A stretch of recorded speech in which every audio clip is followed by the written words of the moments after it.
to MMHR.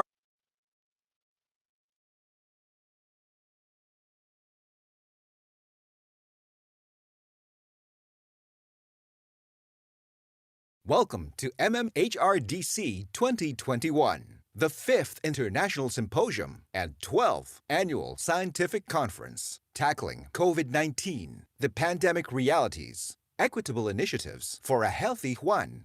Please welcome your hosts for today, Ms. Gracia de Guzman Sarao and Mr. Caleb Don Coniate. Welcome to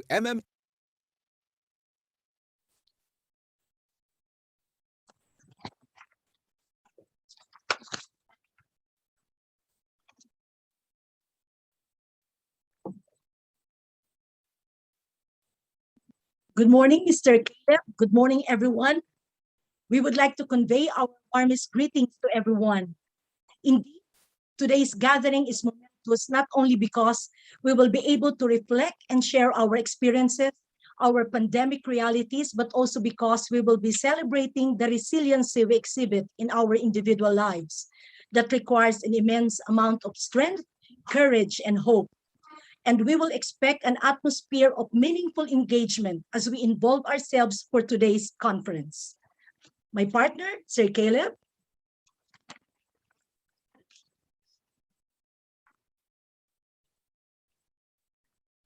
Let us now offer these special proceedings to the Lord, and to lead the doxology, here is the University Chaplain of Trinity University of Asia, Reverend Father Echanis Cadiogan, after which is the singing of the Philippine National Anthem led by the TUA Chorale.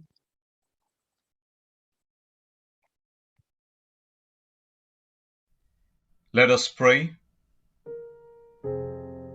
Almighty and everlasting God, we come before you in humility, asking forgiveness for the way we humans have mismanaged our freedom and suffered the consequence of our self-confidence apart from your selfless and life-giving spirit. We thank you for your love and grace that guide us back to seek your will and wisdom, and to use our freedom in ways that care for human life and the environment we live in towards a transformed, reformed, peaceful, and sustainable coexistence.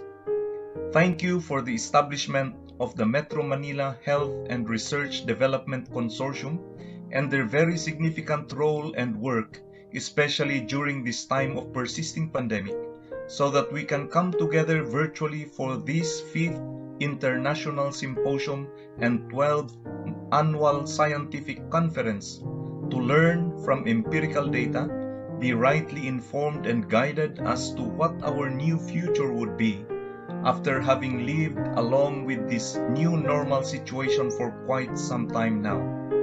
We thank you that we can hope in you over and above the limitations of our capacities, that we may see your gracious hand in our every endeavor and glorify your name for being all in all.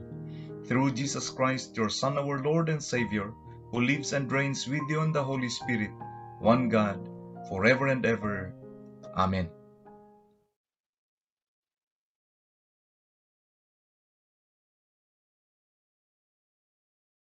Bayang magiliw, sa silanganan, alab ng puso, sa dibdib mo'y buhay. Lupang hinirang, tuloy ka lang mag-ibig, sa manlulupig, di ka pasisihin. Sa dagat at bundok, sa simoy at sa langit mo buhaw, may dilag kang tula at awit sa paglayang minamahal. Ang isang ng watawat mo'y tagumpay na nagdidinig, ang bituin at araw na kailang pamay di magdidinig. Lumay ang araw na walang ating pagsinta, buhay langit sa piling mo. Ang ligaya na pag may mga api, ang mamatay ng dahil sa'yo.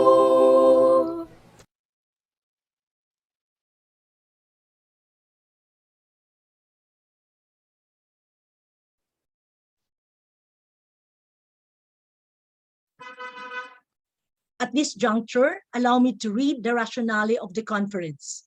The coronavirus pandemic started as an outbreak of severe acute respiratory syndrome, coronavirus 2, known as SARS-CoV-2, a zoonotic virus which may have originated from bats.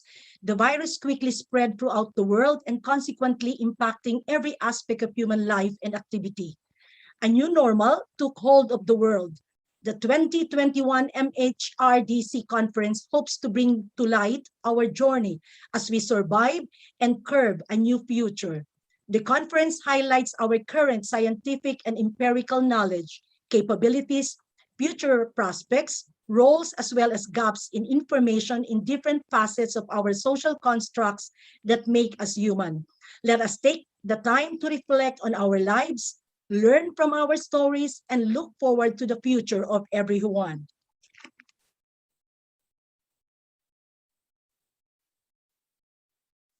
My partner, Sir Caleb.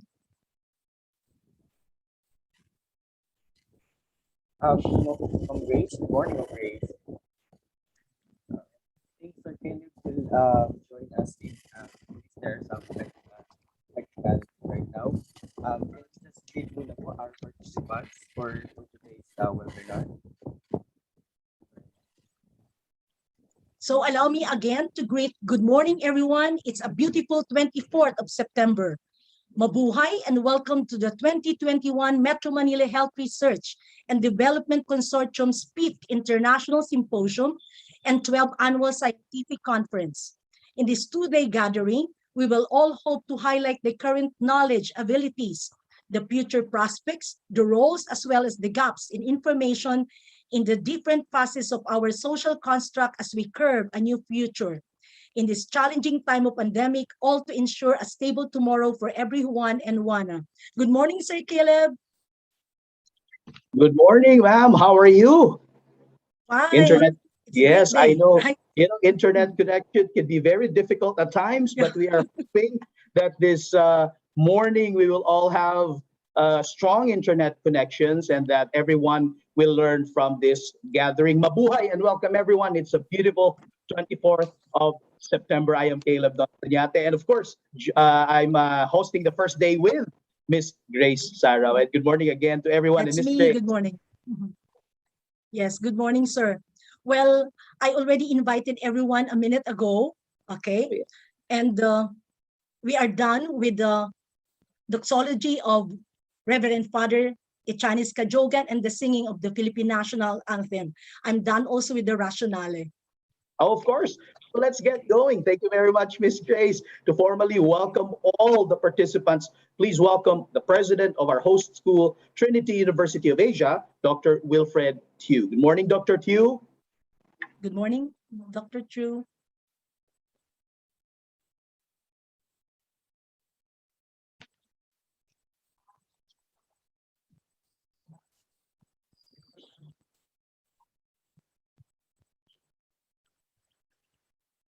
Here, right now, ma'am, we have 500, I think 38 in Zoom. And Okay. yeah, on Facebook, I will check in a while. I'm still having this internet connection, but it's all okay. I think it will hold until the end of today's event. And we would like to say hello to all the representatives, all the participants from the partner schools, and also those participants who are not from the member schools, those who are just here to learn with us. You know, we have a lot of good topics this morning, and I'm sure everybody's just excited to learn how the institutions are adjusting to different aspects of our lives in this time of pandemic. We would like to thank the organizing committee for inviting all the very our expert speakers in the different fields, and later the Q&A portion will also be moderated by people who are specializing in that field where the topic will be focused. So how are you, Ma'am Grace? How's the weather there in your area? Well, here in Quezon City, fine, right? It's a great deed. And Yeah. we were informed yesterday that there were 6,000 plus who registered. So we're expecting, yes, Yes. So we And have we have more than 5,000 in YouTube and where else? In Facebook and the pages of the member institutions. I'm sure they're streaming this now, so a lot are really watching us. Here in I'm here in Pasig right now. We have a sunny day, hoping that it will not rain that hard this morning because as we know, I think one of the things that will be mentioned in a while would be internet connection. So that's all part of our existence now. We yeah, go through we navigate through many things using the internet, and once you lose it, then everybody just gets worried. Okay. I'm excited because we'll be talking about healthcare, media, as you've mentioned a true. while ago, leisure, even Yeah. the vaccines, education. So I'm sure the teachers are just waiting to hear those perspectives, those words from our experts, and that so they can also know how to adjust in their areas of expertise. And I think later we will be mentioning this also, but I'll just mention it now for the CPD points, Ms. Grace, to be credited, to be processed for the participants. Okay. We would like to remind everyone that you have to attend day one and then day two. So that's tomorrow. And then they have to accomplish, or we have to accomplish the evaluation forms for day one and for day two. So they're really Yes, and checking yes. yes, sir. Almost everybody is looking forward for a productive and insightful conference today and of course tomorrow. Right. Yes, yes. I'm really excited, looking forward to that. Okay. Just checking if Dr. Q is already Yes. tech team. Just inform us.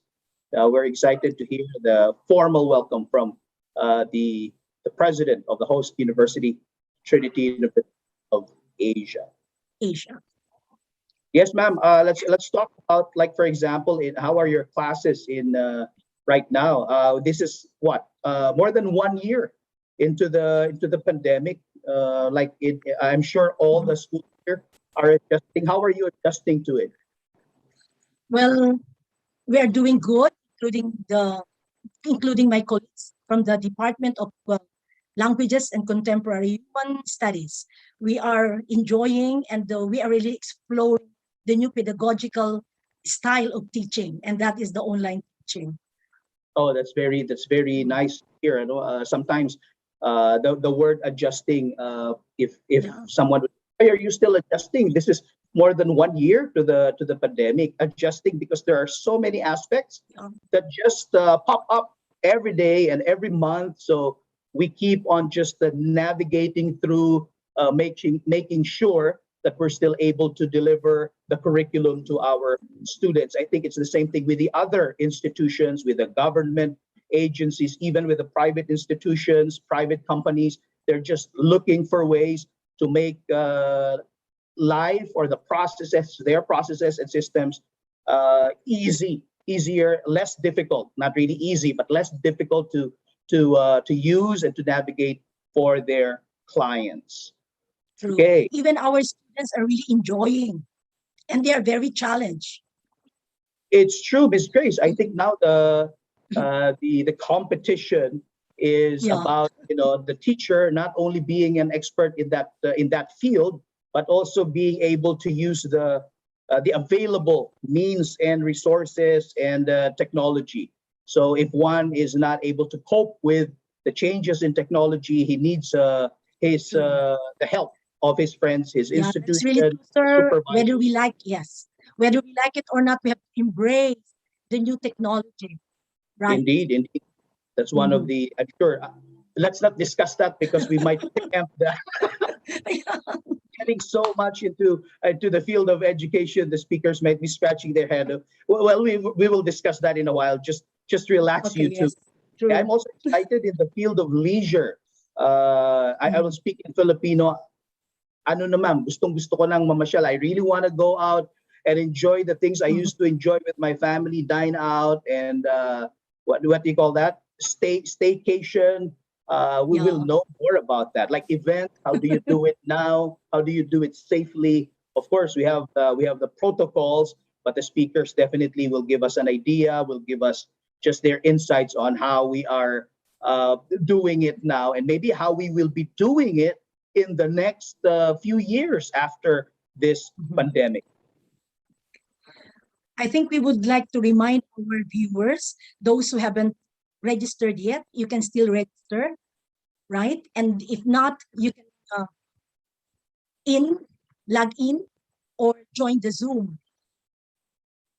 Yes, they can still register. We need the, we need the formal documents of you joining us in this very important event, this very significant event, the Metro Manila Health Research and Development Consortium Conference.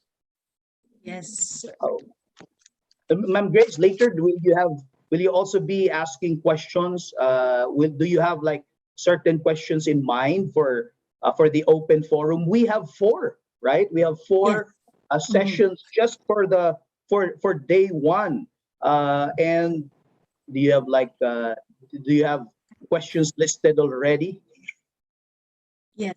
And even our participants are really excited to articulate their questions later. They prepare their questions already, right? Same with us, Sir Caleb. I think we prepared, salient and pertinent questions for our resource speakers. Oh yes, I have two or three.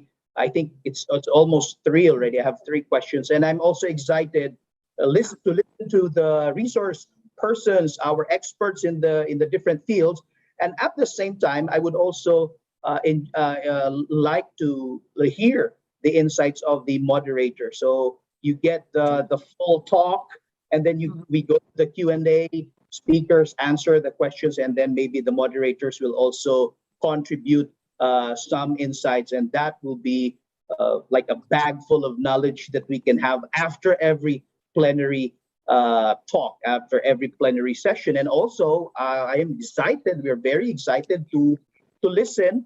There will be intermission numbers by our students, our dance troupe, our choir from Trinity University of Asia. So I'm also excited to be entertained and to be touched by those songs, and to maybe dance along with the beat once we have the Trinity Dance Troupe and also the TUA brass band. I think we will also be featuring the Trinity University of Asia brass band. Very excited, very exciting day indeed. I think we have to recognize and acknowledge the attendees this morning. For our Zoom, we already have 541 attendees.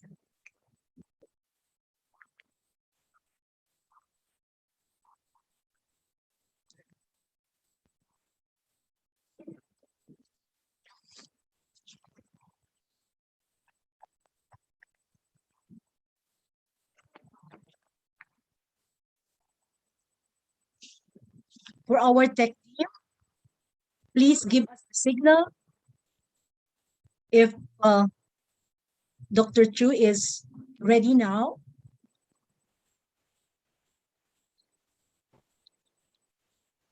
Well, we have a question here. How are we going to register? It's okay.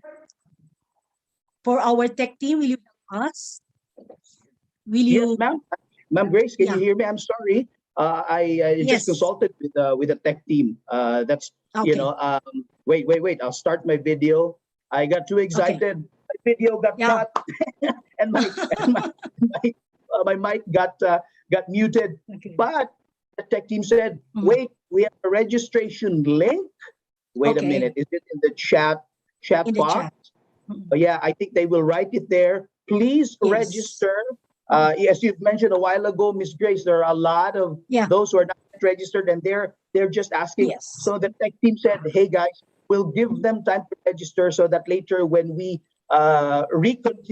continue, everything will be okay." So they will be posting the registration, and then we'll take a break. Miss Grace will take a break because I know that we are very excited to talk with everybody and to talk with each other. But we will True. continue. Yes, at 8 a.m., giving time for everybody to register. Tech team, Miss Grace and I are ready to take a break. Okay, you can turn off our camera. You can mute us. Tech team, all right. Maraming salamat. See you later, everyone. Maraming salamat. We'll see you again later. Okay.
Welcome to MMHRDC 2021, the 5th International Symposium and 12th Annual Scientific Conference, tackling COVID-19, the pandemic realities, equitable initiatives for a healthy Juan. Please welcome your hosts for today, Miss Gracia de Guzman Sarao and Mr. Caleb Don. Hi, good morning again, everyone. We are so back. Yes, we're just waiting for Miss Grace. We are having a good time here with you. We're having a good time hosting this program with you. It's a very beautiful day. I'm sure that everybody has already registered. But Ma'am Grace, a while ago, you focused on, or you read the rationale of the conference, and there were those of us who are not yet here. We were having a difficult time connecting. I'm sorry, but I would like to again. Can you read it for us, or can you just remind us what we are here for this morning, Miss Grace? Yes, it's my pleasure, sir. The rationale of the conference: the coronavirus pandemic started as an outbreak of severe acute respiratory syndrome coronavirus 2, known as SARS-CoV-2, a zoonotic virus which may have originated from bats. The virus quickly spread throughout the world and consequently impacting every aspect of human life and activity. A new normal took hold of the world. The 2021 MMHRDC conference hopes to bring to light our journey as we survive and curve a new future. The conference highlights our current scientific and empirical knowledge, capabilities, future prospects, roles, as well as gaps in information in different facets of our social constructs that make us human. Let us take the time to reflect on our lives, learn from our stories, and look forward to the future of everyone. The rationale of the conference, sir. Oh yes, that look into the future, the wellness of every Juan and every Juana. So a while ago, we already dedicated this event to the Lord in prayer, and we also saluted and celebrated our freedom as a nation through the Lupang Hinirang. This time, yes, we will now be formally welcomed by the University President of the host school. Please welcome, ladies and gentlemen, Dr. Wilfred U. Tew. Dr. Tew,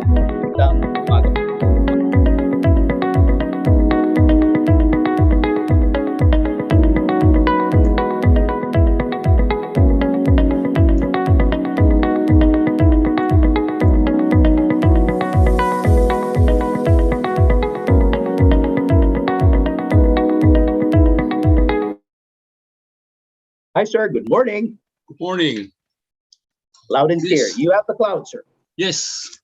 Good morning, everyone. It is indeed an honor for Trinity University of Asia as a member institution to co-host with the Metro Manila Health Research and Development Consortium its 5th International Symposium and 12th Annual Scientific Conference on such an important public health problem, COVID-19, that has wreaked havoc, touching every aspect of our being as individuals, as families, as communities, as institutions, and as countries.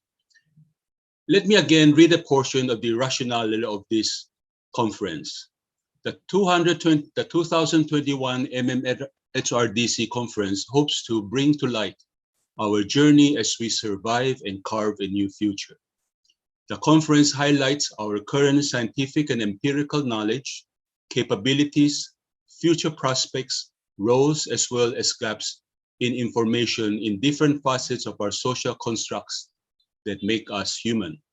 Let us take time to reflect on our lives, learn from our stories, and look forward to the future of everyone.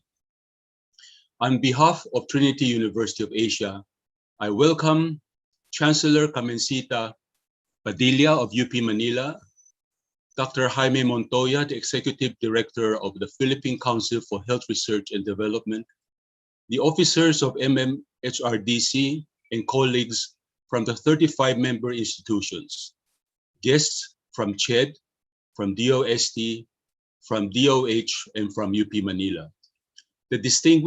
I also welcome the distinguished speakers from the Philippines and overseas, whom I also thank for accepting our invitation to share their expert information, authoritative insights, and recommendations in the 5 distinct plenary sessions that we are going to have in the next 2 days.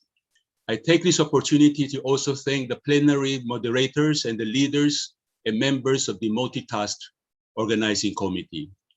Furthermore, I welcome the contestants who submitted their entries to join the various competitions and to the 7,000 registrants who have registered to attend this conference.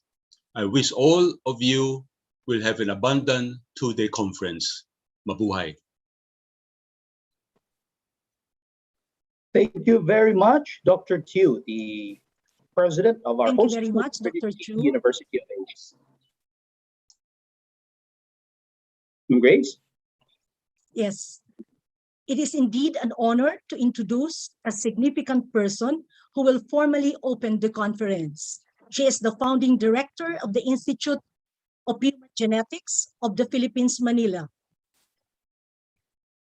She is the founding director of the Institute of Human Genetics and the Newborn Screening Reference Center at the National Institutes of Health, recognizing her varied contributions to the academic growth of genetics in the Philippines. She was conferred an academician of the National Academy of Science and Technology in 2008. She is a pioneer in genetics in the Philippines and the Asia-Pacific region. She has been a recipient of international and national awards. In 2019, she received the Robert Guthrie Award, Most Outstanding Professional of the Year in Medicine, and the Eric C. Noble Excellence Award from the Professional Regulation Commission.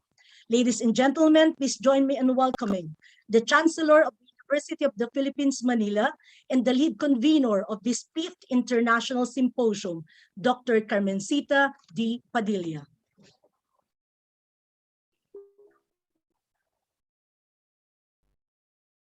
Trinity University of Asia President,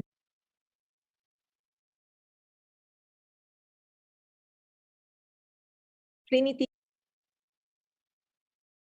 University of Asia President, Dr. Wilfred Chu, Philippine Council for Health Research and Development, Executive Director, Dr. Jaime Montoya, Metro Manila Health Research and Development Consortium, Director Dr. Hilton Lam, researchers, educators,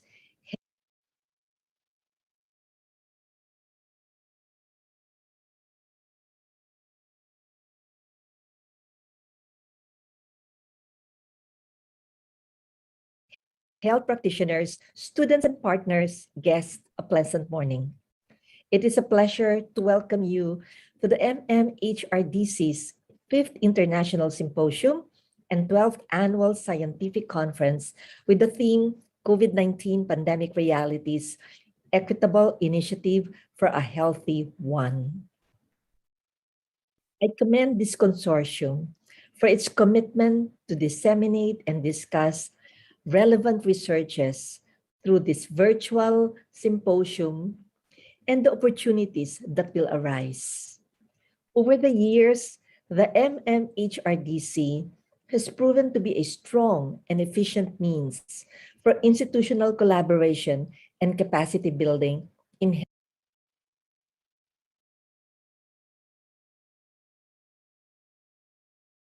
Trinity University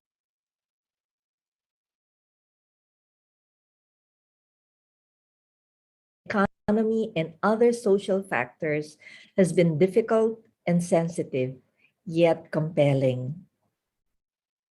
As concerns grow over a prolonged period of COVID-19 waves, further insights and policies are needed into who bears the largest share of the crisis burdens and plans for a more equity-focused response. Health equity is widely held as a tenet of universal health care, and yet the deep and increasing imbalance laid bare by the current pandemic underscores the imperative to do more and do better. This conference is significant as it recognizes the role and contributions of research in leveling the country's response through strong collaboration.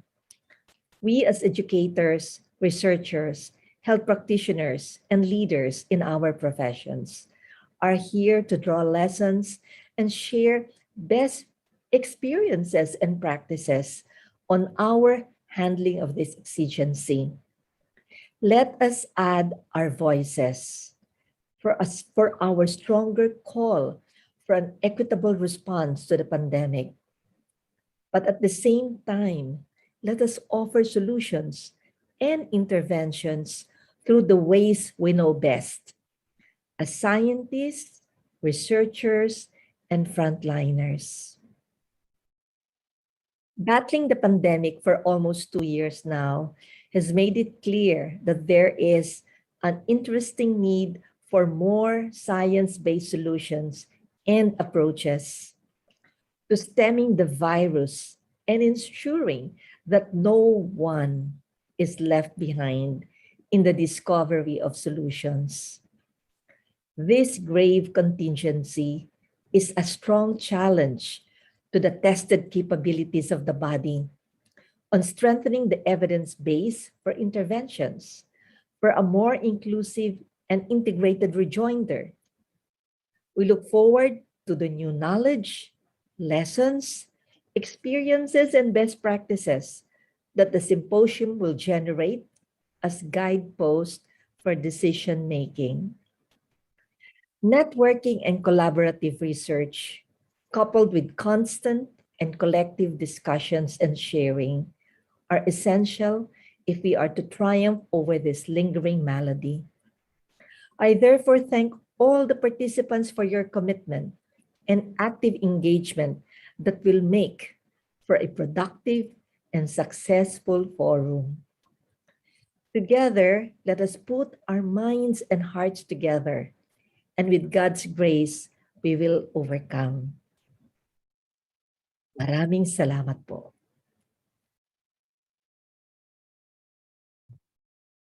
Maraming salamat po and good morning to you, Dr. Padilla.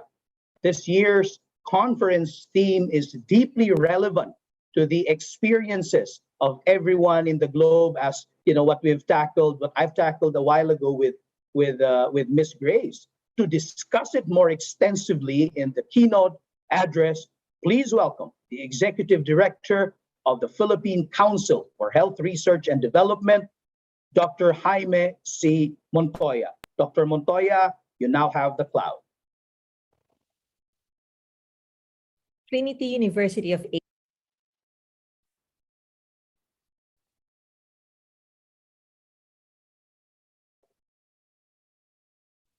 Okay, maybe we're just having some technical difficulty.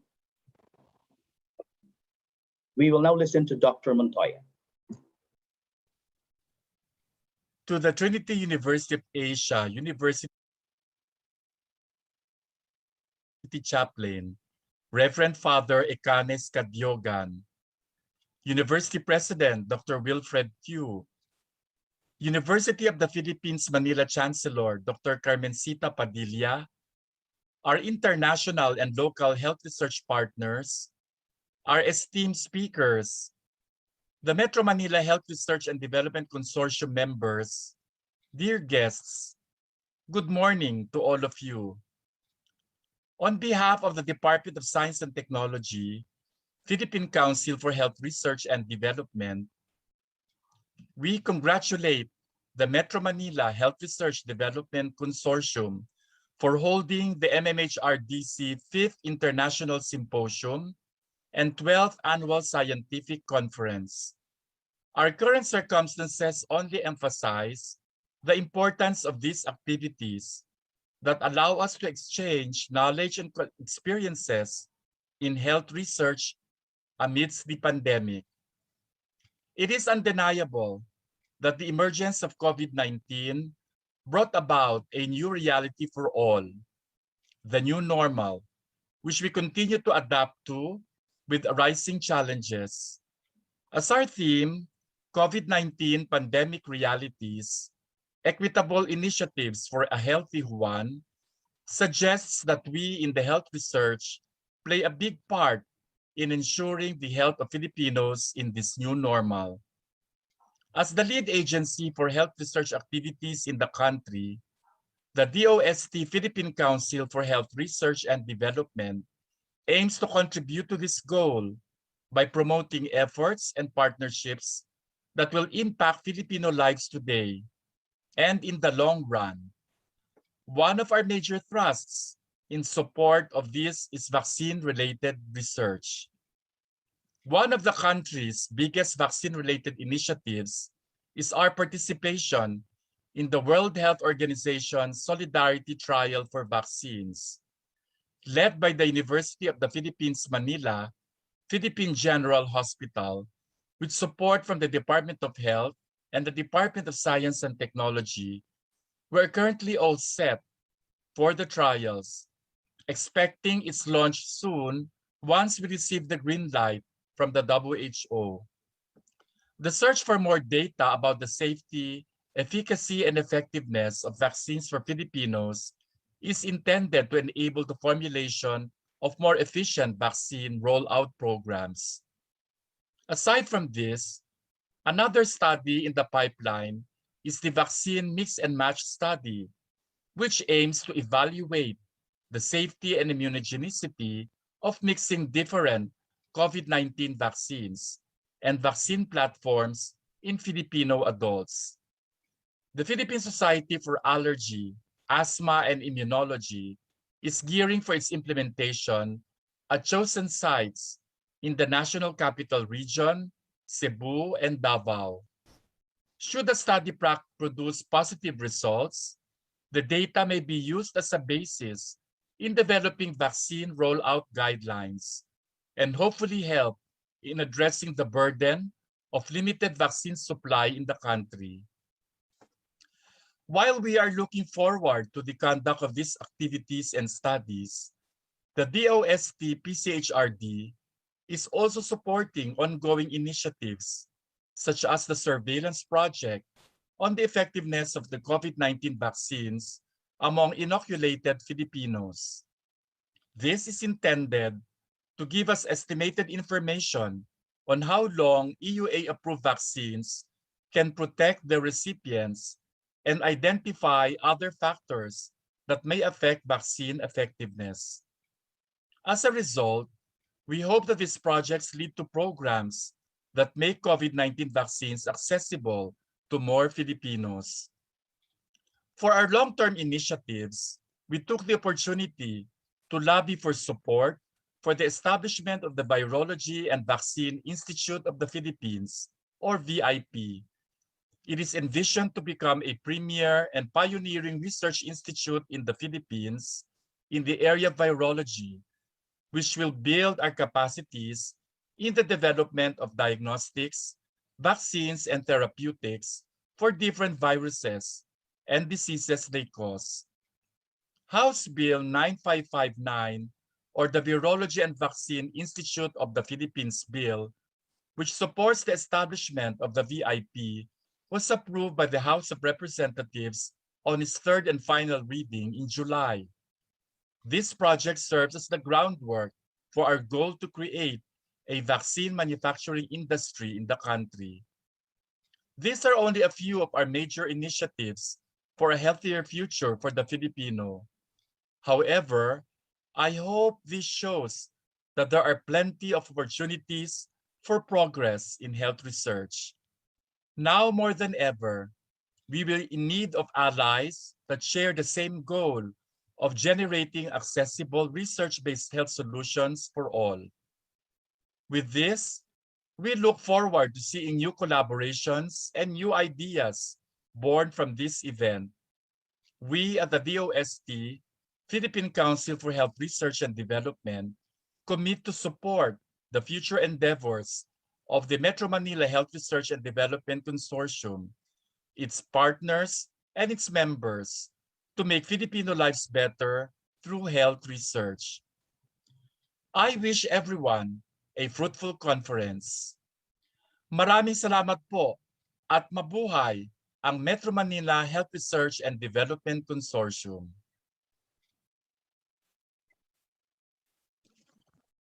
Thank you very much, Dr. Montoya. We will now present the Certificate of Appreciation to our keynote speaker. Allow me to read the citation. Metro Manila Health Research and Development Consortium, in cooperation with Trinity University of Asia, presents the Certificate of Appreciation to Dr.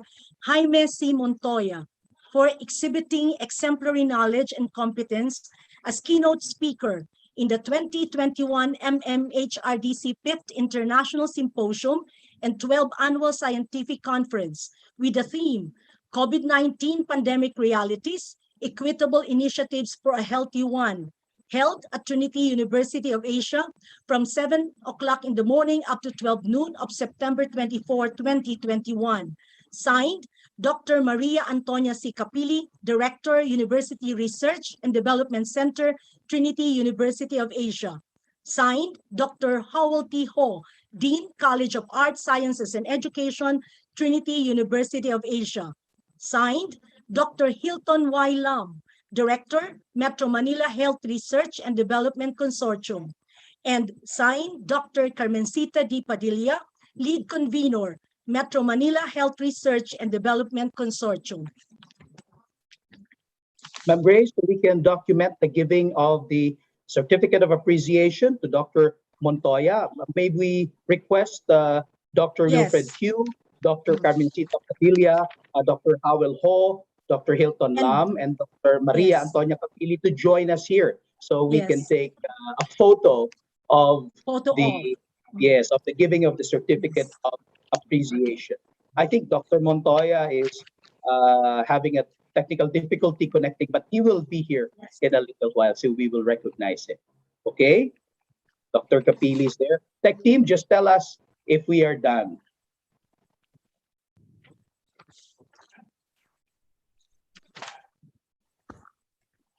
Okay, tech team, are you? Okay, it's very difficult to smile for 1 long minute, no, waiting for the picture to be taken. Tech team. Or just message me. I'm waiting for Morning, Sir Caleb. Okay na po. Okay. Thank you. Thank you Yes, very thank much. you so much. Yes, to Dr. Carmencita Padilla, Dr. Wilfred Hugh, Dr. Howell Ho, Dr. Maria Antonia Capili, and of course, we Thank also you very much. Dr. Hilton Lam. Thank you. Yes, Ma'am Grace. We now go to plenary session 1. It will focus on the topic, the healthy future of everyone in the aspect of education and in public information, to facilitate the 3 talks that we will be listening to intently.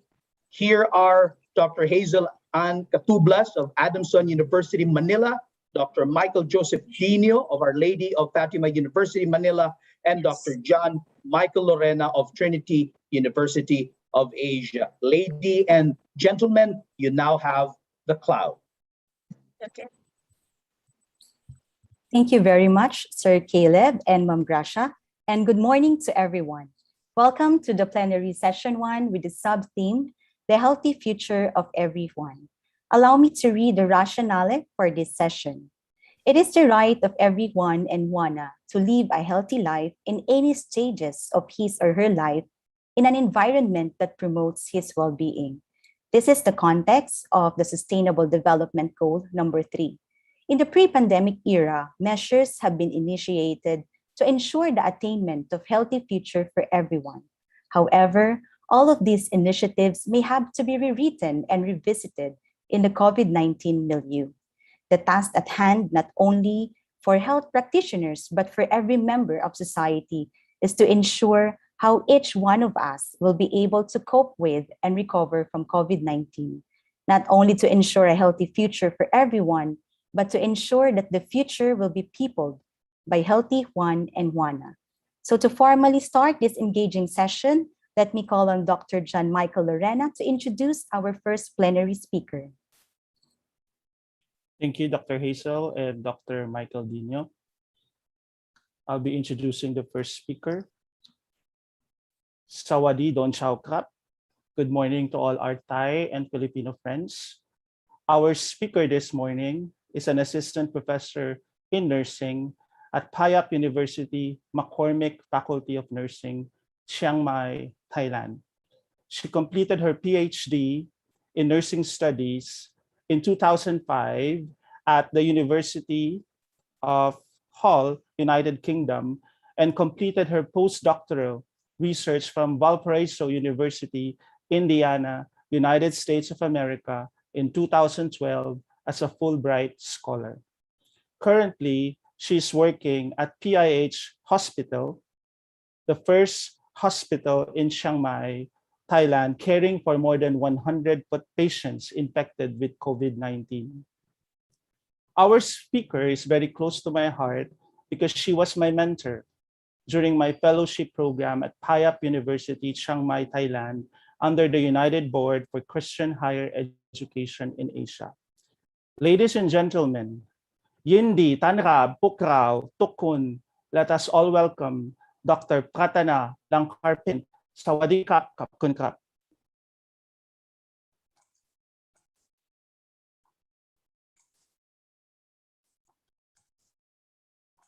Good morning. Is everything all right? Can you hear me, please? Let me know. Yes, Dr. Pratana. Can I start my presentation now? Hello? Hi. Yes, the technical Sawadee team. ka. Sawadee ka. Thank you very much for inviting me to this very interesting conference. And good morning, ladies and gentlemen. This morning, I would like to share my experience of taking care of COVID-19 patients, which my university, Payap University in Chiang Mai, Thailand, hosts the hospital in April 2021. May I share my slide at the moment? Go ahead, please. Is it okay now? I saw my slide, but it's gone.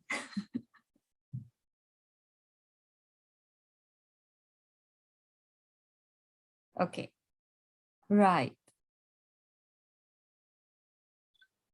Okay, next slide, please.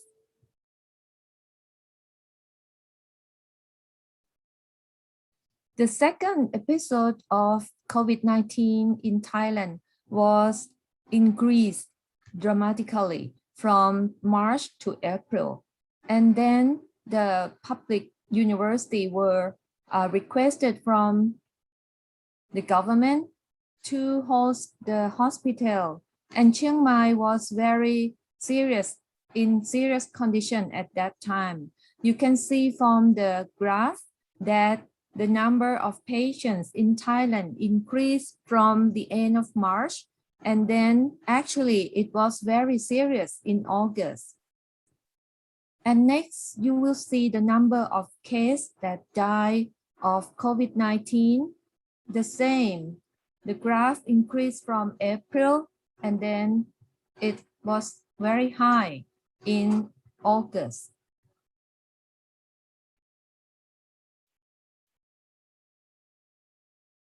So the government announced that no domestic flight at night in the whole country, and all shopping malls and department stores nationwide was closed earlier at 9 o'clock in the evening. And this announcement started from April 15, which was the Songkran festival. So this year, we don't have celebration or big celebration like other years because of the COVID-19. And all the nation were so quiet, and no school, no university, all closed.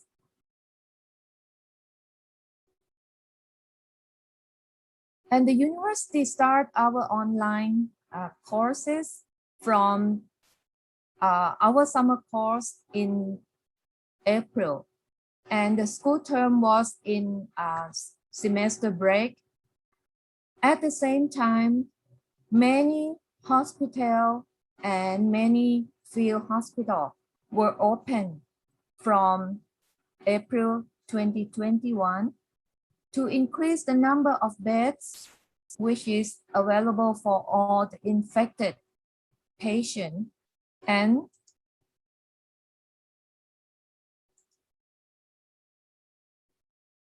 the COVID-19 zoning area was announced, and you can see that in Bangkok and Chiang Mai are in the red zone, dark red zone. That means it was very serious, and COVID-19 was spread very fast. When a person is found to be infected with COVID-19, we can use the emergency call 1330, 1668, or 1669 to report and then get treatment in the whole country. And we were warned that we should not leave our accommodation or travel across provinces. If anyone had fever or temperature is high above 38.5, we will recommend to take paracetamol and try to lower the temperature by using cool white water. And then we have to wear masks at all times, no matter in home or if we go outside.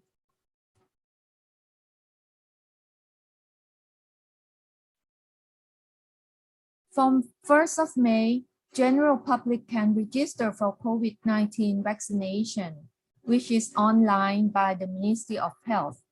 And we were not recommend to use test kit that we can buy from over the counter because sometimes it's false positive.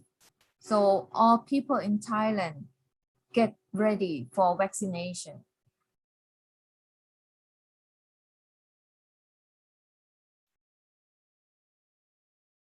From June the 1st is the first day for vaccination all in the whole country. And the Ministry of Public Health has emphasized that people have to refrain from gathering for group activities and eating together to reduce the spread of COVID-19 infection, sorry. Our hospital in Payap University, it was a collaboration among McCormick Hospital, the Church of Christ in Thailand, Payap University, Ministry of Public Health, and Ministry of Education. PIH stands for Paradon Path International House. Paradon Path means brotherhood, and this is the international house in Payap University.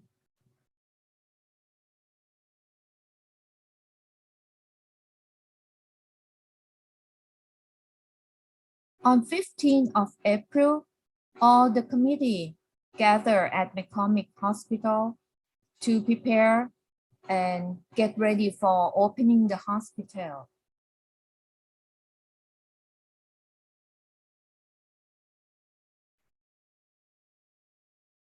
This is the picture of international house that was made to be a hospital in Payap University.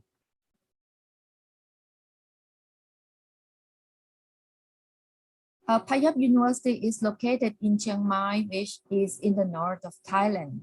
The capacity of the house includes 126 total rooms, which means 276 beds, and 24 VIP rooms with 72 beds, and 102 standard rooms.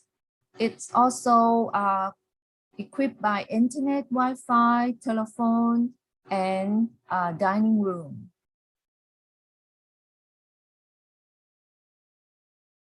In 3 days, we had preparation phase for the PIH hospital.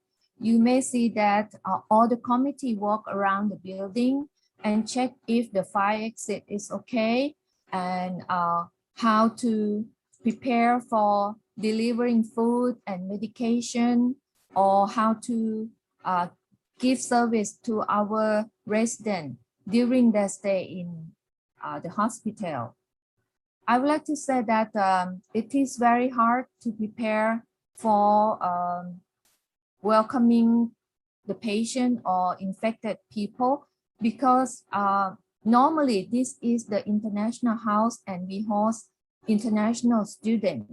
So we have to communicate with all international students, and they move from international house to stay in general male and female dormitory. And we have to prepare for transportation. This is the university truck that we use, and we have to seal all the windows and doors that we have to keep the patient inside and transport from the field hospital to hospital. This is the fire exit at the end of the corridor. There are four floors of the building, so we have to check in detail.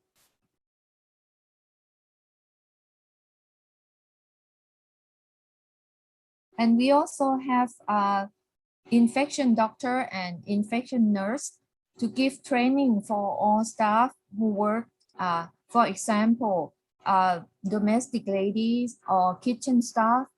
They have to know exactly how to prepare to protect themselves, keeping them from COVID-19 infection.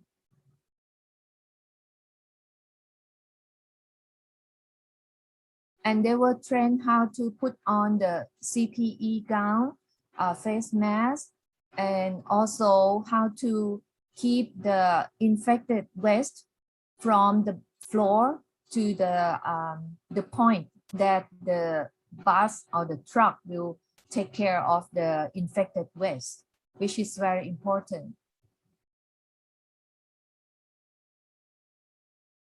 This shows the room and facility in the room. We provide alcohol gel and thermometer for everyone who stay in the hospital, and they have to report to the nurse office about their temperature and their blood pressure every morning and evening. We have facility, good bathroom and share living room for the VIP apartment. So if the family came to the hospital, they can stay in this apartment, which 4 people can stay in the same apartment, and they share living room. But for patients who came alone or 2 like friends, they will stay in standard room with 2 beds, 2 single beds. This is the team of Ministry of Public Health. They came to inspect the hospital on 18th of April before we got approval or certificate that we can open this building to be hospital for patients.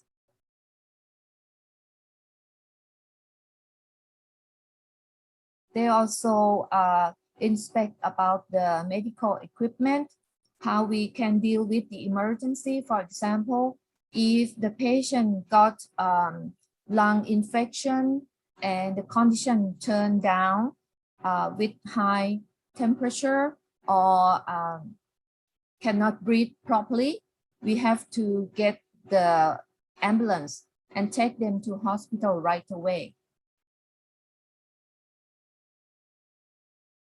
On the 19th of April, there was an opening ceremony at the PIH hospital, and the governor, the president, the medical director came to this ceremony.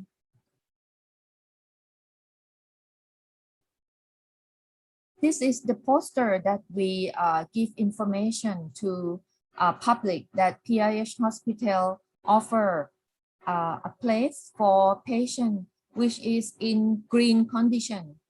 That means no temperature, and they may stay at the hospital field for 7 days. And after that, when the situation gets better, the doctor allowed them to stay in the hospital, which is more convenient with private room and facilities, because in the field hospital, there might be like 500 beds and they have to stay in the gym or in the big hall. So PIH hospital is another choice or another place that they can afford to stay in hospital and more convenient and more privacy.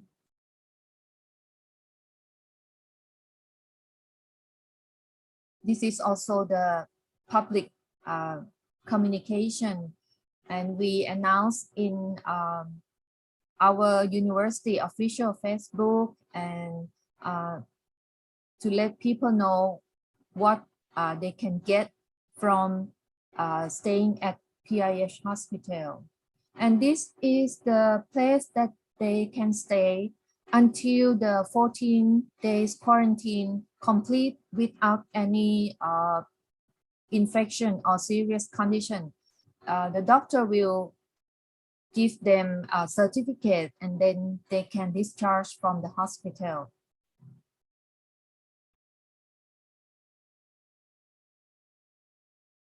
We had 24/7 nurses and doctors, and we take care of all the patients in the whole building. And when somebody report that they have temperature like above 38.5 or they can't breathe properly, nurse and doctors will go up to visit them in the room.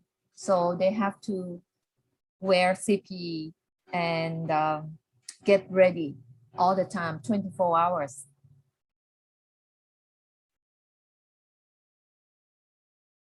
This is an on-call nurse and doctor room that they can contact patients all the time because everyone in the hospital had to stay in their room. Excuse me. They're not allowed to walk out from their corridor. They can get meals at the corridor and then stay in the room, watching TV, use their cell phone with air condition. So this is the service inside the hospital.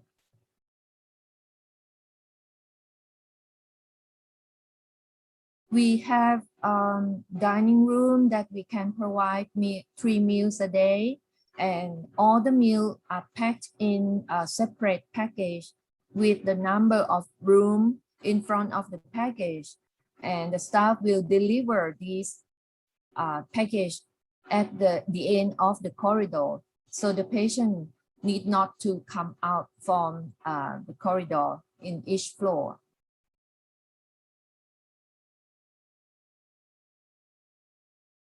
And the infected waste is, we organize the private company to collect the waste every evening, every day. And they will put into the red rubbish bin.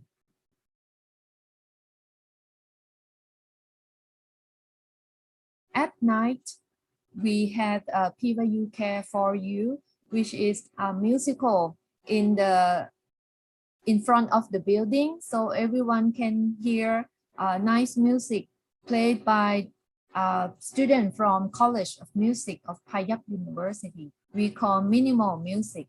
So in the evening, they might feel relaxed and then nice and cool, listen to music, and they can request the music they would like to hear as well.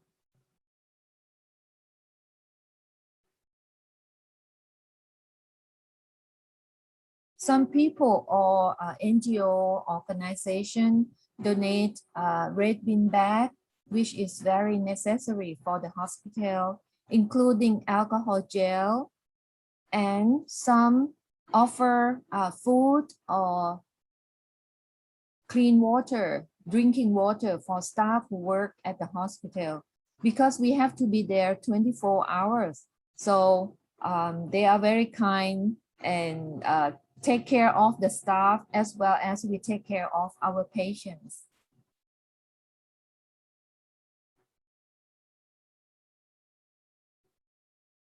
So every time when we have visitors or organization who came to visit us to donate some necessary stuff, we were very thankful, and then in 3-4 weeks we can survive working there and enjoy or have a happy time, take care of the patient in the hospital.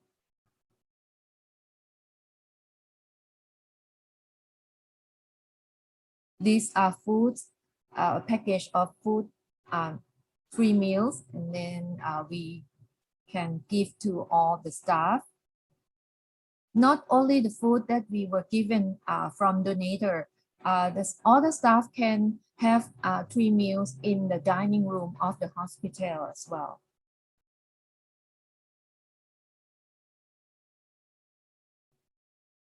Every day in the morning and in the evening, the committee will have a meeting for daily briefing to our staff. The top picture is the committee of the hospital, and below picture, they are a cleaner from the private company that were trained to work in hospital, and they have to be strictly prevent themselves from infection using all equipment that the hospital provided.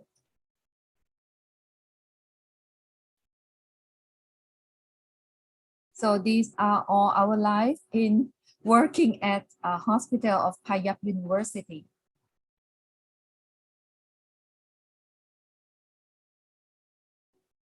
After we closed the hospital, we did the survey of satisfaction of the customer or the patient. And most of them were female with 64% and only 34% were male. The results show that the average of satisfaction is 4.12, and under the satisfaction scale 1 to 5, the highest one look like the customer service, and they give comments about the food and they enjoy food in the hospital very much. They also enjoy the PYU care program and satisfied with the porter service because family and friends can leave their food or personal items, and then we deliver them to the corridor of each floor.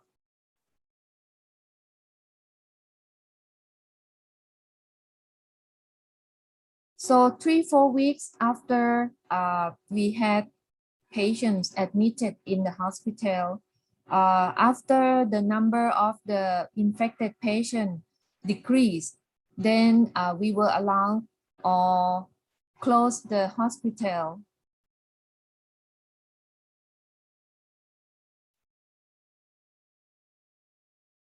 This is the polo shirt that every staff were given.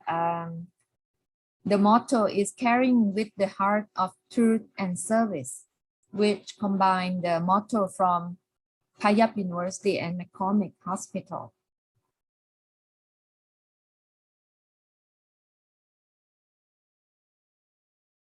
At the same time, other private universities in Bangkok helped the government by hosting the vaccination center. So it was started in April and May, and then everyone hoped to get vaccination, at least 70% in October. So this is also vaccination center in Ramsit University in Bangkok. Some other public university which is large and can host more than 200, 300 patients in field hospital. So the university also hosts as a field hospital as well. In Chiang Mai, there are 3 field hospitals, which is 2 of them hosted by public university, Chiang Mai University and Metro University.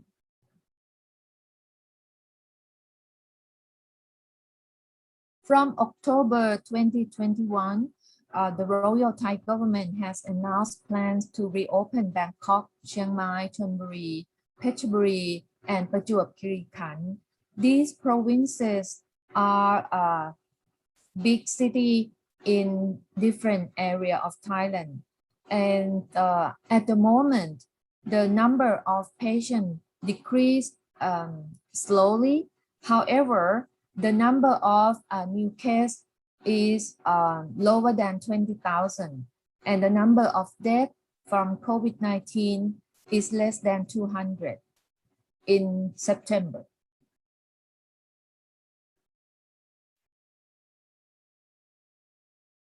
So thank you very much for your attention, and comments and suggestions are welcome perhaps in another session after every speaker had finished the presentation. Thank you very much.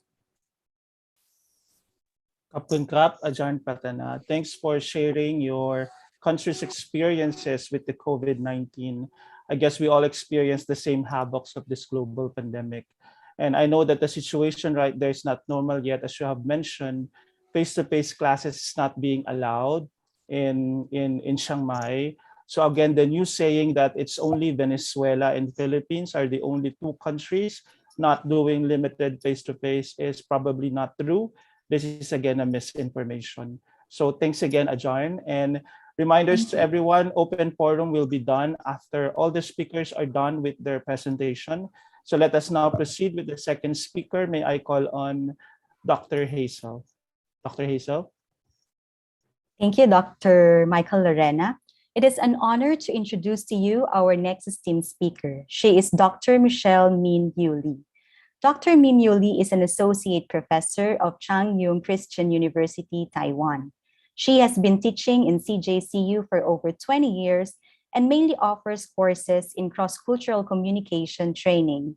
Her research interests center around ESP, corpus linguistics, genre analysis, cross-cultural communication, and EMI teaching style.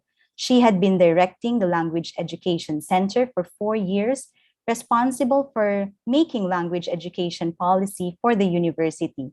She is now the head of the Office of Global Engagement in charge of the international affairs of the university, specializing on promoting international programs and internationalization of CJCU. She obtained Masters of Arts in Teaching English to Speakers of Other Languages, or TESOL, from Teachers College, Columbia University, and got her PhD degree in higher education from University of Minnesota, Twin Cities. She was 2018-2019 United Board Fellow and would assist the promotion of whole person education for her life. Please welcome our speaker to discuss about transforming future global education, technology and strategies, Dr. Michelle Min Yu Lee. A virtual round of applause, please. Thank you. Thank you for the kind introduction. So I want to make sure, can everyone hear me all right? Yes, we are. Thank you. So let me share my computer doc. And it's okay now too? Clear. Okay, thank you. Oh, hold on. All right. Okay, after here the Dr. Lenkorping's presentation, I personally admire what Patyat has done to Thailand, and I think during the pandemic, COVID-19 pandemic, if everyone could work together to contribute what they could do, and I think we'll adapt to the pandemic and survive very well in the future. Okay, and thank you again for inviting me to participate in this grand event and talk on this topic, transforming future global education. I think the world we are facing now is very different from 10 years ago, and students' characteristics and learning preferences were also very different from the last generation. And especially in the past 2 years, everyone's life has been affected because of the COVID-19 pandemic. And what role does technology play in such a changing era, and how should we face and respond to such changes? When discussing how different the future global education will become, we must first understand its changes and why. Okay, so I'll skip this part. All right. Thomas Friedman was the author of the best-selling book in 2005, The World is Late. And in his new book, Thank You for Being Late, An Optimist's Guide to Thriving in the Age of Accelerations in 2017, he points out that we are entering an era of rapid acceleration in which three most significant forces are accelerating all at once. They are Moore's law, the acceleration of technology, the market, the acceleration of globalization, and Mother Nature, the acceleration of climate change. According to Friedman, they're all interwoven because more technology seems to create more globalization, and more globalization tends to generate more climate change. These are the three biggest things shaping our world and turning it from an interconnected world into an interdependent world, making us more closely linked. And the famous buzzword in the education sector today is Education 4.0. However, what is Education 4.0? To understand it, we need to understand Industrial Revolution 4.0 first. In Huxing 2018, she cites Schwartz's work in 2016 and provides an example that helps understand how the Industrial Revolution has changed over time. During the first Industrial Revolution, people used water and steam for mechanized production. And we enter into the second revolution in which electricity was used for mass production. And in the third revolution, electronics and information technology appeared, and we enter into the digital age. And then comes the fourth industrial revolution. It surpassed the enhancement of the third one, in which the advancement of new technology blurred the boundaries between the physical, digital, and biological world. New technologies are evolving exponentially, and there's no historical precedent for marking the beginning of the evolution. So they are called disruptive technologies.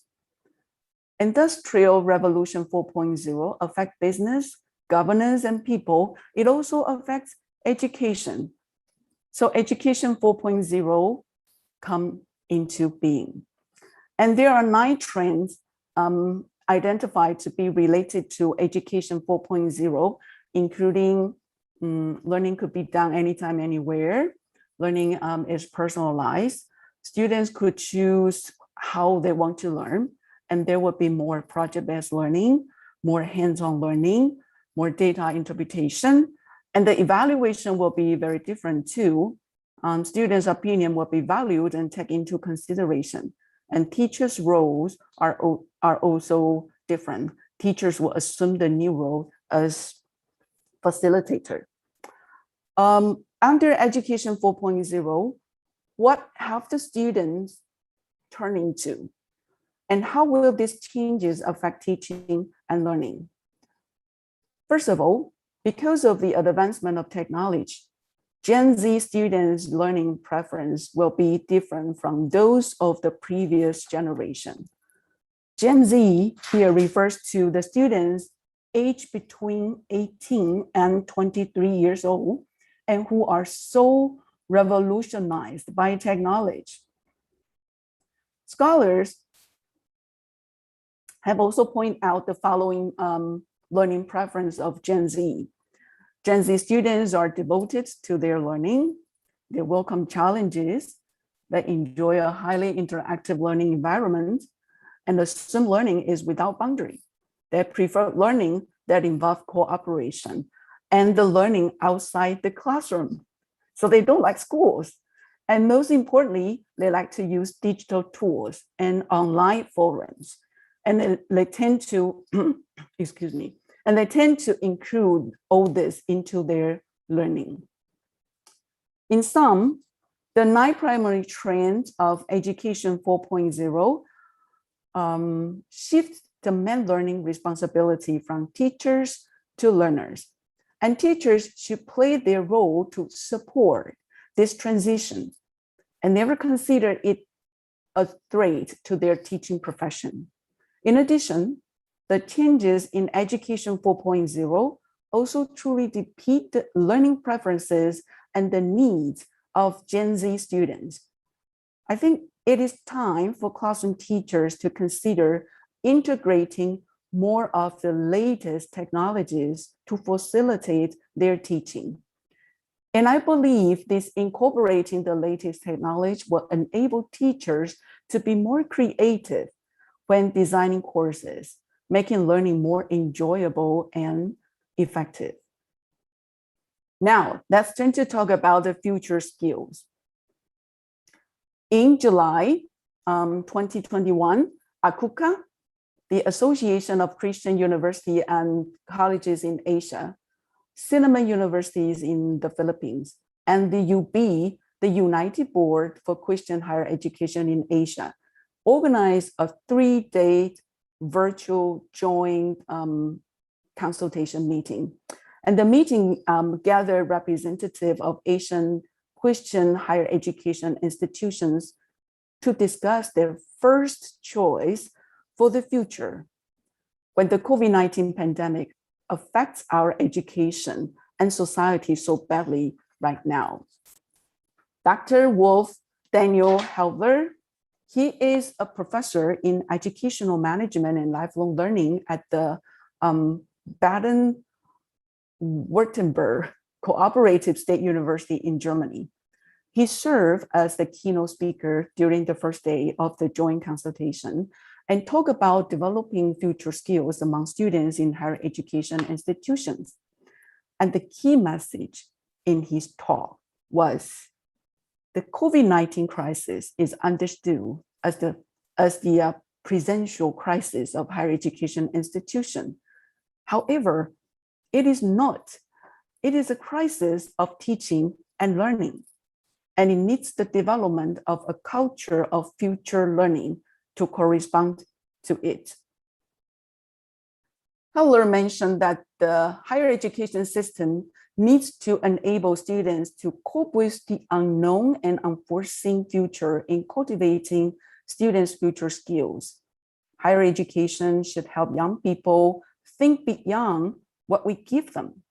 They shouldn't just take away the knowledge we give them, and they should consider it further and become individuals who know better about our turbulent and uncertain world and be able to take actions.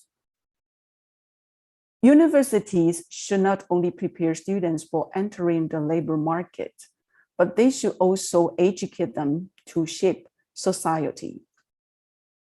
To interpret future skills as a more comprehensive and abstract concept, Dr. Effler and his team established a website called nextskills.org, which lists 17 different future skills or abilities based on their research, including learning literacy, self-efficacy, self-determination, self-ability, reflection ability, decision-making ability, fuzzy ability, moral ability, and so forth. Dr. Avler also pointed out that higher education institutions should consider to integrate these future skills development into their curricula, rather than just aiding them as a course or a subject. So to achieve this transformation, we will next talk about how Education 4.0, Gen Z students' learning preference, and the COVID-19 pandemic will reshape education. With visions of the year 2050 and the exploration of the collective purpose of education, a group of specialists from various fields co-created a report on how should what we learn, how we learn, and where we learn change in the future. In this report, they point out education in the future will be challenged by different simultaneous evolutions, including digitalizations, and fundamental issues such as climate change and social inequalities. This report is also viewed as a contribution to UNESCO's Future of Education initiative in 2021. To take the challenge, the educational system needs to highlight 3 I's. And this is the first I, interconnectedness. In this report, scholars emphasize that the first task of educator is to show future generations the interconnectedness of our world and the terrible consequences for humankind if this is ignored. To reduce further fragmentation, educators should encourage connections on a global scale. We could conduct online education with classmates from all over the world and ask them to work together. When students can work on real-life projects together, education will change them. And this kind of cooperation can instill the inclusive value of different strengths and perspectives.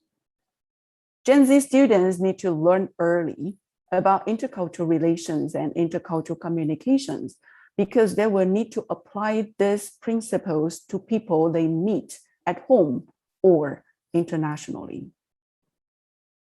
Future education cultivates global citizens who cared about others, not just members of their countries or culture group, and the citizens who appreciate people's history and the current dilemmas in other parts of the world. Moreover, future education develops learners who care for the earth and promote biodiversity and reduce climate change. And the community composed of global citizens is a community that works with others to take common challenges, cares for the needs of other communities, and is committed to reducing inequalities stems from prejudice based on race, religions, social class, gender, and many others. The value emphasized here is more inclusive care. To achieve this goal, we must have close contact with people worldwide for cross-border cooperation to solve problems from our everyday needs and concerns. This value is needed urgently in terms of world health, the health of both humankind and the planet. COVID-19 pandemic is evident in the spread of the epidemic, the surveillance of virus transmission and mutations, and the development of vaccines. In other words, if we don't cooperate with and help each other, we will all suffer. Therefore, educational programs that reveal this to young people are essential. Future education will be more inclusive.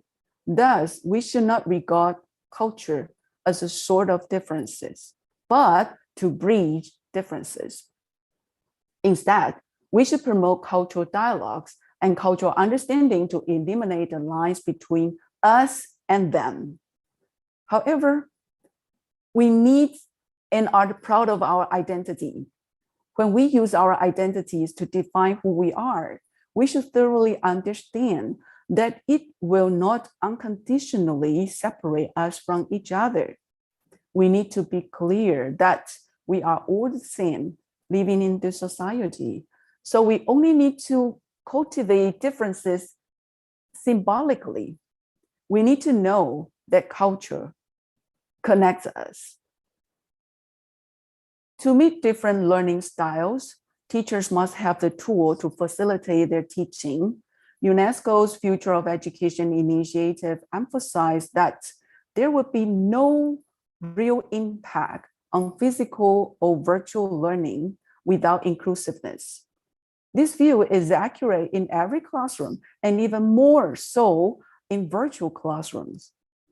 As organizations, schools, and universities continue to move learning and event operations to virtual spaces, the COVID-19 pandemic is only accelerating a process has already begun. In the future, educational approaches will need to be more interdisciplinary than in the past. We need to focus on significant issues and bring the discipline together to learn how to value and recognize all disciplines' contributions and the associated modes of thought to these problems. We also need to focus on integration of disciplines. People in different disciplines need to learn how to work together, value evidence and truths, value different viewpoints, beliefs, and opinions, and appreciate how people understand their life experiences. In other words, we need to put aside many dichotomies of thinking and the rejection of one viewpoint against another, and consider bring everyone work together and move forward. Scholars agreed that global education that focuses on knowledge exchange rather than mobility will promote quality and mutual benefits in international partnerships. Holding virtual events besides the physical ones will also encourage the inclusive participation of previously underrepresented individuals and institutions. How can higher education include more intercultural experiences to trigger deeper cultural learning is truly a fundamental question and requires us to further investigate. What can be sure right now is that deep cultural learning requires intercultural experiences to lead to change. It is pointed out that the current crisis in our world will require multiple perspectives, working together for solutions, and learning from an Asian culture that finds harmony with nature. Therefore, we will need to cultivate the intercultural awareness ability, develop the collaborative skills, and use our creativity to seek solutions. And this is the 3C stands for: culture, cooperation, and creativity. In the future, after COVID-19, capacities like resilience, stress tolerance, and flexibility will play an important role in facing our VUCA world. VUCA is an abbreviation for volatility, uncertainty, complexity, and ambiguity, which are considered the 4 characteristics of our future world, or the world we're facing right now too. Our future generation will need to learn and practice skills that are essential for successful adaptation to the future VUCA world. In short, if the innovation and interrelation of diverse cultural mindsets become the norm in teaching and learning, education would become a transformative force. Therefore, education in the 21st century needs to treat differences as resources for building new civilization. It will create a new identity by highlighting various expressions through reciprocal cultural exchange, intercultural dialogue, and cooperation.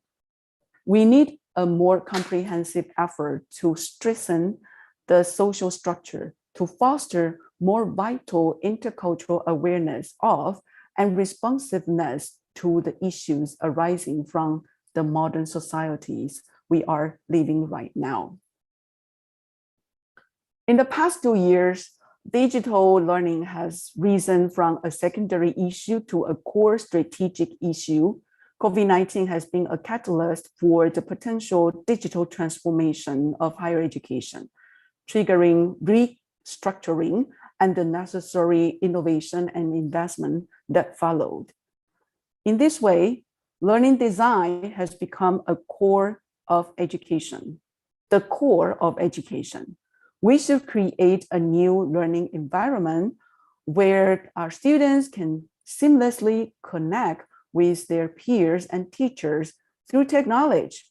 And this action requires an objective, systematic, and imaginative transformation. At the same time, We also need to strengthen professional development and boost the faculty and staff's confidence to move to the new digital learning era. The biggest obstacle to such a change right now comes from teachers and staff being skeptical of this new learning model. I think if higher education is to create meaningful change, our students and teachers' need must be the top priority. Finally, let's go back to Education 4.0. And the main appeal of it is to hope that we could combine humanity and technology to realize new possibilities. We should make good use of this technology force that promote rapid change in the world to create a different learning model for the next generation. But more importantly, when facing the VUCA world, we should develop our future learning mindset and form a future learning culture. We should interact with the changing world with a cooperative and inclusive mentality and maintain flexibility at all times. If so, I think no matter how fast the world changes, we can all survive very well. Thank you for attending my talk. This is the fireworks show of CJCU's graduation ceremony in 2020, and I hope the future education will be like a seed of hope planted in the dark, which will light up our future and make our future more prosperous. Thank you again. Thank you very much, Dr. Minyu Lee, for graciously sharing your insights on the educational adaptation strategies during this pandemic, how teaching and learning adapt to the demand of the current situation, and the technological advancements to support learning preferences and the needs of various learners, with emphasis on cooperation and support of everyone to help ensure exclusiveness to all learners. Again, thank you, Dr. Minyu Lee. You may now relax a little. We will be inviting you again later for our open forum. So to introduce our next speaker, may I call on Dr. Michael Joseph Tino. Thank you very much, Dr. Hazel. To everyone, it is my pleasure to introduce our third dynamic speaker. Our guest is a postdoctoral fellow at the School of Information, the University of Texas at Austin. He completed his PhD in Communication and Information Science at the Wee Kim Wee School of Communication and Information, Nanyang Technological University, 2019. Before his PhD studies, he obtained a BS Nursing and graduated cum laude from our host institutions for today, the Trinity University of Asia in 2008, and a Master of Public Health from the University of the Philippines, Manila in 2012. He is a certified WHOA, a registered nurse in the Philippines. His research works examine the role and impact of ICT like smartphones, social media, and blockchain in healthcare and non-healthcare contexts. Very interesting indeed. Currently, his postdoctoral research aims to understand the role of healthcare professionals in correcting health misinformation on social media. His articles are published in top-tier journals, or should I say, my favorite journals, such as Health Communication, International Journal of Medical Informatics, Journal of Health Communication, Journal of the American Medical Informatics Association, and JMIR Public Health. My dear friends, to talk about the role and impact of public information, internet, and fake news from his study entitled Healthcare Professionals' Role in Correcting Health Misinformation on Social Media, Insights from a Mixed Method Research. Please help me in welcoming Dr. John Robert Bautista. Yep. Thank you, Dr. Dino, for the very generous welcoming for me. Thank you also for inviting me in this MMHRDC 2021. So I'll just share my slides. Okay. Are you able to see my slides right now? Okay. So, yep. So my talk will focus on healthcare professionals' role in correcting health misinformation on social media, and the results that I'll present here are based from a mixed method research that I conducted at the onset of the pandemic. So I'm currently a postdoctoral fellow at the School of Information at the University of Texas at Austin. So in this talk, I'll be sharing insights about health misinformation and what are some of the newest research about it. So some of the learning outcomes that I hope that participants will be able to have is that first, be able to describe what health misinformation is. Next, describe the process of correcting health misinformation on social media. Third, list factors that are associated with healthcare professionals' intention to correct health misinformation on social media. And finally, identify some of the strategies that can be used to mitigate health misinformation on social media. So those are some of the four key things that I'd like to emphasize in this talk. So even before the pandemic, scholars have already sounded the alarm that the biggest pandemic risk will be viral misinformation.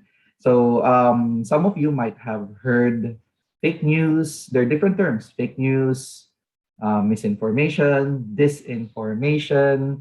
But what are those terms and how relevant are they? Then a couple of years later, now we have COVID-19. So based according to the US Secretary General Antonio Guterres, our common enemy is COVID-19, but our enemy is also an infodemic of misinformation. So we're not only battling the virus itself, the virus physically, but we're also having some problems in terms of the misinformation that comes with the virus in itself. So here we're confronted with different terms: infodemic, misinformation. What are those terms? So a good way to demonstrate these terminologies is that infodemic, as according to the World Health Organization, is an overabundance of information during a certain health crisis. So it means that during a health crisis, lots of information would go in to the point that you don't know what's true or not. And infodemic means that there is a surge of information that is both true and false. The problem is that most of the time there are more false information than the true information. And if we further categorize false information, they can be broken down into two types. One is misinformation, and next is disinformation. Misinformation is false information that is spread regardless of whether there is intent to mislead, while disinformation is from the letter D. It's more deliberate. So deliberately misleading or biased information. So there is an intention to spread false information for disinformation. Nonetheless, in terms of the health sciences literature, we are more focused on health misinformation. Before I go over what is health misinformation, I just want to present some of the examples of what are the types of misinformation that you might have encountered. So how are they presented? First, they can be as simple as a satire or parody. So this has been a digitally edited post by, it's not really a true post, but it's a satire or parody. So most of the time people find it funny, but some people might believe it, but it's satire or parody. Next is that it may be a fabricated content. It's a myth. It came out of nowhere. So some people provide, in Filipino, it might be hearsay, sa Tagalog, chismis. So this might be fabricated content. There's no way to prove it. It's not substantiated. There's no proof to it. Next, some example is imposter content. So there has been this post wherein it uses the logo of UNICEF, but eventually UNICEF mentioned that this advice did not come from them. So someone was spreading false information and using UNICEF to make it seem that it's credible.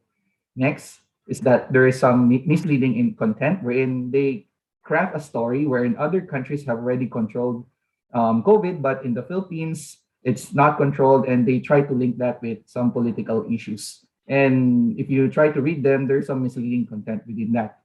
Then next is that images.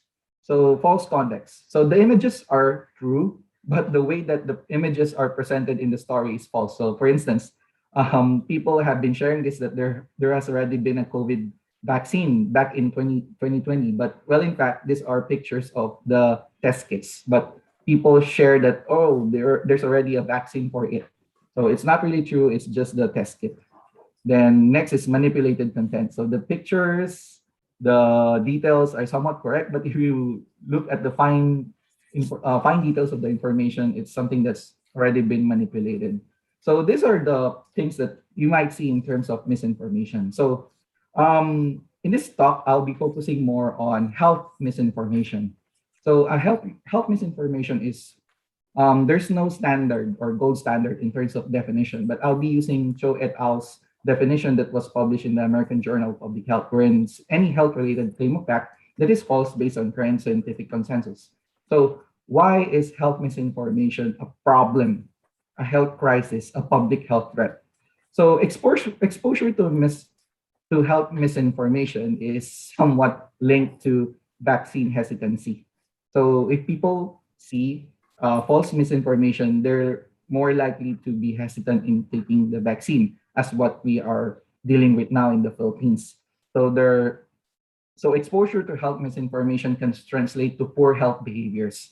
And that poor health behavior can translate to poor health outcomes, wherein our hospital are getting full because of COVID patients. And in other countries, for example, here in the US, most of the patients right now in the hospitals are those that are unvaccinated. And it has been linked that vaccine hesitancy has a large role to play. And vaccine hesitancy is usually brought upon by health misinformation that is circulating on social media.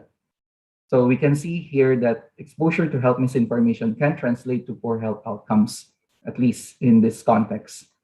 So what does the United Nations do about it? So the United Nations launched an initiative to fight COVID-19 misinformation through digital first responders. Digital first responders is an initiative wherein they will encourage social media users to share correct information and along the way correct health misinformation. So it's not really specific for healthcare professionals, but at least here in the context of the US, there's this latest advisory from the US Surgeon General. The US Surgeon General is like the Secretary of the Department of Health, something of an equivalent of some sort of like that. So in that advisory, they noted that healthcare professionals have a lot to play in terms of correcting health misinformation. So they need to proactively engage with patients and the public on health misinformation. And they're being encouraged to use technology and media platforms to share accurate health information with the public. So we're actually, healthcare professionals, regardless of where your country is, are engaging on correcting health misinformation. So just look at some of these examples. So although Doc Adam is not a Filipino, but most of his videos on YouTube has been dealing with health misinformation in the Philippines. We also have TikTok sensations like Dr. Klimanguru, who just received an award because of his sharing health information on TikTok. We also have Dr. Gia Season, who's been a mental health advocate and a very well-known social media personality in terms of health. And we also have some posts from DOH from time to time that it encourages people to check the facts, and somewhat they encourage people to share this to people. So healthcare professionals have been doing these things aside from being in the front lines. They also somewhat fight COVID misinformation on social media. So in terms of my research, so the question here is, how do they do that? To what extent do they do that? And if you correct someone, if you're a healthcare professional and you correct someone, will there be an effect? Will there be a change in behavior towards that correction? So that is somewhat the direction of my research. And first, I'd like to know how do healthcare professionals correct health misinformation on social media? So at the start of the pandemic, so it wasn't really about COVID back then, but eventually it turned to COVID because of the time of my data collection. So I interviewed 15 nurses, 15 doctors here in the US to understand how do healthcare professionals correct health misinformation on social media. The next is that I'd like to determine what are the factors that are associated with healthcare professionals' intentions to correct health misinformation on social media. So I did a survey on October 2020 wherein I asked doctors and nurses, about 377 of them, to participate in an online survey. And a follow-up study is that what correction strategy is effective in increasing US adults' intention to take a COVID-19 vaccine?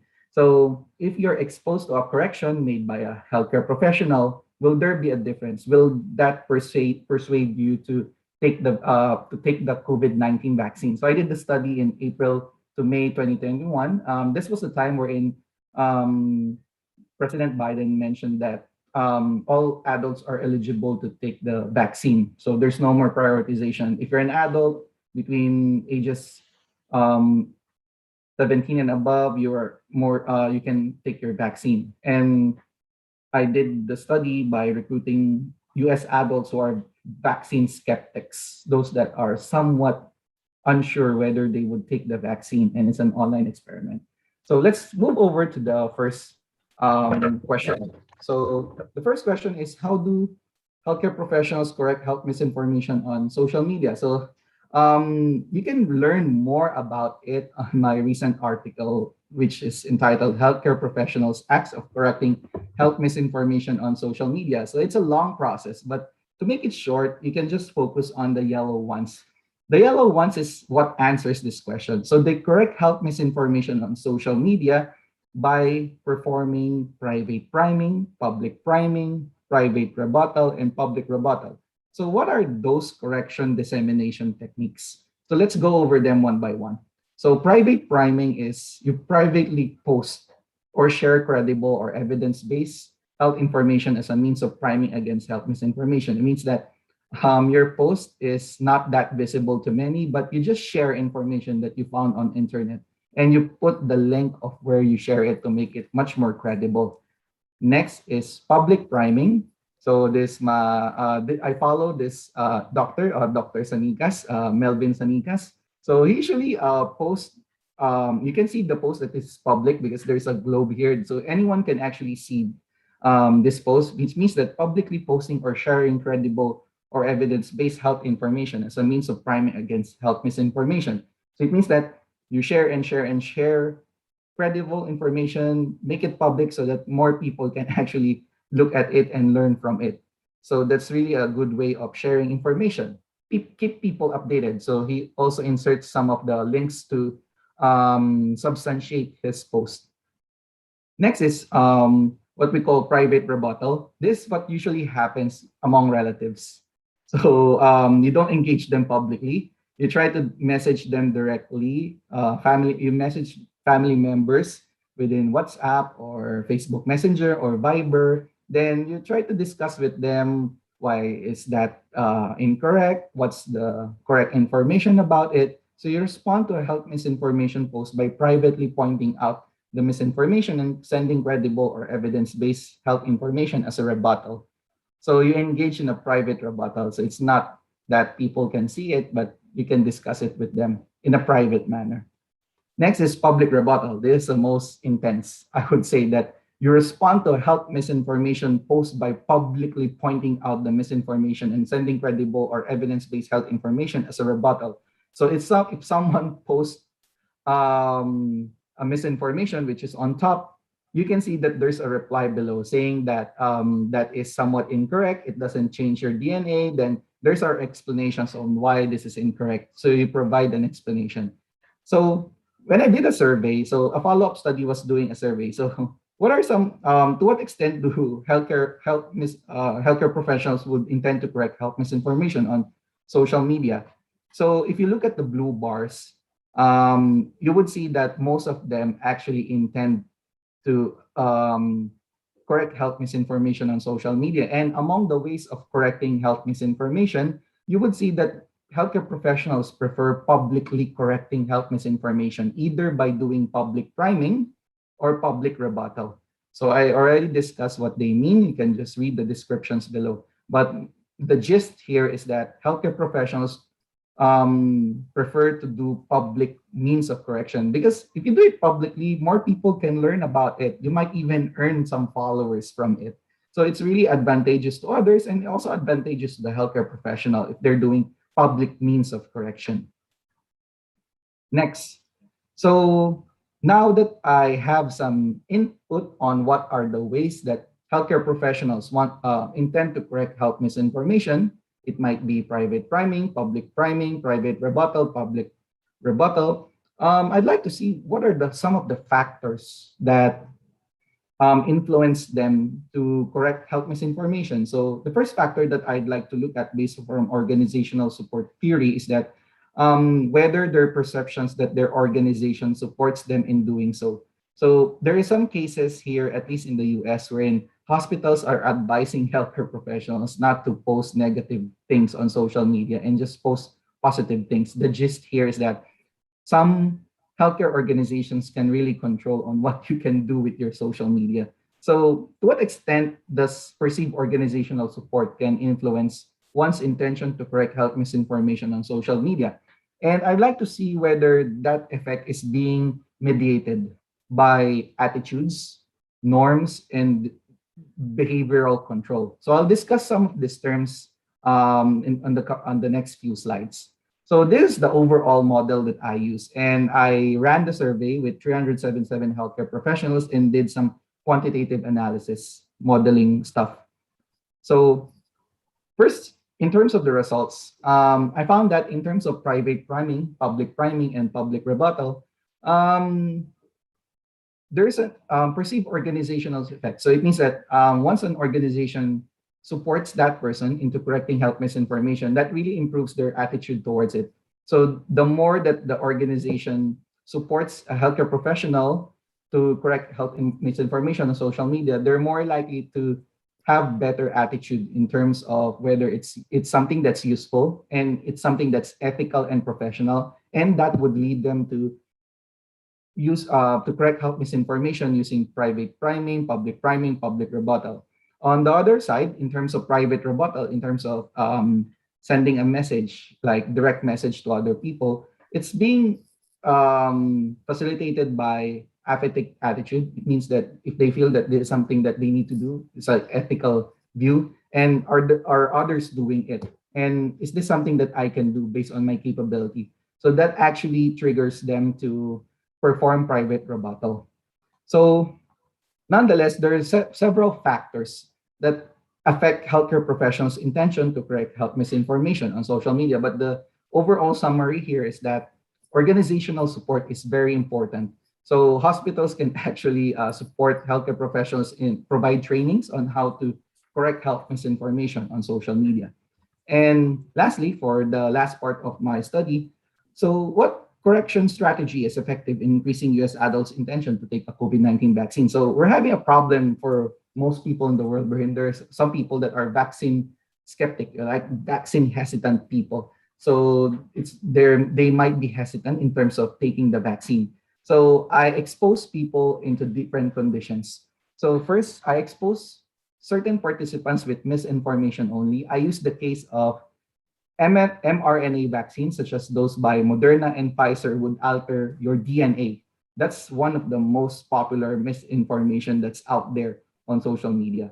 So there's a control condition. Then there are 3 public priming groups, wherein one is posted by an individual. Next is just a registered nurse. Next is just a medical doctor. I just changed their name. So like Nurse Alex, Dr. Alex, or just Alex if it's individual. Next, there's this for 3 public rebuttal groups, wherein I asked them to take to view this post, and they can see the reply. So the rebuttal means that you need to respond to a misinformation as a reply. So that response, the correction, might come from an individual, a registered nurse, or a medical doctor. So based on my results, so I compared them, try to look at the dependent variable, which is to whether they would have more willingness to take a COVID-19 vaccine. And I have some control variables, and I try to look at the mechanism. If it's something that has a direct effect or an indirect effect through evaluation of information or perceived expertise. Evaluation information means that whether they think that the correction is something that's useful, novel, credible, trustworthy. Perceived expertise is more focused on the person, whether do they think that the individual is some sort of an expert or the doctor or nurse as compared to those exposed in the misinformation only group. And I separate the results based on whether that person, were these participants are vaccine skeptic or not. So whether the skepticism with the vaccine is high or low. So in terms of the experiment findings, I didn't see a direct effect, direct relationship between being exposed to public priming and intention to take COVID-19 vaccine. But the good thing is that if they think that the information is something that's positive, it's credible, it's trustworthy, then they're more likely to take a COVID-19 vaccine if they're exposed to public priming. It means that regardless of the person, whether if it's an individual, a doctor, or a nurse. So it doesn't mean that if you're just a normal individual, you don't have any health credentials, there won't be any effect. There is still an effect because it's regardless of who that person is, as long as they post something that is credible. And the results is the same for those with high or low vaccine skeptic people, so which is really encouraging. The next is that in terms of public priming and public rebuttal, so whether you engage in priming or rebuttal, that would have an effect if they think that the person is some sort of an expert. The weird thing, at least in my result, is that even for individuals, they think that person is an expert as long as you provide the correction, as they provide the correct information. So that is something that's really interesting. Unfortunately, this works only for those with low vaccine skepticism, not with those high vaccine skepticism. So to end my talk, what are some of the lessons that I learned from this research? First thing is that correcting misinformation works. There are some doctors and nurses that I interviewed that they feel that what they're doing, which is correcting health misinformation on social media, is something that doesn't work. But it actually works based on my research. And there are different ways of correcting health misinformation. For people who are interested on how to correct health misinformation, which is specific for COVID, I advise you to read the COVID-19 Vaccine Communication Handbook, which is authored by a consortium of health researchers.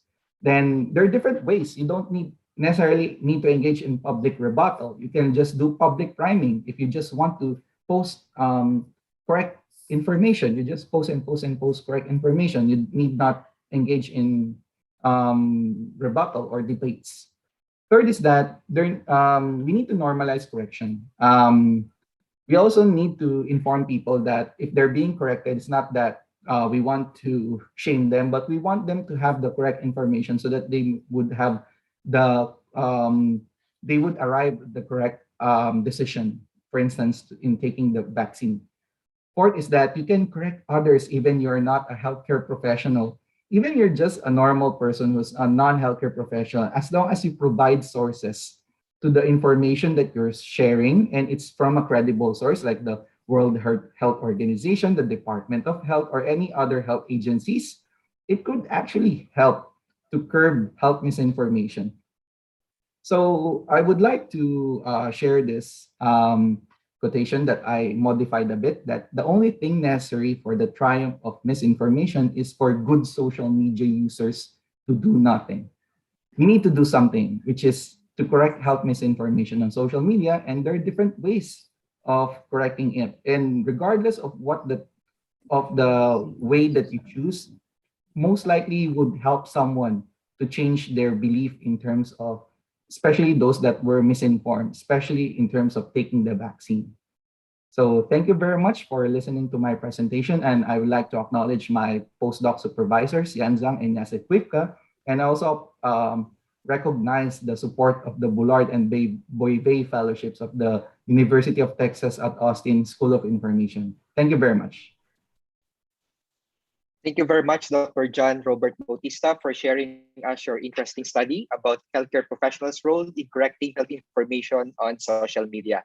Indeed, one of the essential responsibility of healthcare providers is health information dissemination, and now correcting misinformation in both in-person and virtual spaces. Again, Thank you very much, Doctor.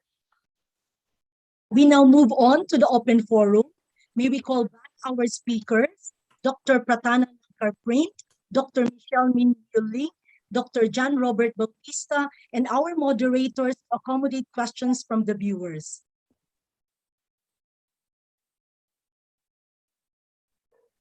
Thank you, Ma'am Grace Arao. Thank you, Mr. Caleb Conyate. So, to my fellow moderators, Dr. Hazel and Dr. Dino, what can you say about the three topics this morning? All topics are really interesting, and I think this is how we start a very good virtual conference. So I learned a lot from our three speakers. How about you, Dr. Hazel? Yeah, we would like to thank all our speakers because their talk is very much relevant. There are so many questions actually being thrown at us right now, and I think we are all of us are very excited to listen to the advice or the answer of all our speakers. Yes, true, because when we talk about these three speakers, the first speaker talk about practice, and the second speaker talk about Education 4.0, and the third speaker talks about research in relation to health information. So it encompasses all fields, but I have to start the ball rolling. So I'll be asking the first question to Dr. Pratana Langkarpint. So by the way, I call Dr. Pratana Ajarn because the word Ajarn in Thai means teacher.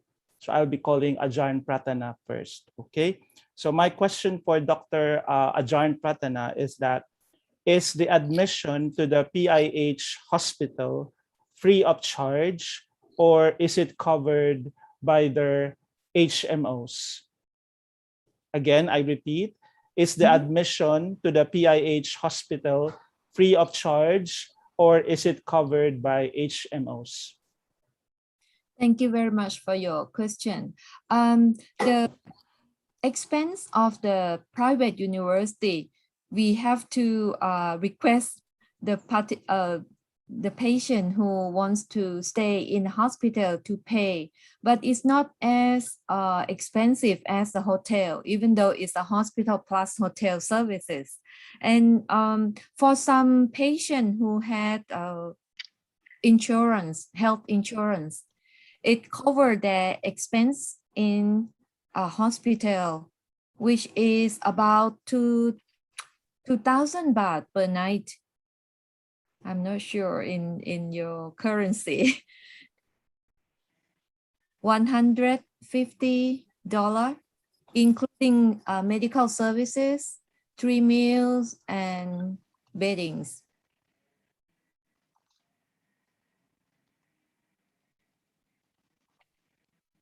Are you, Ajarn, are you catering to mild to moderate patients or moderate to severe COVID-19 patients?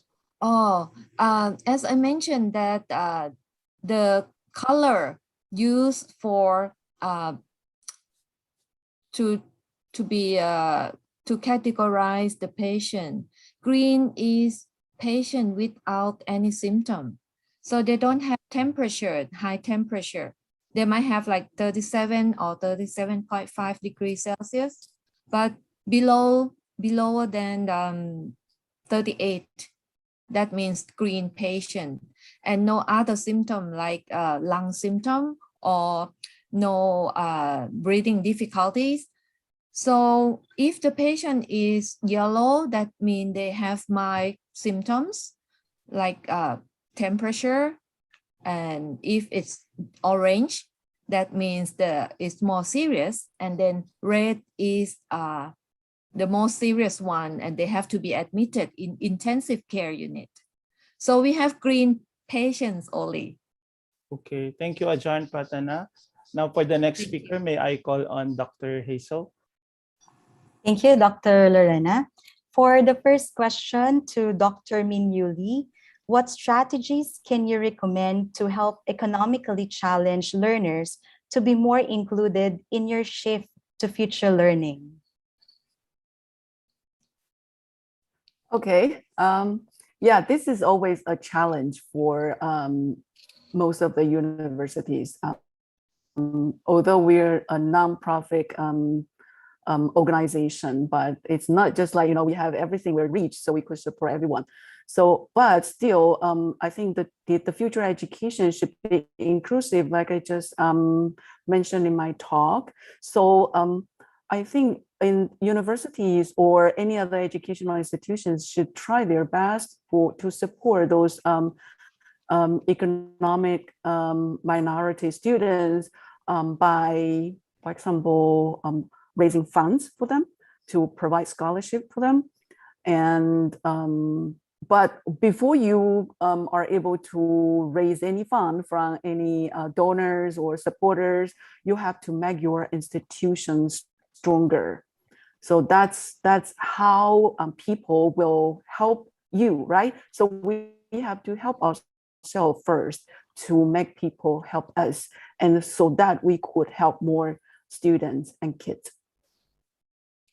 Thank you, Dr. Minyu Lee, because I agree, Dr.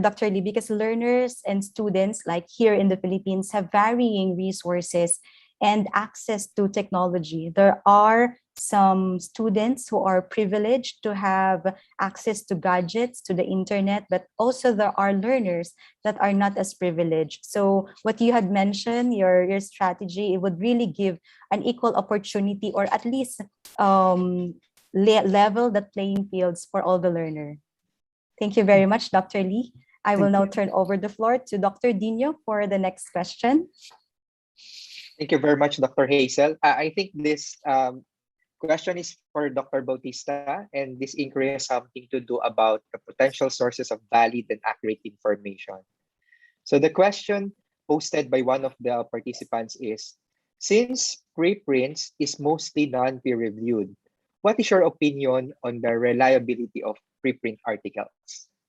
Okay, general consensus is that if it isn't published, as much as possible, we don't cite it. But there are some preprints that have been very beneficial, such as the preprint about the UK variant. So they haven't really published the paper about the UK variant, but they immediately contacted the government that we have a paper, it's preprint, not yet formally published, but we are now signaling the alarm that there is a variant out there that might cause a problem. So there needs to be some balance with that. So the good thing in terms of the preprint is that the authors behind those preprint are those that most likely that you would trust, because they're really experts on what they're doing. And the justification for sharing information from that preprint is to warn governments. So there need to be a balance, because unfortunately, the peer review process sometimes takes time. And by the time that it gets published and it gets the formal blessing of being something that's credible and something that's citable, maybe the world has already gone into a more problematic state. So there needs to be a balance. So one recommendation, at least for journalists, is to deliberately state that the study is yet a preprint and soon to be published. There always needs to be a disclaimer, but the problem is that once we share that information, sometimes the public don't really care about it if you signal that information from a preprint. So, but at least there needs to be a disclaimer that that study is a preprint and is still undergoing peer review. Okay, thank you very much, Dr. Bautista. And I agree 100% to that. So I think we need to exercise some sort of a caution, although the presence of preprints might also benefit us in some ways. So I love the term balance. I think that's the best approach that every healthcare provider can do. Thank you very much. Thank you, Dr. Dino. If I may, I would like to ask question to Dr. Lee this time. I think someone messaged me, and I think we need some answers to this question, a very important question. The question for Dr. Lee is, what should be the emphasis in ranking universities as we enter Education 4.0? What should be the emphasis in ranking universities as we enter Education 4.0? Dr. Lee? Okay, thank you for the question. What should be the emphasis when we enter the education 4.0 to rounded university, right? Am I? Yes. Okay. So I think learning design is very cool, very vital. So learning design include your curriculum design. Learning design means that you have to design an education based on learners, teaching, and also environment. So that's what learning design I mentioned in my talk. So we have to develop an environment that perfectly suit the needs of Gen Z students, and that goes with the trends, educational trends that we're facing, and to generate the best learning result. Yeah, so I think learning design is very important and focus on that. And there's a lot of issues in learning design that we could or we should investigate further.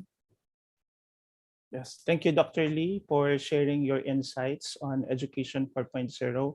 I think you mentioned about curriculum design, and I think all the universities in the Philippines right now, even global, they are now focusing really on the teaching, learning, and education curriculum.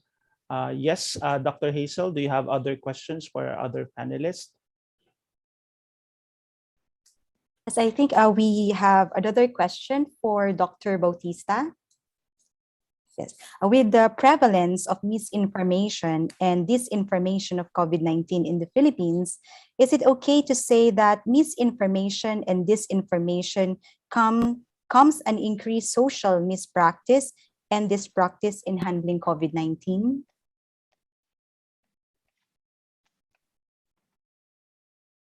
So basically the question says that what's the link between misinformation and government practices in terms of handling the pandemic? So it has something to do in terms of uncertainty.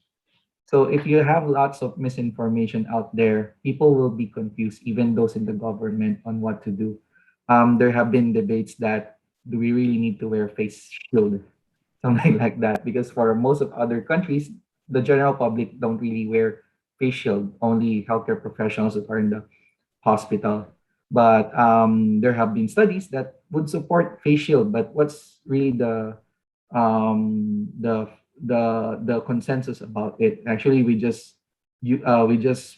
are just being more on the sure side, wherein even though there's no consensus, but if it increases it reduces your chance to have COVID, then we'll do it on a large scale, on a public scale. So misinformation actually affects government decisions, because sometimes even the government agencies are the source of misinformation, and that has been proven from time to time. For instance, although at that time it wasn't misinformation, but there was a time that WHO does not recommend mask at the onset of the pandemic. So that has been proven to be wrong, and they actually retract their statement saying that you should now wear mask when going outside, especially if you're unvaccinated. So although it wasn't meant to be it wasn't really a misinformation back then, but like old information can become misinformation, and that is a problem with COVID. The pace of the science of the information that we have is so fast that sometimes the previous recommendations um, are not applicable anymore, and some people are somewhat late with that information. So sometimes they become skeptic with the government's responses. So that is, I think, the overall problem with misinformation. It increases the uncertainty of people to take reasonable actions, to the point that it might decrease trust to government agencies, especially for health agencies that are trying to do their best with whatever resources that they have.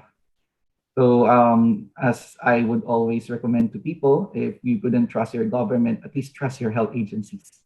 They know somewhat they usually study that. They're really the experts in terms of health issues that we have right now. Thank you very much, Dr. Bautista, for graciously addressing this question. Dr. Dino, would you like to add more? Yes, our participants for our event is really proactive and we're receiving a lot of interesting questions. And I think this next question can be answered by any of our speakers. Some anti-vaccine beliefs are tied to religious spiritual beliefs. So how do we debunk or correct these claims in a manner that is still respectful and professional to anyone's religious beliefs?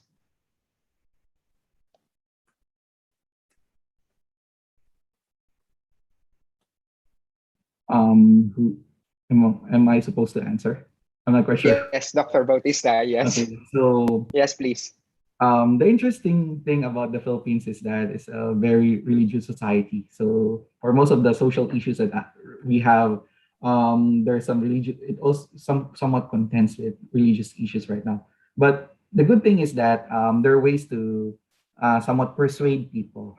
We can correct them, say that they understand that they have uncertainties about, for instance, taking the vaccine. Maybe they have beliefs about not taking the vaccine. First thing is that we need to acknowledge that there are some religious practices that may not be compatible with certain health practices. Like, for example, for some religious organizations, they're not allowed to take like blood transfusion, something like that.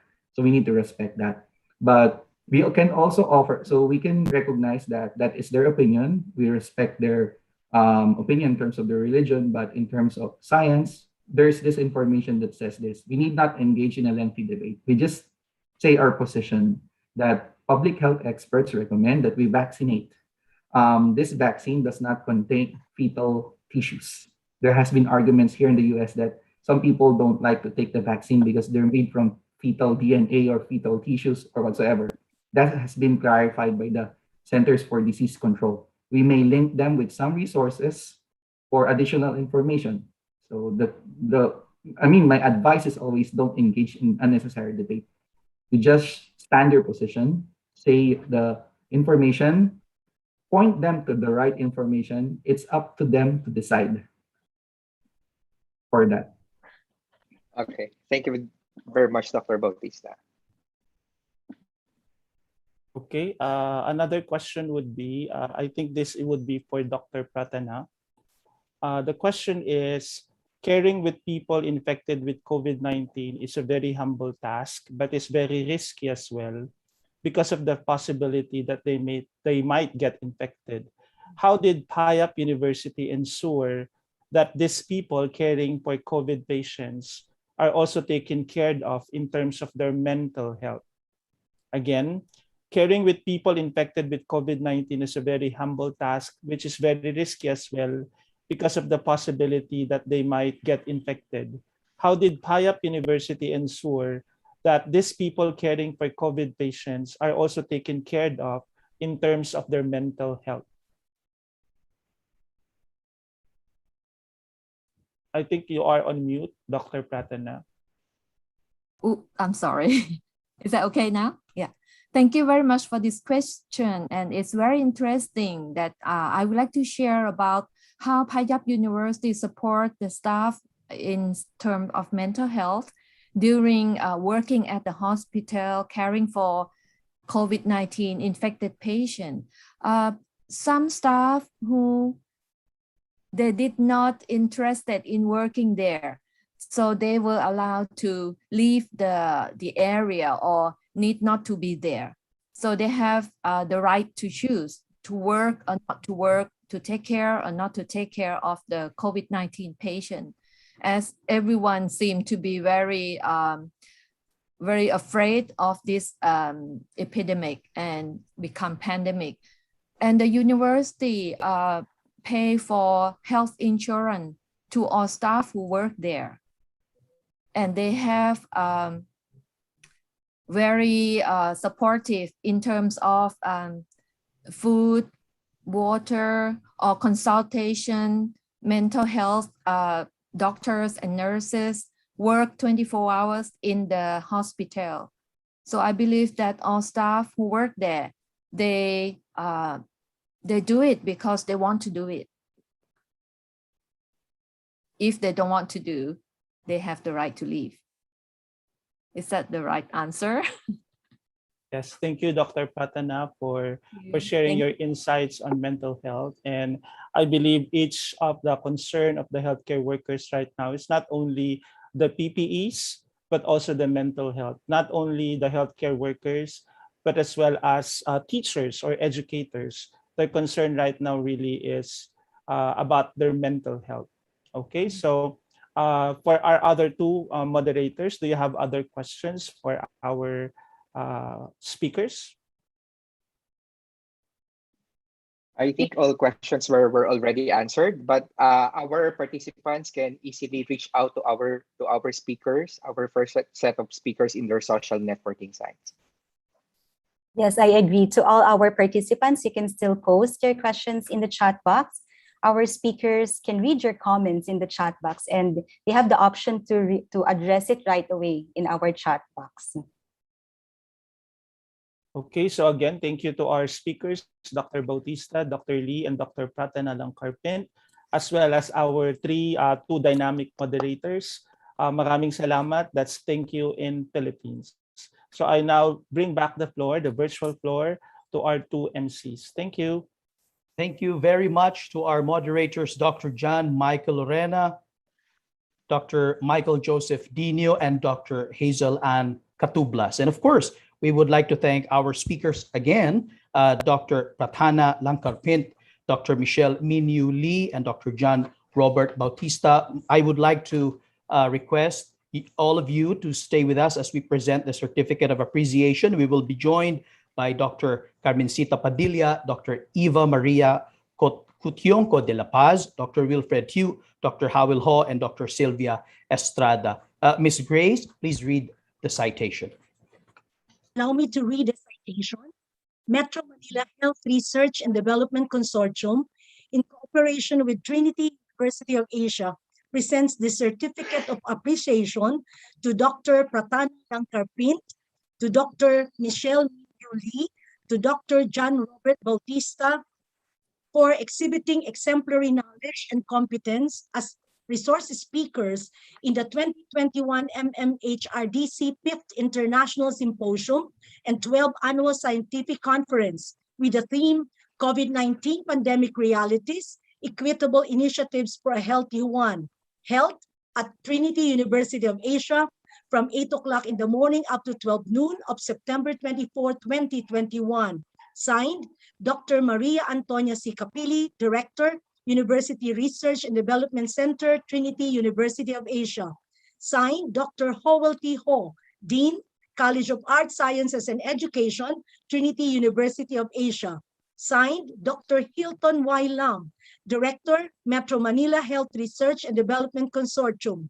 And signed, Dr. Carmencita D. Padilla, Lead Convener, Metro Manila Health Research and Development Consortium.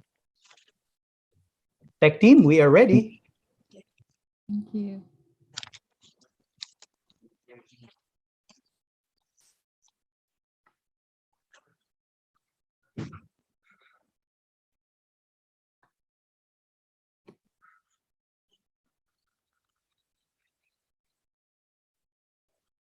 All right, I think tech team just prompt us if you're done. Okay.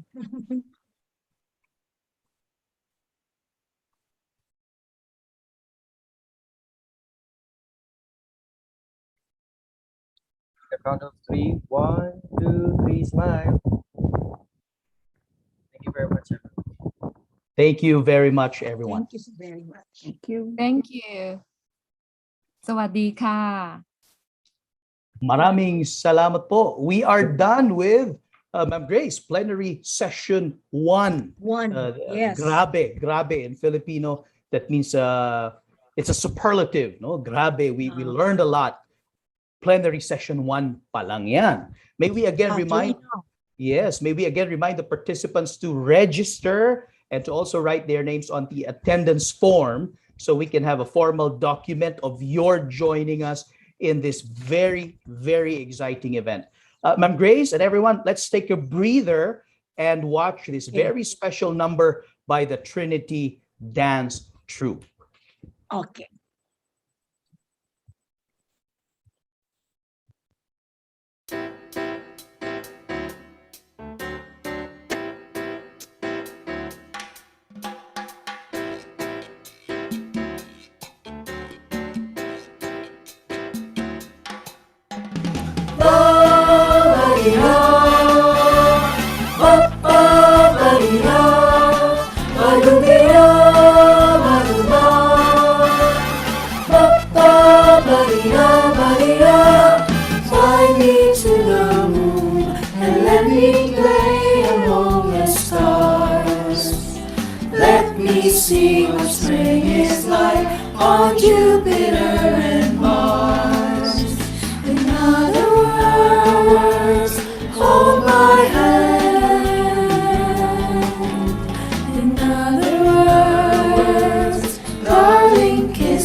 true.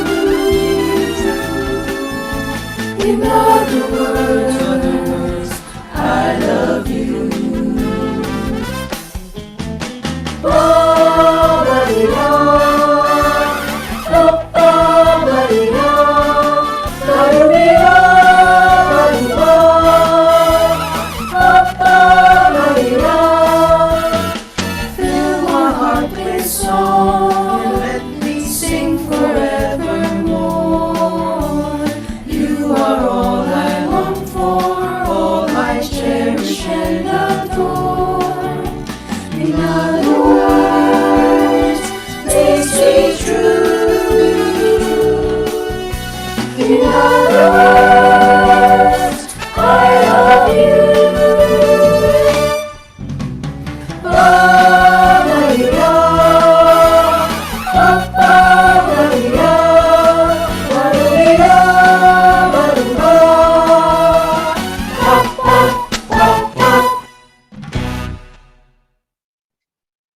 Thank you very much. That was not Ma'am Grace. I'm sorry, that was not the Trinity Dance Troupe. That was the Trinity University of Asia Chorale. Pero yung Yeah, song, it was a delightful, yes, sir.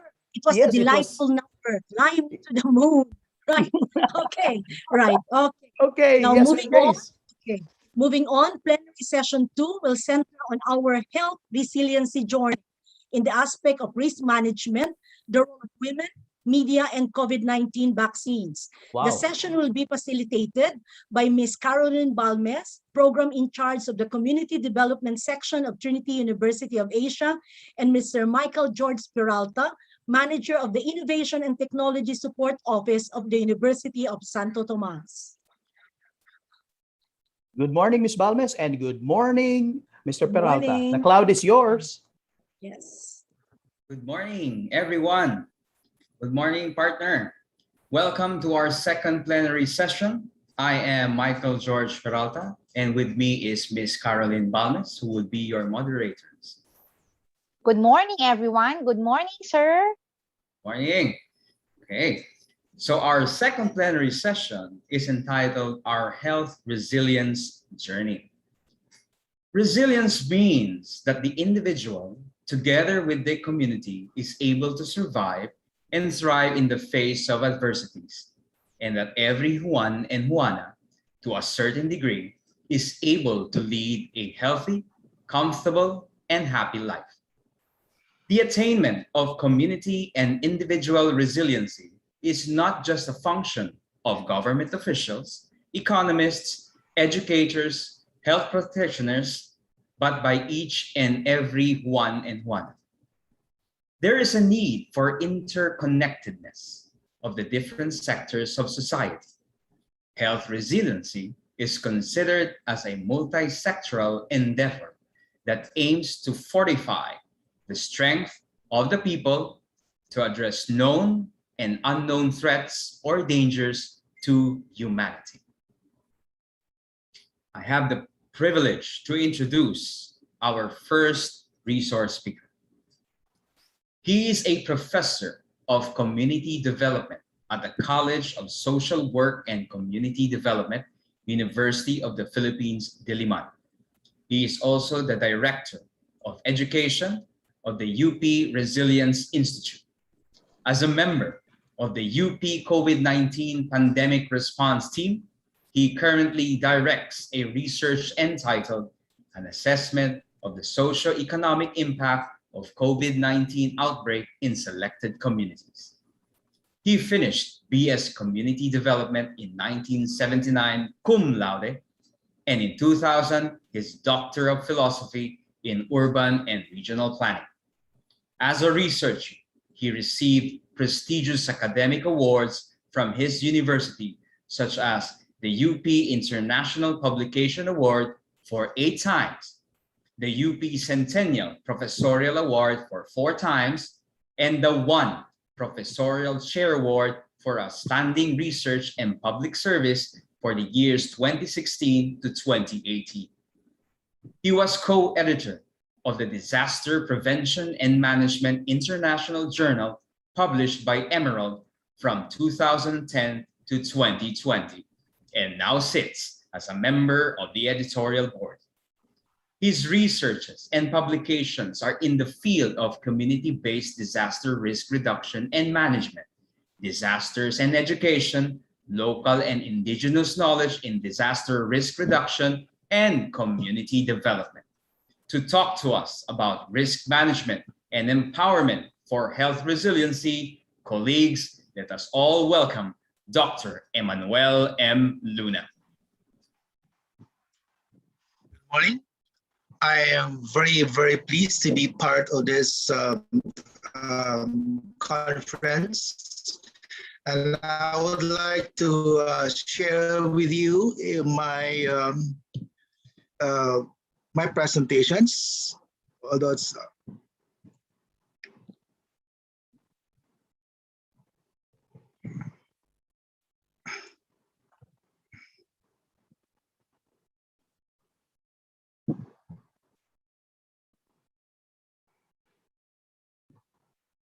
this is actually a presentation about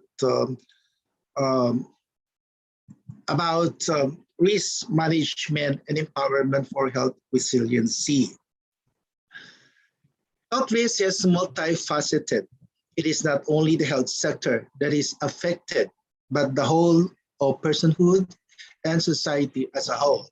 In the research that we are doing right now, we're looking at the impact of COVID in different aspects of our lives, and that is the physical health, the psychosocial mental health, the economy, education, and social conflict. COVID-19 started as a health issue, but as we can see right now, it is affecting everything from tourism to education to economy and even politics. So this is actually our research that we're doing for the COVID-19 pandemic response team.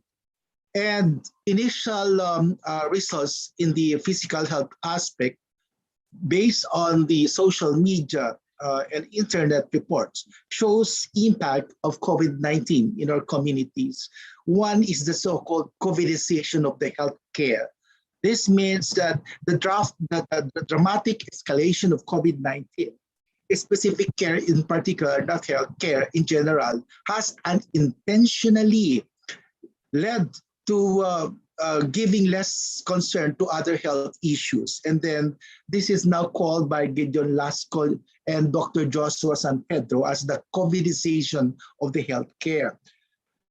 The conversion of many health facilities into dedicated COVID-19 facilities and the suspension of other essential health services, including outpatient care and surgeries, is one of the features of the present health system. So the economic impact are leading to and worsening food insecurity and consequently poor nutrition and dire health outcomes. Families with children, okay, it says that it will take years for the full impact of malnutrition to manifest, though developmental and mental concerns will be seen. I'm just presenting to you some of the present impact of COVID pandemic in the non-COVID issues. So for example, we see here one of the posts last year, well, because of the lockdown and the failure of the this transportation system, there was this husband who drove 12 kilometers from Caloocan to Quezon City just to get dialysis, okay, for his wife. Then you also had this post last year where a father walked home from Pasig to Makati with a dead son in a box. I'm not going to the details of this, but I'm just presenting to you that the different ECQ impact even on the healthcare system. The ECQ has made access to cancer care more difficult for patients due to the unavailability of public transportation and limitation of drug availability in the provinces. So some tertiary centers with high volume cancer centers have been designated as COVID-19. Not only cancer healthcare centers, but a lot of facilities in the hospitals right now especially the ICUs, are being devoted to COVID cases. Even among the elderly, the Health Aids International News and Views says that the community quarantine has a huge effect on us, senior citizens. It's good that we were able to prepare for what we needed a day before the actual declaration of community quarantines. So we still have something to eat, but I'm worried that it will only last for a few days. Maybe next week, we won't have food to eat anymore. In non-COVID-19 illnesses, there's a report that says the true epidemic in the country is actually non-communicable diseases such as heart attacks, stroke, cancer, and chronic obstructive pulmonary diseases, among others. He said that the burden of these diseases to the economy amounted to about 200 billion based on the 2012 tally of Dr. Tony Dance, a UP professor of Emeritus. Of course, food security also is affected by the ECQ. Foods like rice and vegetables needed by the people of Metro Manila have been blocked in different borders control. This was during the early part of lockdowns in Metro Manila last years. So there were trucks carrying the food who could successfully pass on several borders control only to be stopped in another border control. Of course, dying in stress for life. Meanwhile, thousands of poor people have been lining up often violating social distancing rules for several days and under the heat of the sun and even under the pouring of rain just to get the social amelioration fund. The social amelioration fund is actually financial assistance given by the LGUs and given to the poor people. And then because of the so many number of people, they have to come to the place of distribution, violating actually social distancing, creating greater risk. So there's this health deterioration. Okay, a village, for example, in there was an observation about the deterioration of the health sector, or even of the people, as observed by Mr. Andrew Masigan in their community. And also, there's a reactive years of neglect, weakened health care system. The government's subsequent response revealed the inadequacies of national disaster response framework and exposed the sorry state of the country's health system. The government response appears inadequate because the lockdown and social distancing measure may have slowed down the spread of new cases. The country's health system is bursting at the seams. Thus, there are suggestions to create a more community-based healthcare system. And the paper says that there's a call for expansion and strengthening of primary healthcare at the barangay level, like having community education, promotion of food security, supply of safe water in basic sanitation, material and healthcare, immunization, prevention and control of locally endemic diseases, scientifically and culturally appropriate treatment of common diseases, and provision of essential drugs. Now, disaster risk is as a model, as a schematic model, says that disaster risk is a function of hazard multiplied by the exposure, multiplied by the vulnerability over the capacity. This means that preventing or mitigating the impact of hazards means you have to reduce the hazard.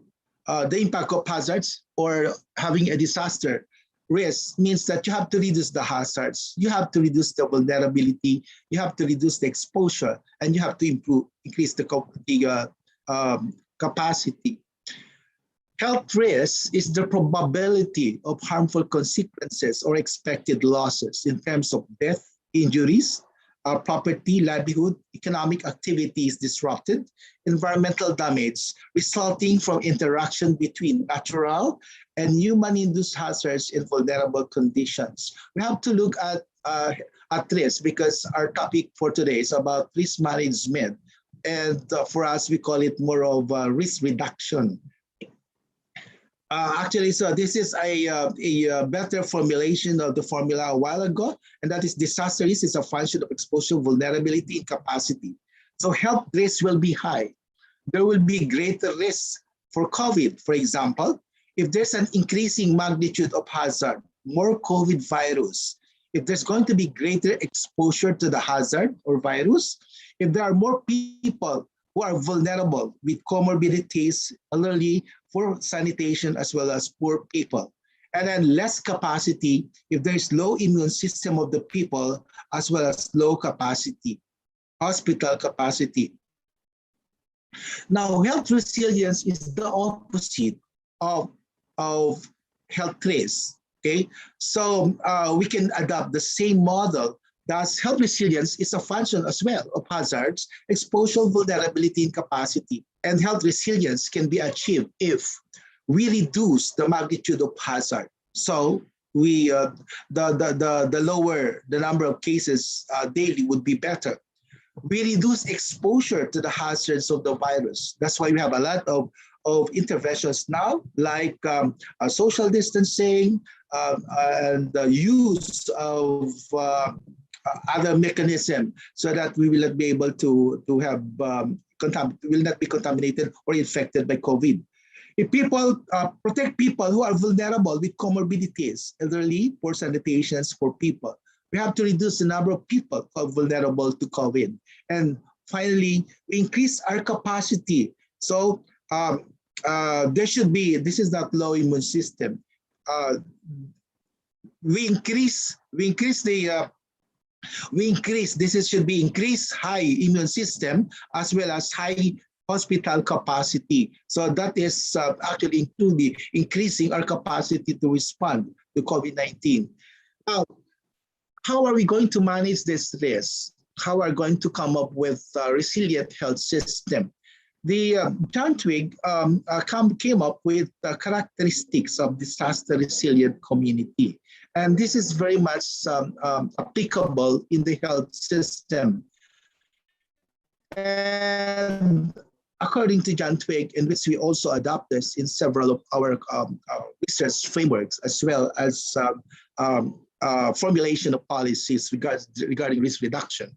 He says that resilience has multi-components. One is something to do with governance, on risk assessment, knowledge, and education, risk management and vulnerability reduction, disaster preparedness and response. We're going to discuss this one by one. In terms of governance, there would be greater health resilience if we have policy, planning, priorities, and political commitment. Commitment here refers to, coming up with plans, coming up with funding, coming up with proper prioritization of our program, so that healthcare is given much concern. When we see the opposite, where the political commitment is geared towards corruption and creating so much issues among the health workers, and at the same time not improving our health facilities, then that is the opposite of proper governance in health system. So there has to be less political commitment in our health sector. The second is the legal and regulatory system. There has to be proper guidelines and policies. One criticism today in our COVID management is that in the Philippines is that the national committee in charge is highly composed of people who are former military people, with lesser people from the health sector, as well as in other fields like social sciences. That's some of the guidelines. There's the so-called you give it, you withdraw it, back and forth policies or guidelines, because some of these policies, for me, I feel that they are not thoroughly discussed holistically. Hence, there has to be legal and regulatory system. For example, in the legal aspect, the Biennial Act has a period only, maybe until June this year, and then after that they cannot implement the law again. Why? Because it has a duration. So if they have to implement some other funding sources to be released, then they have to come up with a new law. So there are some there are some problems with the legal and regulatory system in the country. Also, it says that the regulatory system seems like they're monitoring and regulating more the people through military actions like lockdowns and things like that, instead of really regulating the presence of COVID virus. There has to be integration of development policies with development policies and planning. As we have seen, COVID-19 is not just affecting our health sector, it's affecting education, the health, the industry, the tourism industry, all departments. All departments are being affected, and therefore these departments have to consider the coronavirus, okay, the presence of this COVID in their development planning and policies. At the same time, there's a need to integrate with emergency response in recovery, knowing that we have this pandemic. What is our initial response and recovery actions? The sad thing is that before March last year, we didn't have any emergency or contingency plan to handle COVID-19. We came up only with plans only when the emergency, when COVID pandemic was already there. There has to be institutional mechanism, capacities and structures, allocation of responsibilities. Now, while this is, we can see this in the Philippine setting. We have an interagency task force. This can also be, this can also be done at the community level, where there should be a committees implementing the responses, interventions, such as prevention of COVID at the community level. Of course, there has to be partnership, and partnership with the various stakeholders from the global to regional, as well as communities as well. And then there should be accountability and community participation. Now, this is one aspect of having a disaster resilient community, and that is having this in our governance. The second element of health resilience is having risk assessment. I know it's a practice among all of us that before we can do something, before we can come up with interventions, with policies, with programs, there has to be risk assessment. How well are we assessing the risks? First of all, there has to be hazard as well as data assessment, okay? There should be assessment of this hazard, and the UP Resilience Institute, we have actually a way of making assessment, even plotting the cases of COVID in the country. We have an UP ENGOV platform. It is available. This is open data, and we do a risk assessment through our NOAA Center. There has to be vulnerability and capacity and impact data as well as assessment of this data. Our research right now is actually that we're doing is actually determining the impact of COVID in rural and urban communities that are marginalized. We're still in the process of doing this because our face-to-face data gathering with communities have been hampered by all these lockdowns. So we're waiting for maybe by November, hopefully, we can come to the communities for face-to-face data gathering with them. Then there has to be scientific and technical capabilities and innovations. This is very important. The discovery of vaccine or develop formulation of new vaccine, as well as our other innovations that's being done now, like the nasal vaccine and other technological scientific innovations. This has to be done in order for us to improve our health conditions. Another element of having health resilience is by promoting knowledge and education, like what we are doing right now. So there has to be public awareness, knowledge, and skills. I'm very happy to hear about our guy, Dr. Bautista. Am I right? Who presented papers about about the need for rebutting fake news and lies in public media. There has to be public awareness, of course, in order for us to really understand. In fact, this is also one of our concerns in our research, and that is to determine how the poor people perceive COVID in its intervention. There has to be information management and sharing. I will not be going into details of this because in the previous section, this has been thoroughly discussed. Of course, we need education and training. As education director of the UP Resilience Institute, we've been conducting regular webinars and forum. We've been stimulating, we've been conducting and partnering with other LGUs in order for them to be trained about risk assessment. We are presently working with the city mayor, with the city of Manila regarding disaster risk reduction in their community, as well in Quezon City with Mayor Belmonte regarding flooding, master flooding, as well as helping them in data analytics regarding COVID.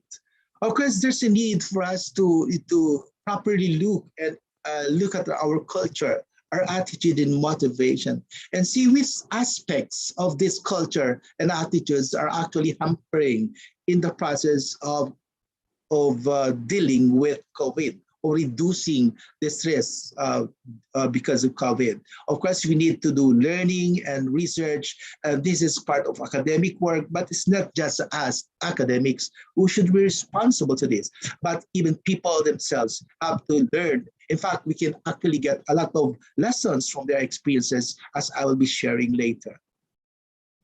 Another aspect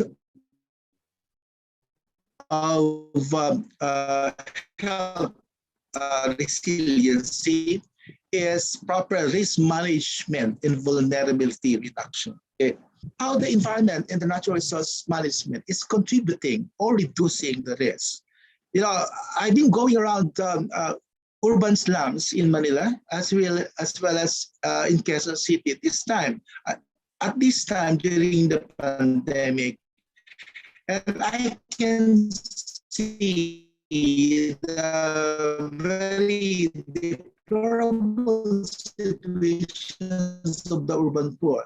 They don't have sufficient water supply. Some people in Manila are through those alleys. There are still people living that kind of situation, considering there's so many urban development programs that were instituted or implemented before. Even here in Quezon City, we can see I saw the communities that are flooded beyond 5 feet because their settlements are along the floodplains, and this would really affect their sanitation situation as well as their vulnerability. It would increase their vulnerability to health issues.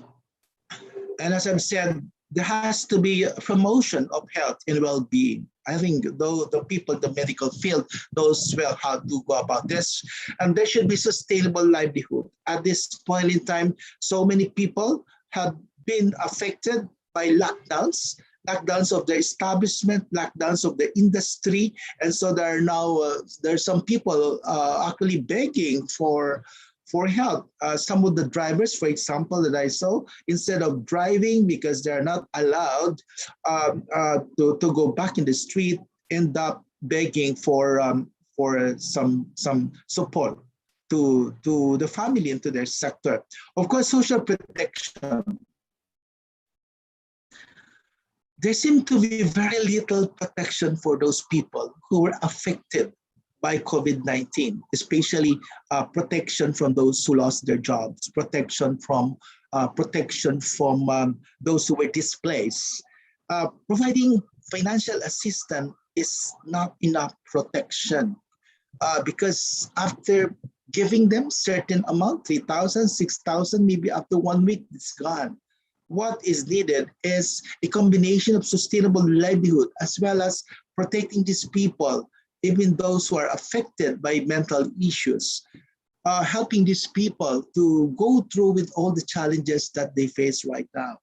Of course, financial instruments, as I've said, providing some cost is not enough. There should be instrumentalities that may be providing some capital, some capital that will enable some loan for capital that will enable some communities to initiate their own livelihood. Of course, we need physical protection, structural and technical measures. I wonder how many temporary hospitals were already put up in the country.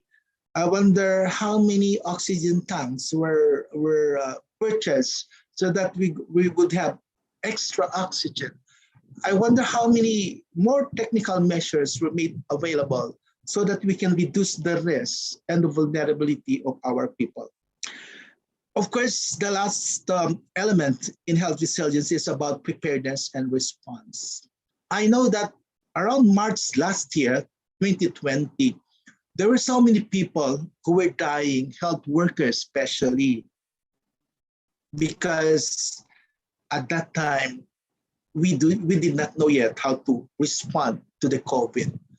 The health professionals were trying to discover the drugs, the mechanisms, plus the fact that there were limited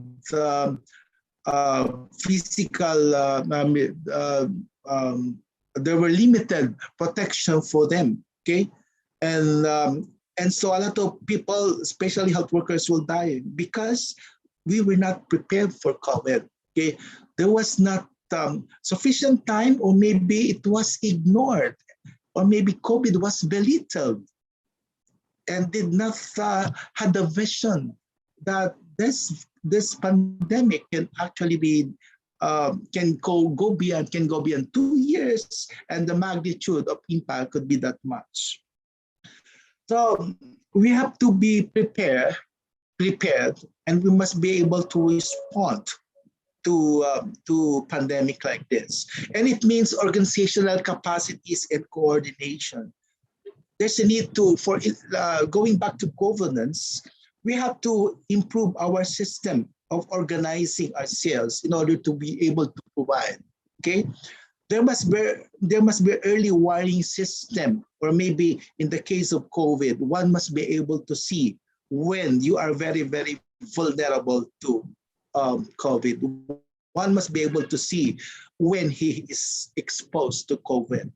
There should be preparedness and contingency planning in all aspects, because it's not, as I've said, it's not just the health sector that is affected, but all other sectors. Therefore, there has to be preparedness in contingency planning. How about the schools, okay? For both tertiary as well as primary education, okay? What is our contingency plan? Are these contingency plans viable? There must be emergency resources and infrastructures.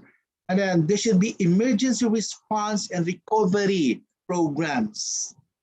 Then there should be participation, volunteerism, and accountability. So all these components of resilience must be present. Okay, it must be present. Of course, there are different stakeholders. There are different levels of having these components achieved towards health resilience. Last July, just this July, at the UP Resilience Institute, we held a forum on the experiences and lessons of communities in collective actions against COVID in the time of COVID. This forum was in Filipino because our speakers are not professional health workers. They were community leaders. They were leaders of various groups. Okay, and as I say here, the people in communities' experience in resilience building and empowerment are in their hand. The people, we have here 6 people. We have a person, we have a representative from the LGBT community who discussed how they were able to empower themselves during the pandemic, despite the discriminations they had during the pandemic. There was this farmer, the farmer from Masipag, who continued to do their sustainable agriculture in order to provide food to their community and beyond. There were people from urban poor communities. They're poor, but they were able to support each other by having community kitchen, by supporting members of the community who were displaced from their employment. There was this women's group where they have a network of women's organizations, and they continued to do the work in empowering women, in capacity building of women, in ensuring mental health, because the women were greatly affected by COVID. There was the drivers. This guy is the spokesperson and leader of the drivers in UP, who were not whose jobs where they cannot go back to driving because the university is closed. There are no passengers. Not only that, all the jeepneys were not allowed to fly around the campus. And then there's this very, very popular one, Miss Non, who initiated the community pantry, where people volunteered to share what they have, and people would come and get the things that they need. So all these people are community leaders, and somehow they have, they have done something to respond to their needs, to respond and to do collective action to respond to the challenges brought by the pandemic. As I say here, we just need to harness them and to learn from their experiences. On Monday, our college will be launching the Philippine Journal of Social Development. And this is our volume for this year. It will be launched on Monday. And the theme is Resistance and Hope from the Fringes, grassroots-led responses to the COVID-19 pandemic. And we speak here of the various initiatives, okay, among the drivers, among the women's group, okay, among networks and farmers, and so on. These are experiences of the people which we try to bring together. Going back, by the way, here, just the other day, we sent a conference paper to Harvard Humanitarian Institute for a conference this coming October. The paper came from the sharing of our leaders during the forum. And you know what? They were co-authors in the said paper. And as I said, we just need to harness their knowledge and learn as well from them. So in conclusion, I have 3 main conclusions. One is this: health risk management requires holistic perspective in looking at the context and risk. We've seen this. COVID-19 is not just a health issue. It's an issue of everybody. All aspects of our life are affected, not just at the micro, but even at the global level. We're all affected. Okay? All aspects of our personhood, of our community life are actually facing so many challenges brought by the pandemic. And because we have to look at these things in a more holistic perspective, the approach should also be multidimensional. It's not just the health that is working on this, but even the education should adapt. Even the transportation, even politics should adapt and should do something innovatively in order to respond to the challenges by this. And finally, resilience building and empowerment is in the hand of the people. Okay. We believe in participation. We believe that the people in the communities have capabilities, they have experiences, and they can react directly to the needs of their people.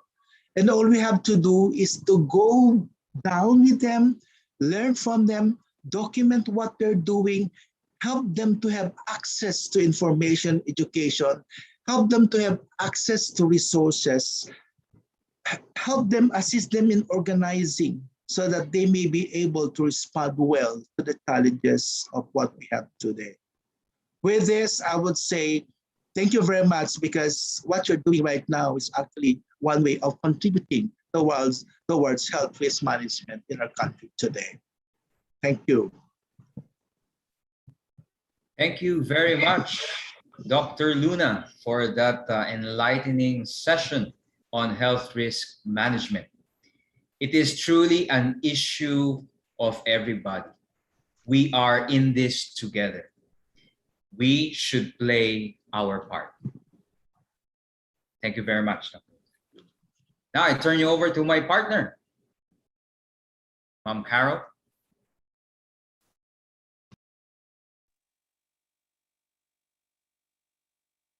Good morning. Yes, do you hear me now? Yes, we hear you, ma'am. Thank you, sir.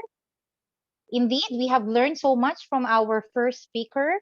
Now, colleagues and friends, it is my pleasure to introduce to you the next resource person this morning.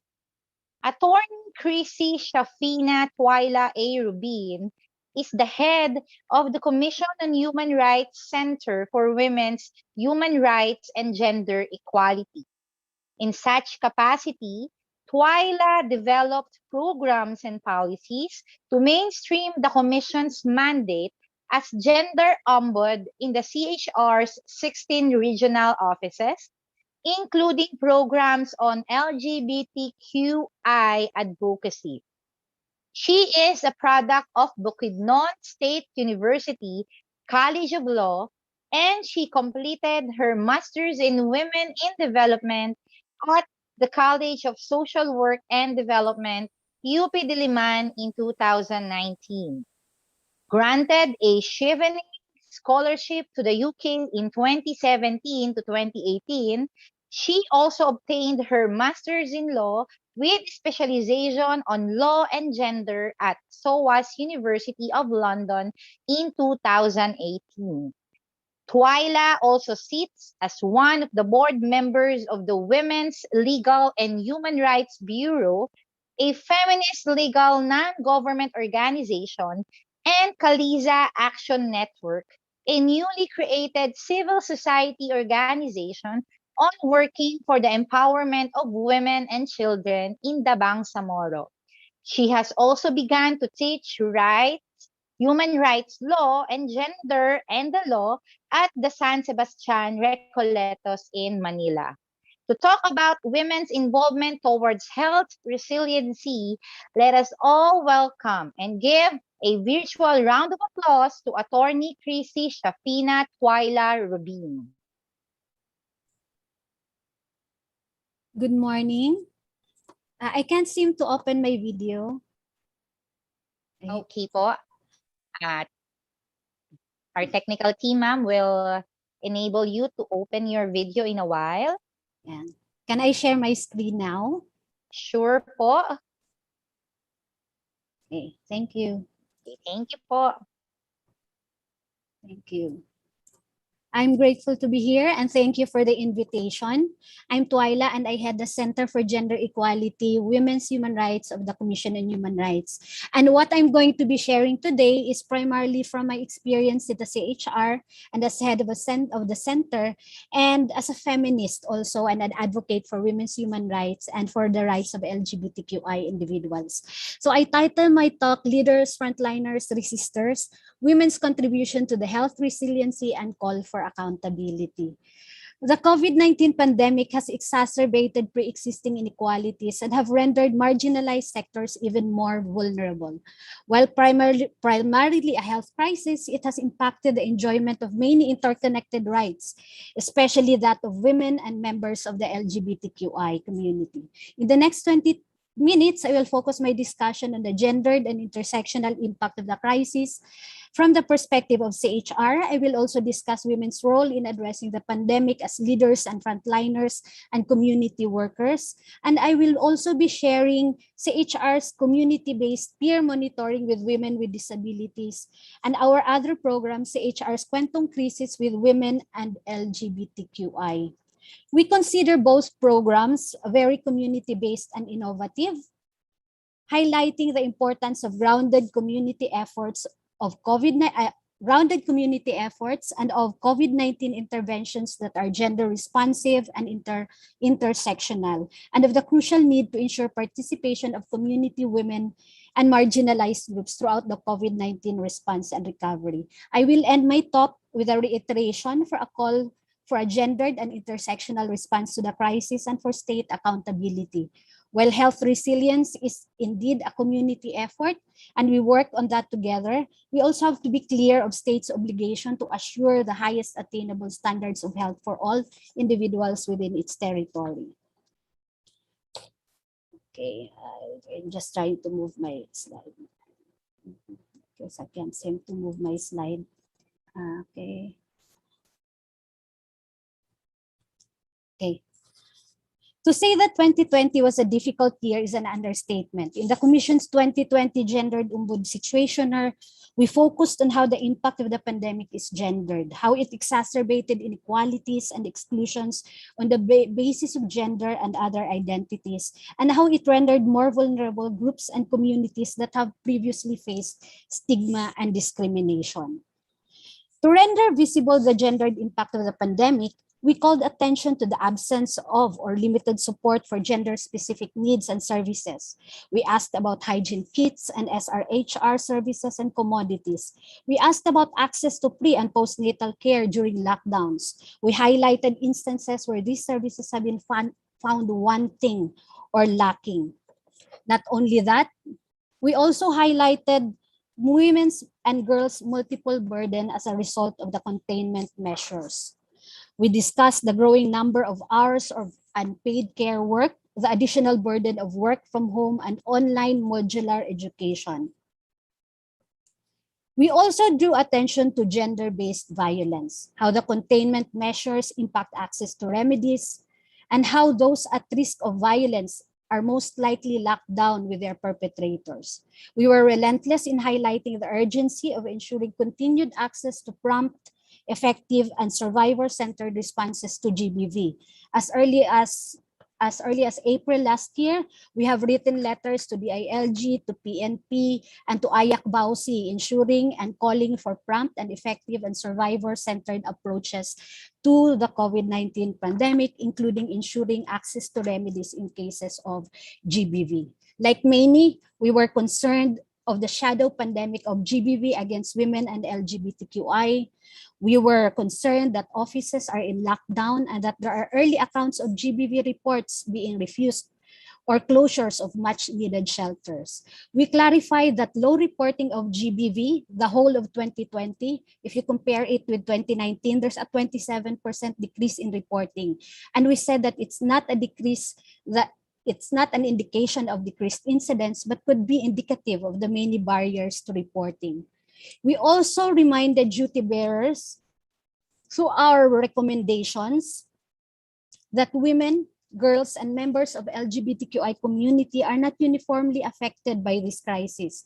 We drew attention to multiple and intersecting identities that render some groups of women and girls and marginalized groups more vulnerable and at risk. For example, we talked about internally displaced persons and girls, women deprived of liberty, indigenous women, LGBTQI girl children, and migrant workers. All these to highlight the need for a response that recognizes and addresses vulnerabilities and specific contexts.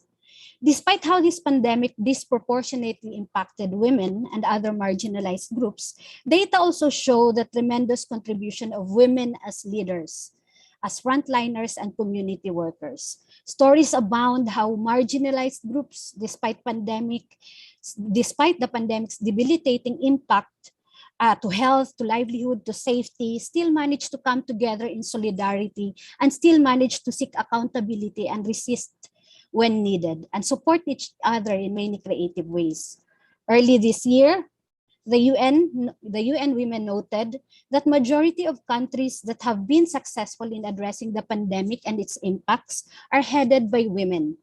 It cited heads of governments of Denmark, Ethiopia, Finland, Germany, Iceland, New Zealand, Slovakia, and highlighted how their national responses have been recognized for their rapid decisiveness, effectiveness, and their compassionate communication of fact-based information.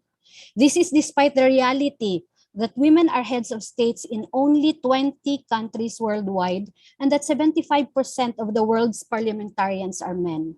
Globally, it is also recognized how women have led frontline efforts in healthcare facilities, in communities, and even in resuscitating ailing economies despite bearing the brunt of the impact of the crisis.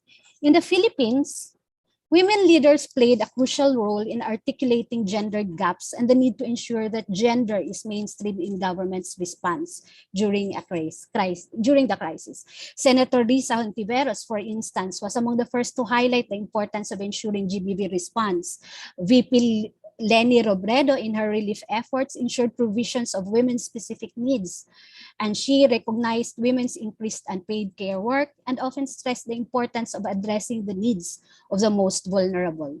Senator De Lima, despite prolonged detention, continuously called out the government over methods adopted in addressing the health crisis, including issues of rampant red tagging, its overly militarized approach, and the targeting of critics of the government. Gabriela Party List representatives Arlene Rosas, Kabataan Party List Sara Elago, continued grounded community work highlighting issues of marginalized groups and the youth. And of course, lady mayors have been very active or proactive in their own communities. Not only among elected leaders do we see women's courage and leadership, we see this too among medical frontliners who have responded and continue to respond to the health crisis for almost 2 years now. They showed courage and bravery as frontliners and also as seekers of accountability, highlighting gaps in the health system, calling out for better response, and fighting for rights of fellow workers. In the Philippines, the health profession is dominated by women, 75%, and the young. Even before the pandemic, human health resources already faced long-standing issues related to low pay, high turnover rate of trained personnel, and out-migration of the country's experienced health professional. This has been further highlighted in the pandemic. Last year, and more so this year, medical frontliners have been calling out for support due to the burden of the pandemic on the healthcare system. Health workers urged the government to hire more health workers or the system will collapse. They called for time out as hospitals were overwhelmed. These calls continued to the present, especially as we know that many health workers have yet to receive their hazard pay. The risks faced by health workers are clear. As of March 2021, the OH reports that 14,963 inspections. There were already 14,963 infections among health workers with 89 deaths. While this data is not sex desegregated, the data is clear. Health workers, many of them women, risk their lives daily in responding to the current crisis. This is further compounded by the multiple roles that women health workers already face as wives, as mothers, as carers for the elderly and the ill, and the mental health burden of frontliner work. Faced by this risk and compounded by gaps in the government's response, women medical frontliners did not only address the pandemic inside the health facilities. Some also took to the streets and called for accountability. Some spoke out to the IATF, bringing recommendation, braving the unjustified ire of some officials. Here, we see medical frontliners contributing and taking up spaces not only in facilities and clinics and in communities, but also on streets and in spaces where decisions are being made. Aside from consisting of majority of the medical frontliners, women also comprise a majority of the community workers, volunteers, and respondents. These include barangay health workers and VAU desk officers who respond to cases of gender-based violence in the community. This also includes community and city municipal social workers who respond to reports of GBV in the community and who play crucial roles in the implementation of government social protection packages and programs. As government and community-based workers, they face the risk of the virus on a daily basis. This is on top of and in addition to their multiple tasks in their own homes.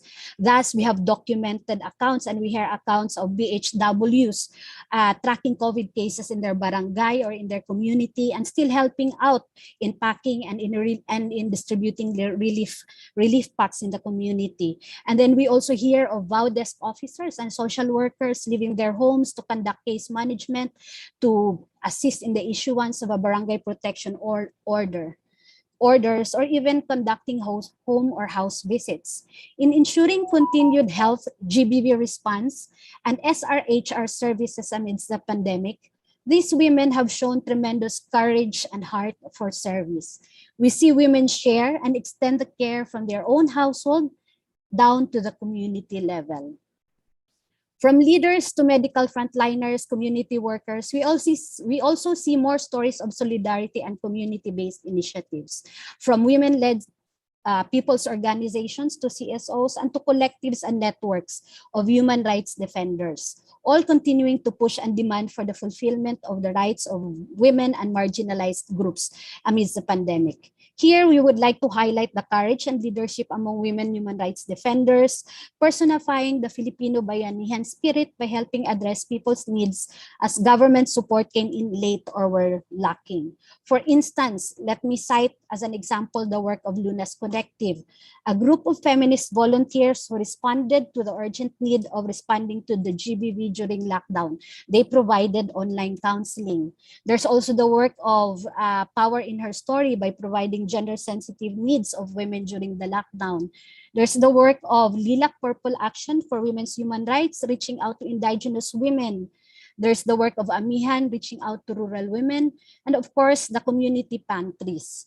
In the case of the commission, what we did, we had two particular programs that are community-based, and we would like to share this with you. These particular programs are community-based and peer facilitated. The first is the community-based peer monitoring with women with disabilities. The second is the Kwentong Krisis at Kababaihan and Kwentong Krisis at Bahaghari, which are sectoral monitoring of women and LGBTQI. In our community-based peer monitoring with women with disabilities, we partnered with 45 women with disabilities all over the country from NCR, Cebu, Northern Mindanao. These women spent 2 to 3 months monitoring their peers during the pandemic, resulting in over 2,000 interviews.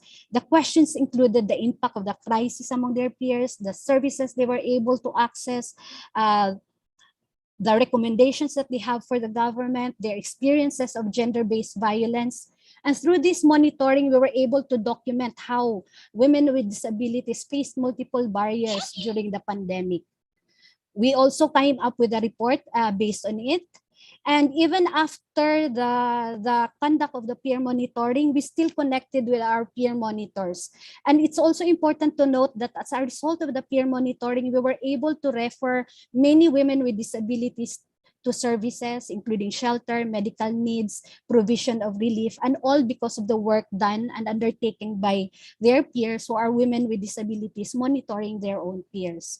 In the case And even after the sessions, even after our program with them, which ended in 2020 in June last year, we still continued to connect with them, and they conducted capacity building. And they even call themselves now the Bantay Karapatan ng mga kababaihang may kapansanan. In our sectoral monitoring, we were able to document as well through the work of community leaders, urban poor community leaders, women working with political prisoners, and also LGBTQI organizations. We're able to document the real situation and the impact of the pandemic in these communities.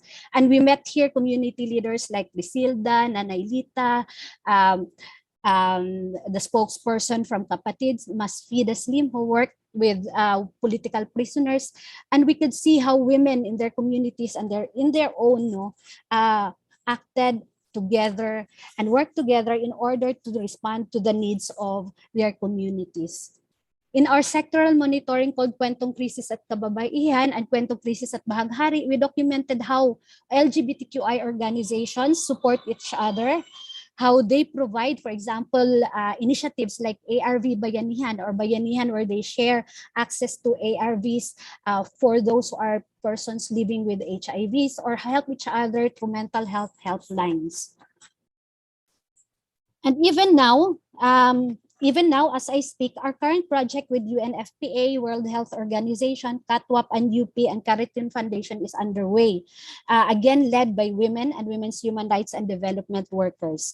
This effort targets vaccination operation to benefit homeless persons and street dwellers, as well as survivors of GBV and those at risk. This pilot and modeling operation aims to highlight the importance of ensuring gender equity in vaccination and targeting those most left behind.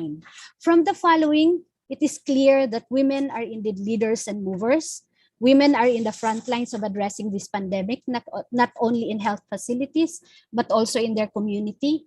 Women individually and collectively pave way to health resilience, a path informed by the experiences from the ground, and one that communities and individuals collectively work for and demand together. But women are also resistors. They call out and seek accountability.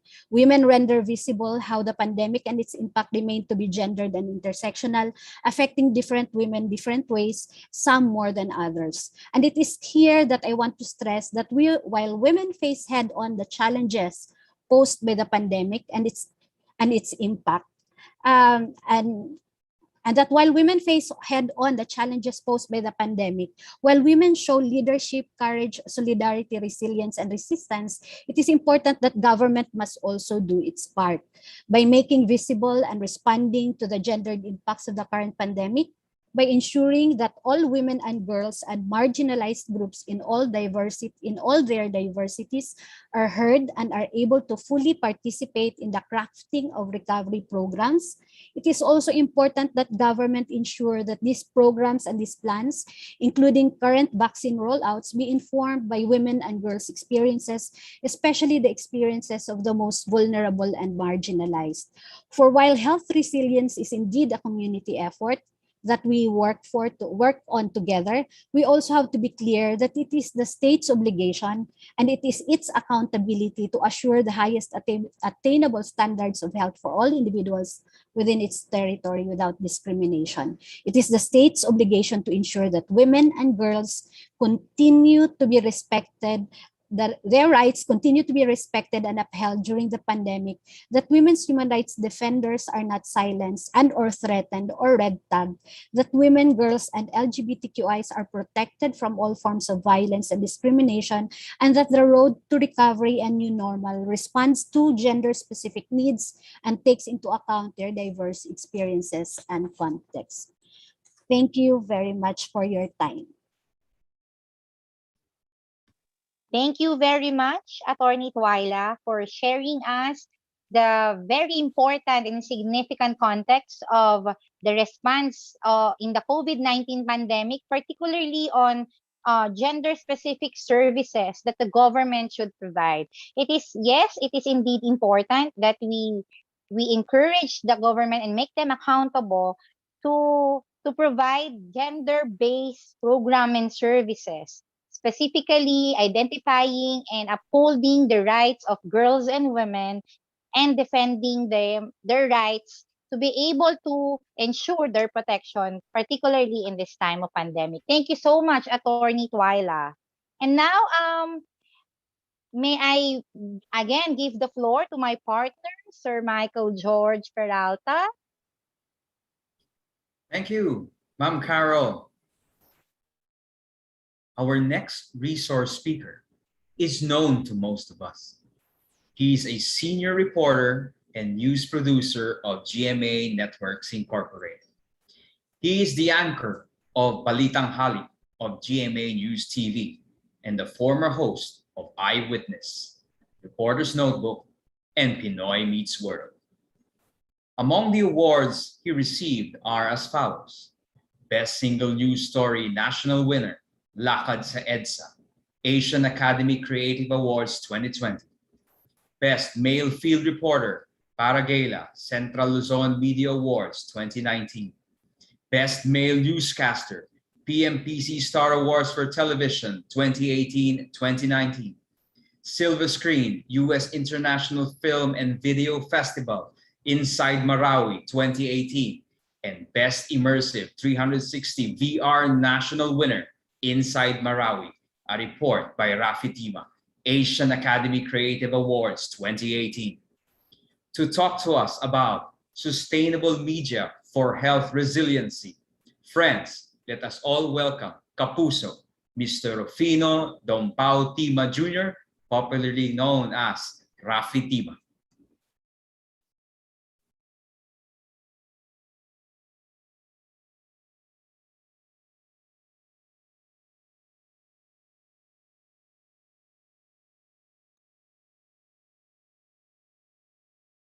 Hi, good morning, and thank you for inviting me to talk about the media and our role in the health crisis the world is experiencing at the moment.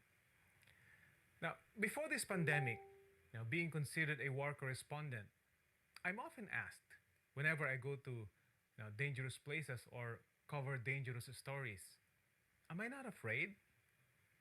Generally, as journalists, we are often asked if we feel scared, whenever we go to an area that is about to be hit by a super typhoon, for example, or in this case, going inside the main battle area of Marawi. My standard answer would be no, because before going to these coverages, I always arm myself with as much information as possible about the situation, about the area, and about the people I will encounter. But it's always a calculated risk. There is a little bit of anxiety and concern, but that's fine because for me, that helps in my decision-making process. It makes me a little bit more aware about my safety. But it's important that we are there, that we see firsthand the story we are covering, that we verify personally the information we are getting. All because we want our story to be as accurate and as factual as we possibly can. And then the COVID-19 pandemic happened. Now, almost all of us are exposed to the same risk. Some more than others, but all of us became vulnerable to an invisible danger. Now, I hear medical frontliners being asked the same question often posed to us pre-pandemic. Hindi ba kayo natatakot? Aren't you afraid? The common answer I hear is, of course we are afraid, but we have to be at the hospital. We have to do our job. For anyone going out of the safety of their homes, aren't you afraid? I'm pretty sure the answer would be yes. The only difference would be the level of fear. But you have to go out of your house at some point because you have to live, right? But what lessens the anxiety? What lessens the fear? And to some extent, what lessens the danger?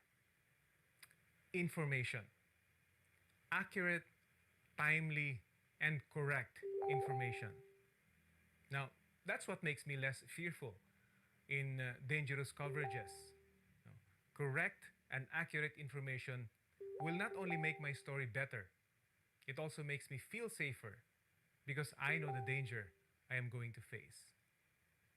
Now, during the start of the COVID-19 pandemic, being a novel coronavirus, information was scarce and sometimes it was conflicting.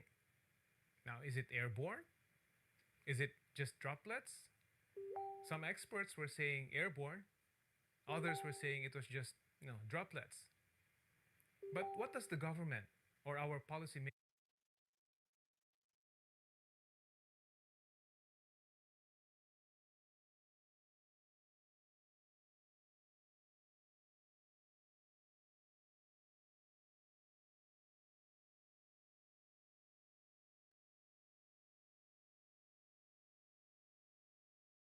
All right. So while the technical team is fixing the recorded video of Mr. Rafi Tina and the audio, we will proceed with the next resource person this morning.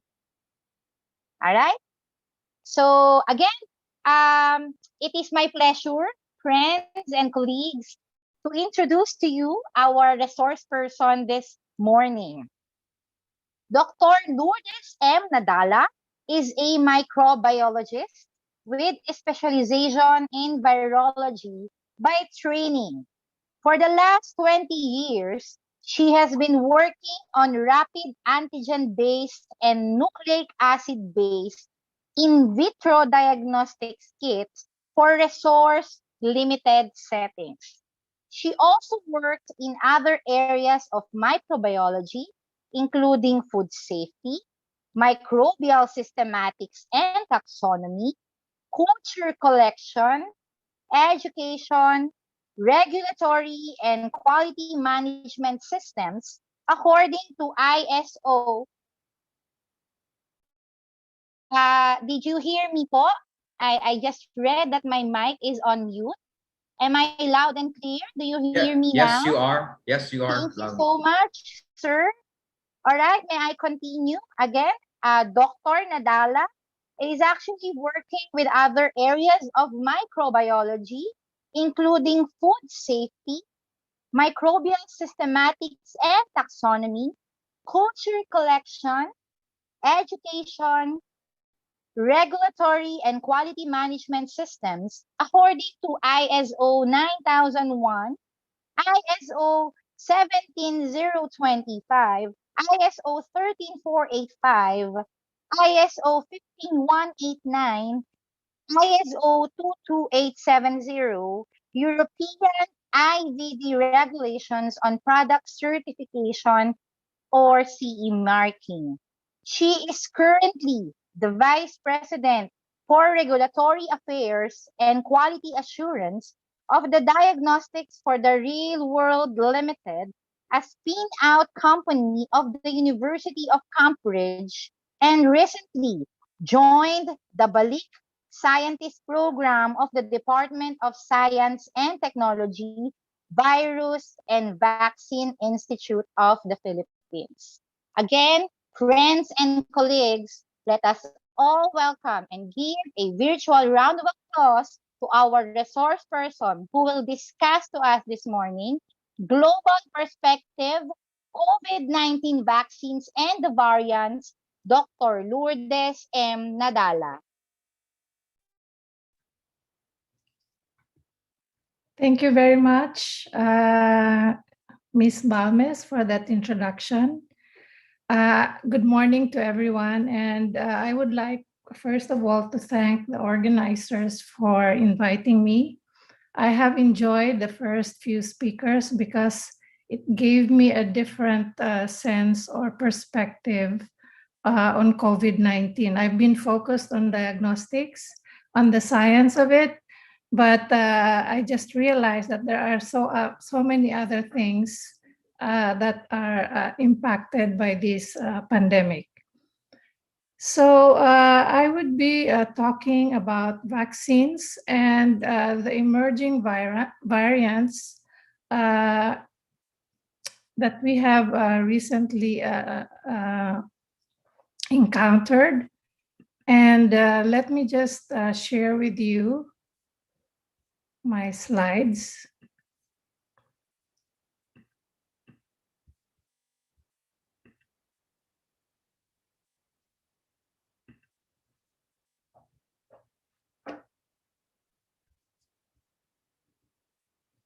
But before going into the vaccines and the variants, I would like first to give you the most 2 days ago statistics on global cases of COVID-19, and this is from the Johns Hopkins Center for Systems Science and Engineering. So 2 days ago, the total number of cases worldwide has reached almost 230 million, with total deaths nearing also 4.8 million. And if you look at the left side of the screen, it shows the Philippines. This was 2 days ago, of 2.4 million cases with over 37,000 deaths. So this pandemic has gone beyond other pandemics in the past, even the Spanish flu in 1918. So it is a very, it's creating havoc all over the world. And if you look at this map here in the middle, all these red dots represent countries that have reported cases of COVID. So it's almost like all parts of the world. But I didn't want to paint a very, very grim picture, but we also have a silver lining, because if you look at the number of doses administered so far, it has now reached to almost 6 billion doses. But I'm sure all of you realize that there has been a disparity in terms of rollout between the developed countries and the less developed countries. So I think the inequity has to be addressed to be able to really achieve the herd immunity, not only in rich countries, but throughout the world. So COVID-19, as all of you know by now, is caused by a virus called SARS-CoV-2. And SARS-CoV-2 belongs to the family Coronaviridae. And if you look at the virus from top, it has an envelope, and it has a membrane, and on the membrane are spikes, which look like petals. And if you look at it from the top, it looks like a crown. So that's why it's called a coronavirus. This virus belongs to or has the largest genome of all viruses, RNA viruses. So we know from our basic biology that DNA is the genetic material of most living organisms. But viruses are in the gray area, because they are not really living organisms, because they cannot reproduce by themselves. And some of them have RNA as genetic material instead of DNA. One of them is SARS-CoV-2.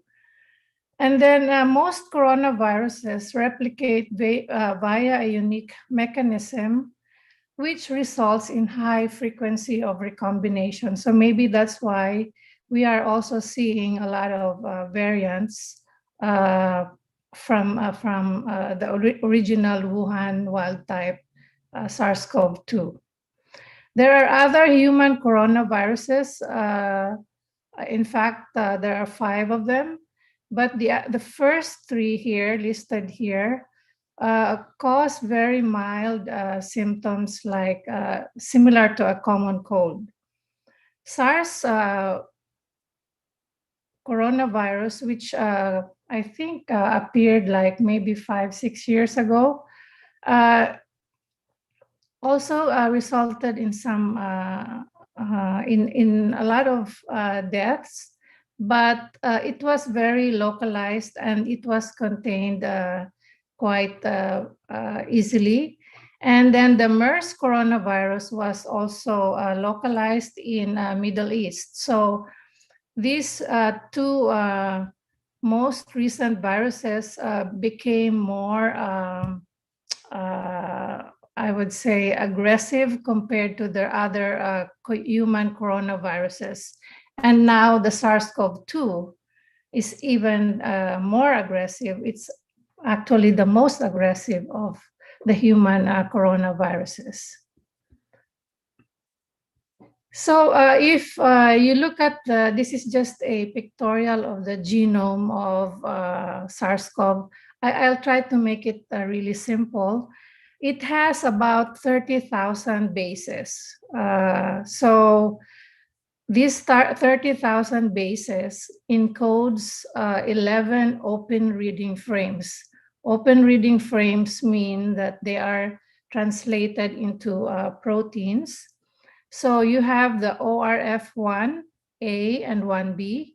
These two genes are responsible for non-structural proteins, meaning enzymes or viral enzymes that are needed for the virus to initially replicate once they enter the cell. I forgot to mention that SARS-CoV has a positive mRNA strand, which means that as soon as the virus enters the cell, it can easily or it can directly be replicated into another copy of RNA without converting first into an intermediate form. So that's why it also contributes to its highly infectious nature. Then you have the S, which is the spike. That's the one that you saw earlier protruding out of the membrane of the virus. And most diagnostics in the early part of 2020 were focusing on the S protein or S gene, and mainly because this is the first thing that you would detect if you were a developer. You would like to have a target that has a lot of copy number, and then it's easily detected. But it turns out that it's also the gene that mutates more frequently than the others. So the ORFs, ORF1A and 1B are more conserved. You also have the membrane protein, and let me just remove this from here. And then you have the nucleocapsid, which is also a target for most diagnostics. And so SARS-CoV-2 came very quickly and very rapidly.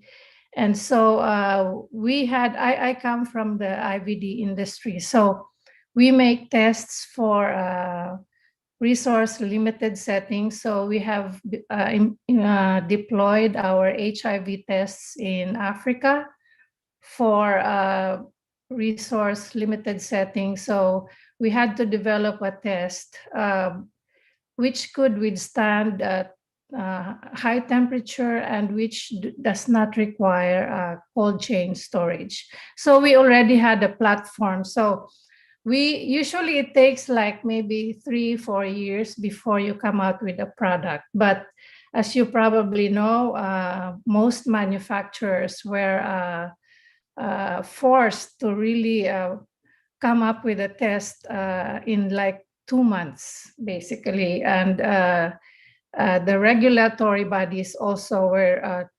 relaxing the requirements by via the route of emergency use authorization. So most of the IVDs or the RT-PCR tests that you hear or use we use now, have at least 2 targets. And as I have mentioned earlier, S was the most popular target, but now they have added more targets because of it's being prone to mutation. And so, sorry. Then we had to think of a way to prevent or to, because viruses cannot be really cured. They cannot be cured with antibiotics because, as I said, they have a very different structure. And then, so what has been done in the early days before the vaccine, or even up to now, we were managing the symptoms of the disease, but not really targeting the virus itself. And then, but then I think some of the drugs that were used, for example, for HIV, have also been found to be effective in managing or keeping the viral load low for SARS-CoV. So it does not develop into a full-blown or severe kind of disease. And so when we heard about the vaccines, vaccine is the only way to prevent or to protect yourself against viral infections.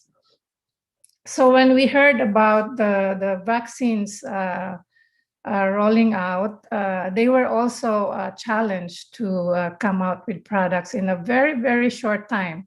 Usually it would take 10 years before you can have a vaccine on the market because of phase 1, phase 2, phase 3 trials before you can even apply for regulatory approval. But again, just like the diagnostics, a lot of things, they had to look at the benefit over the risks to be able to come up with vaccines as soon as possible. So these are the most common platforms in making vaccines. So we have the live attenuated virus vaccine, or you can have an inactivated virus vaccine, just like Sinovac or Sinopharm. And you can have protein subunit vaccine, or you can use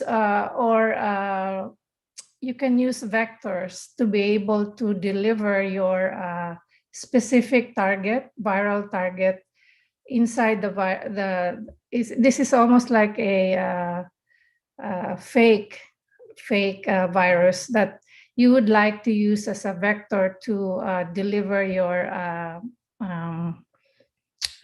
target into the cell or into the human body. And then, of course, the genetic vaccines such as DNA, or in the case of SARS-CoV, it's RNA vaccines. So how are these technologies applied in vaccine development?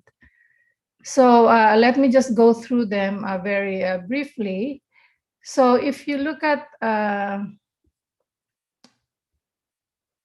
attenuated live pathogen vaccine, consists of weakened virus. So essentially, it's a live virus, but it has been attenuated, or it has been weakened by several passages through a cell culture system or through mutation. So it's very effective in the sense that you are using the whole virus to vaccinate. So that means you can have a very varied repertoire of antibodies, because then your body will produce antibodies to the spike, to the membrane, and so on and so forth. So you have different combinations of antibodies which can be ready when the real virus, real SARS-CoV comes in. But there is the danger here, because attenuated viruses are still live. So there is a chance, although maybe it's small or slim, that they can mutate back, or they can become infectious. So most vaccine developers for SARS-CoV are not using this technology, and that's I think that's a conservative way of doing it, which is because I think that the risk is really quite high to have a vaccine that would be more detrimental than beneficial to humans. And then the second one is the inactivated viral vaccine. So this is represented here.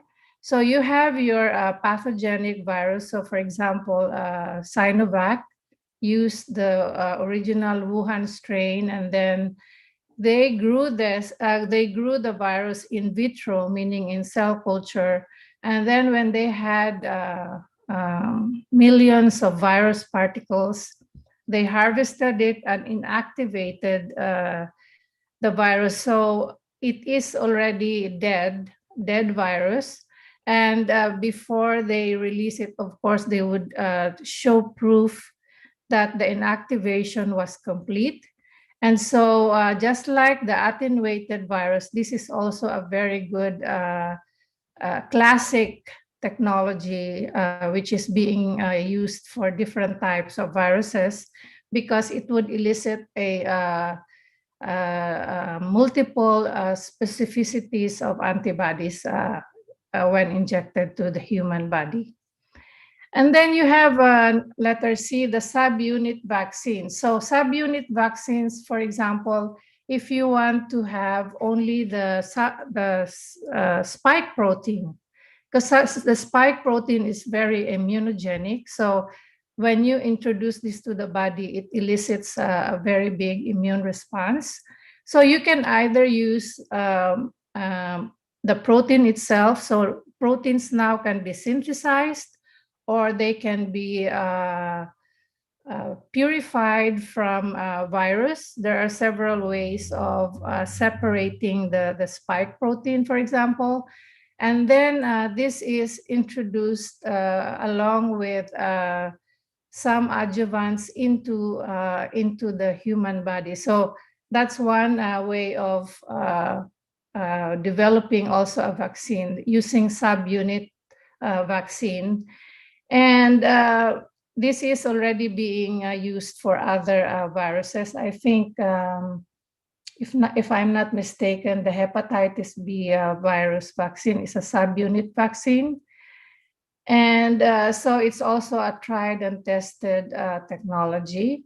And then you have the virus-like particles. So this is like packaging your target inside a virus. It's almost similar to like a plasmid, but except that it's really a virus. And some of these viruses that are used are, for example, the adenovirus. And what happens is they incorporate the gene of interest, for example, into this vector. So it's like a carrier.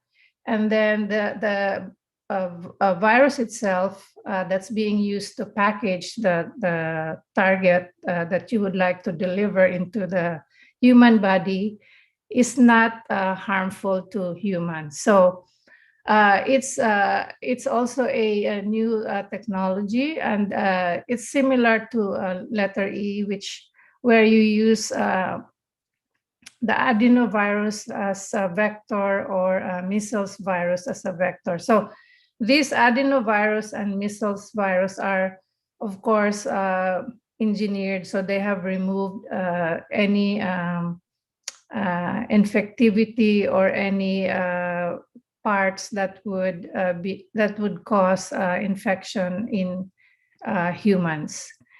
And then F and G are the DNA or RNA vaccines. So the COVID-19 mRNA vaccines, like Pfizer and Moderna, are actually synthetic RNA, which is coated in very specialized types of lipids.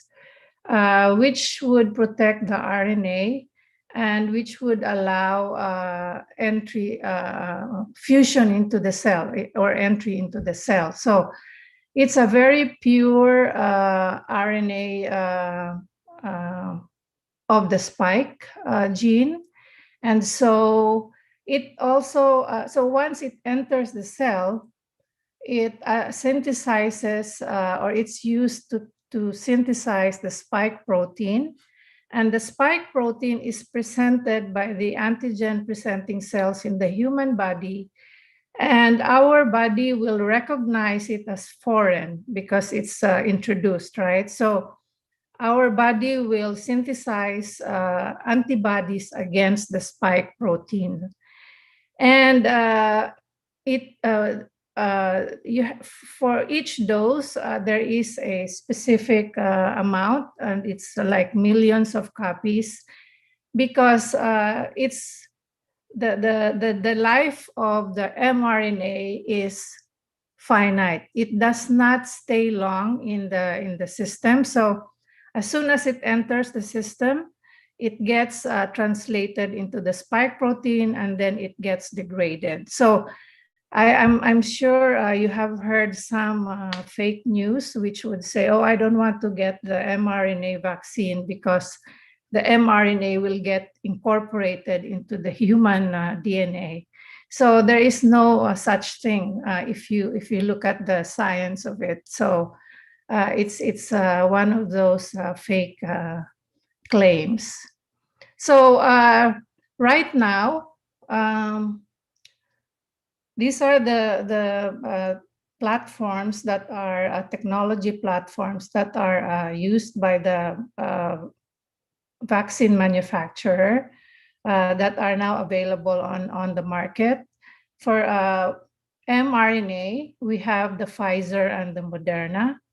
And we have for viral vectors, we have AstraZeneca, the Johnson & Johnson single-dose vaccine, and Sputnik 5 or the Gamaleya vaccine. I think this is also one of the mix in the Philippines. And then Covaxin. And inactivated virus is used by Sinovac and Sinopharm.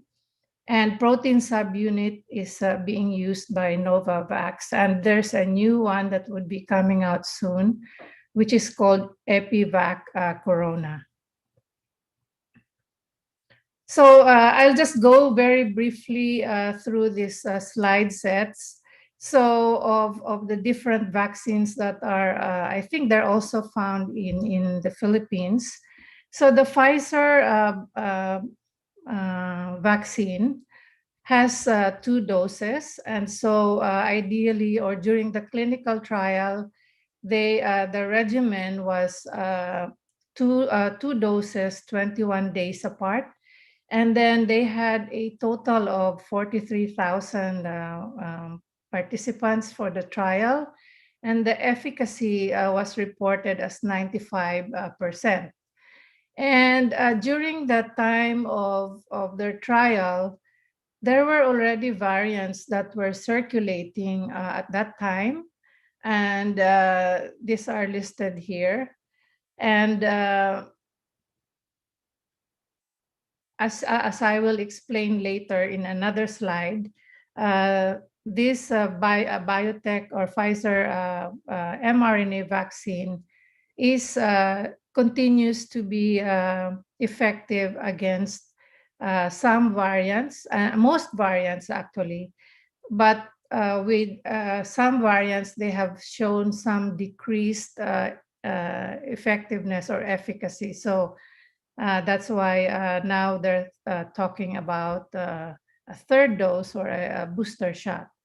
And then the second one is Moderna, another mRNA virus, because these were the vaccine. These were the vaccines that were rolled out very quickly in the United States, and I think in other parts of the world.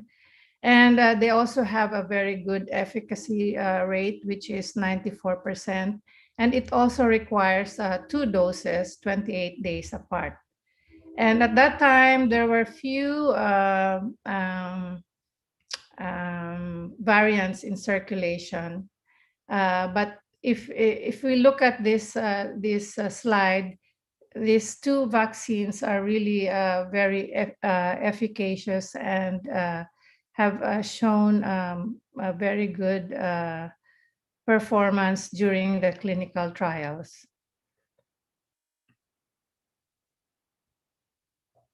The AstraZeneca is an example of a viral vector vaccine technology or platform. And this vaccine also requires 2 doses. And the number of participants was quite almost like half of the Pfizer and Moderna. And they have shown a very good pooled efficacy of like 67%. And there were also variants circulating at the time of the trial. And just like the other 2 mRNA, this viral vector vaccine, AstraZeneca shows 100% efficacy against hospitalization. And the other vaccine that that's being approved here in the U.S. So in the U.S., the 3 approved vaccines are Pfizer, Moderna, and Johnson & Johnson. Johnson & Johnson requires only a single dose, and it has shown 85% efficacy against severe to critical COVID. Gamaleya, or the Russian Sputnik 5, also requires 2 doses. And again, this is using an adenovirus vector. And it has reported 92% efficacy. But in terms of results by severity, there has been no available data on this vaccine. And the other one that's also based on adenovirus vector is Bharat or Covaxin. I'm not sure if this is also one of the mix in the Philippines. I think Philippines has the most, I would say, varied mix of vaccines throughout the world. And so it has shown 78% efficacy, and most of the vaccines show 100% efficacy against hospitalization. So, which means that, I know there are some concerns about Sinovac and Sinopharm being showing only 50%. It's like a flip of a coin. But we have to keep in mind that the studies on efficacy and effectiveness of the vaccines are based mainly on neutralizing antibodies, because partly it's really a new, as I have mentioned earlier, everything has been fast-tracked. So even the studies on the effects are done in parallel. So we are only getting data on neutralizing antibodies now, because the vaccine was only administered in late December or early January.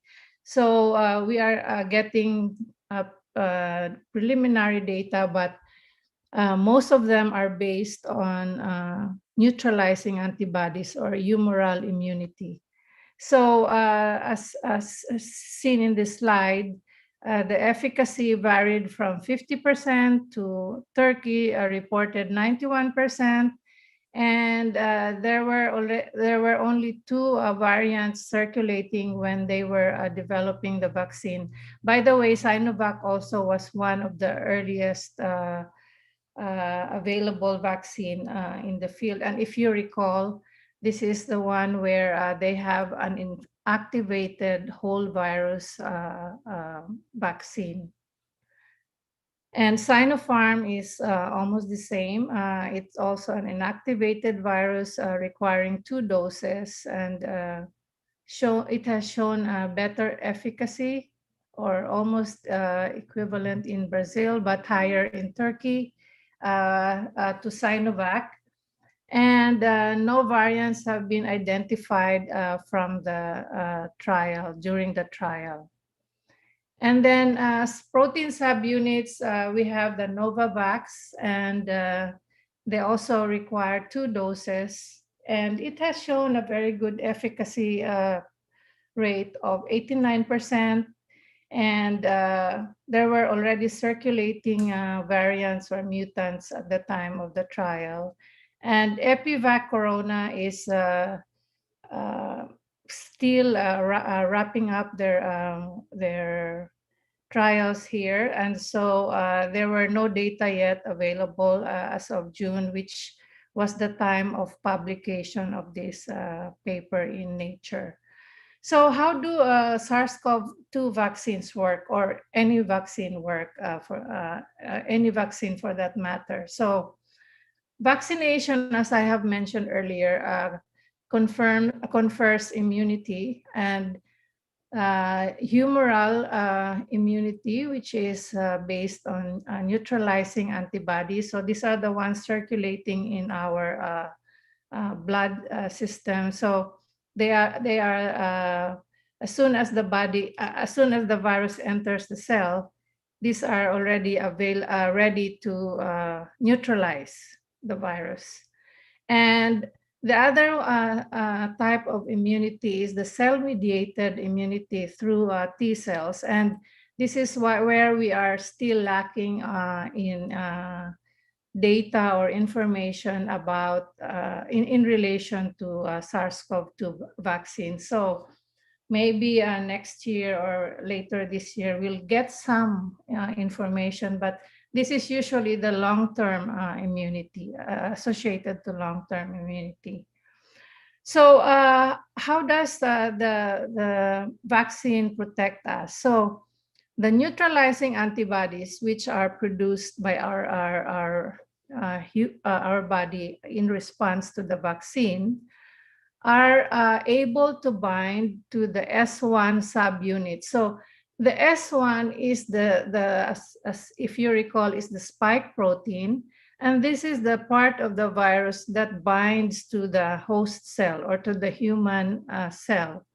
So it binds to the receptor. It has a receptor binding domain, or the RBD, which fits very well into the ACE2 receptor on human body. So once it binds to the S1 subunit, then the virus can no longer bind to the cellular receptor. So that means it cannot go into the cell. The other way is for the neutralizing antibody binding or hindering the S2, the other half of the spike protein. It binds to that part, so then it cannot have the right conformation to fuse with the membrane of the cell. So that means the virus cannot enter the cell. You have to keep in mind that all these things are happening outside the human cell. So it's still in the bloodstream. And so before it can enter into the target cell, for example, in the lungs, they are already met by the antibodies that have been produced via vaccination. So this is just a pictorial of, this is, first part is just showing you how the virus enters into the cell. So this is the binder, the cellular receptor, where the spike protein binds. And then once it binds, it creates a conformational change And this human cell forms this like a vesicle, and then the viral membrane would fuse to the human cell membrane, and then it gets in, and then the RNA is released, and then this becomes translated into enzymes. So this is what I was telling you about. Because it's a positive sense RNA, it can be used right away to be translated into proteins or enzymes, which are needed by the virus for replication and for transcription of the other components or structures of the virus. And so if you recall your virology or basic microbiology, once the virus enters the cell, it would take over the cellular or the host cell machinery. So it would enter the endoreticulum and Golgi apparatus and synthesize all the rest of the components. And then they assemble again in the cytoplasm to form the whole virus, and then it gets extruded out, and this one will again infect other cells. So in the presence of antibodies produced from vaccination, this S1 and S2 will be bound by the antibodies. So now they cannot bind to this is the host cell receptor or membrane. And so it prevents them from entering the cell. So they cannot multiply and replicate. They become neutralized or die, basically. So what are the, we have to remember the vaccine effect on what I have described to you is mostly on the wild type SCOV. So now that there are variants coming out, would this vaccine still be effective against the variants, right? So then we have a database called GSED, where you have all the sequences deposited by all over the world. So this is where the mutations were sort of mapped in this database. And so most of the mutations were actually amino acid substitutions, and then others were deletions of amino acids. So the spike protein now looks looks different from the wild type Wuhan virus. And you might wonder, mutations can, isn't it that if you mutate, you die, right? But that's not the case. Some mutations are neutral or mildly deleterious to the, it doesn't kill the cell, but it even gives them an advantage to some extent by increasing their transmissibility or making them more infectious. So this is just a quick slide where some of the amino acids can be substituted, as shown in this in another slide.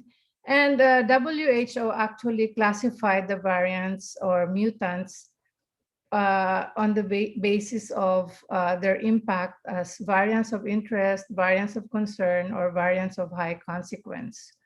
And the variants of interest are those that are that have shown increased transmissibility and sometimes disease severity, and they may also escape immune response. And they have been, they can be an emerging risk to global control. And these are the variants of interest that have been identified. And their effect was not as bad as what we have now, which is the Delta variant. So they have been reported in multiple countries. This one was just in the US, and Kappa was in India, for example, and Lambda in Peru. And let me just.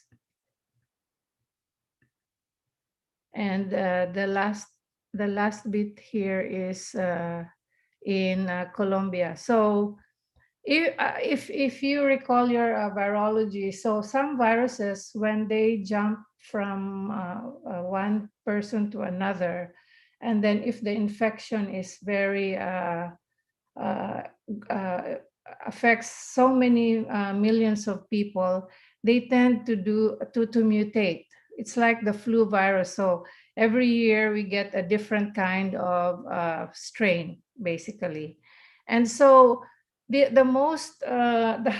second highest category is the variants of concern, and these are the variants that are really showing increased transmissibility, and then the global, it becomes very global, and also decrease in effectiveness of public health and social measures, or even evade or not detected by diagnostics and evade vaccines or other therapeutics. So this one, this lists the current VOC.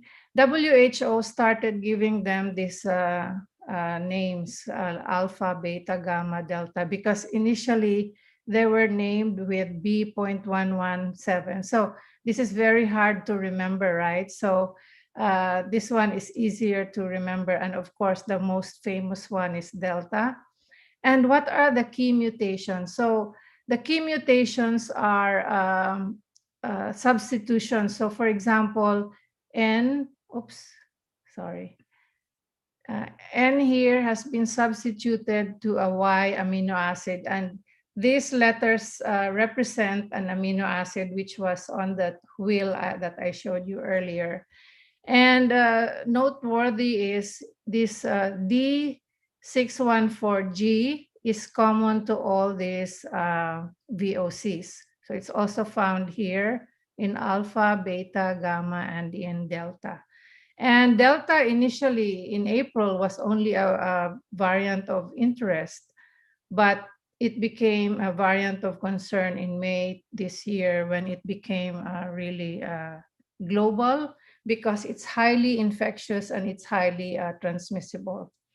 And then this one, we don't want to go there. This is the variants of high consequence, when all the vaccines or all the diagnostics would be unable to detect them or to control them. So fortunately, we don't have any variants of high consequence.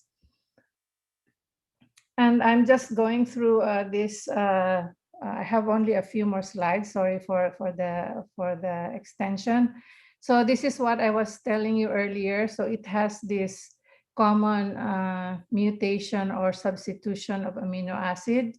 And if you look at the different vaccines here, they have showed some reduced efficacy in against certain variants, but they're still pretty good. For example, Pfizer still has about 88%, and AstraZeneca has 60 to 71% efficacy against the Delta variant. Some have shown lower serum antibody titer, but you have to keep in mind that this is just the neutralizing antibodies. We still have the T cells that could also augment the neutralizing antibodies. And for the other two vaccines, Sinovac and Novavax, we don't have any information as of yet on these variants. And so this is one of the last two slides, I guess. This is just showing you what are the factors influencing vaccine effectiveness. You have the host factors, demographic factors, and of course, accessibility of the vaccine, and your immune system, and of course, also the viral variant factors. So now there's a big debate whether we need to have a booster, or actually maybe it would be called a third dose, or so there is a question of to boost or not to boost. So US already decided to give a booster shot, but only on a very limited population like healthcare workers and over 65 years of age, 8 months after the second dose. UK already started to roll out 6 months after the second dose on to over 50 healthcare workers, etc. And other European countries are also implementing a booster shot, or will implement booster shot. Of course, WHO calls for a moratorium on booster shot, because this would mean that the supply would be shifted. So they are asking the developed countries to please hold off on booster shots and focus more on vaccinating as many people all over the world as possible.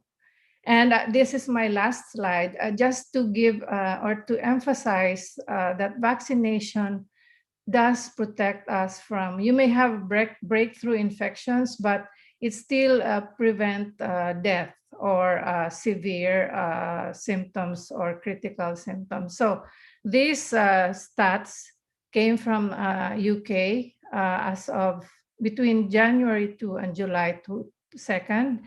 So unvaccinated represented about 37% of the deaths from COVID, compared to after receiving a second dose, 21 days after receiving the second dose, mostly AstraZeneca and Pfizer in UK, there was only about 0.8%. So vaccination is already showing, this data show that vaccination is really giving us protection from the virus.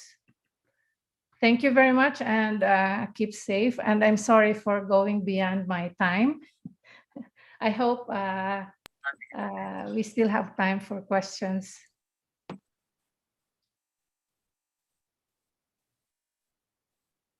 Thank you very much, Dr. Lourdes Nadala.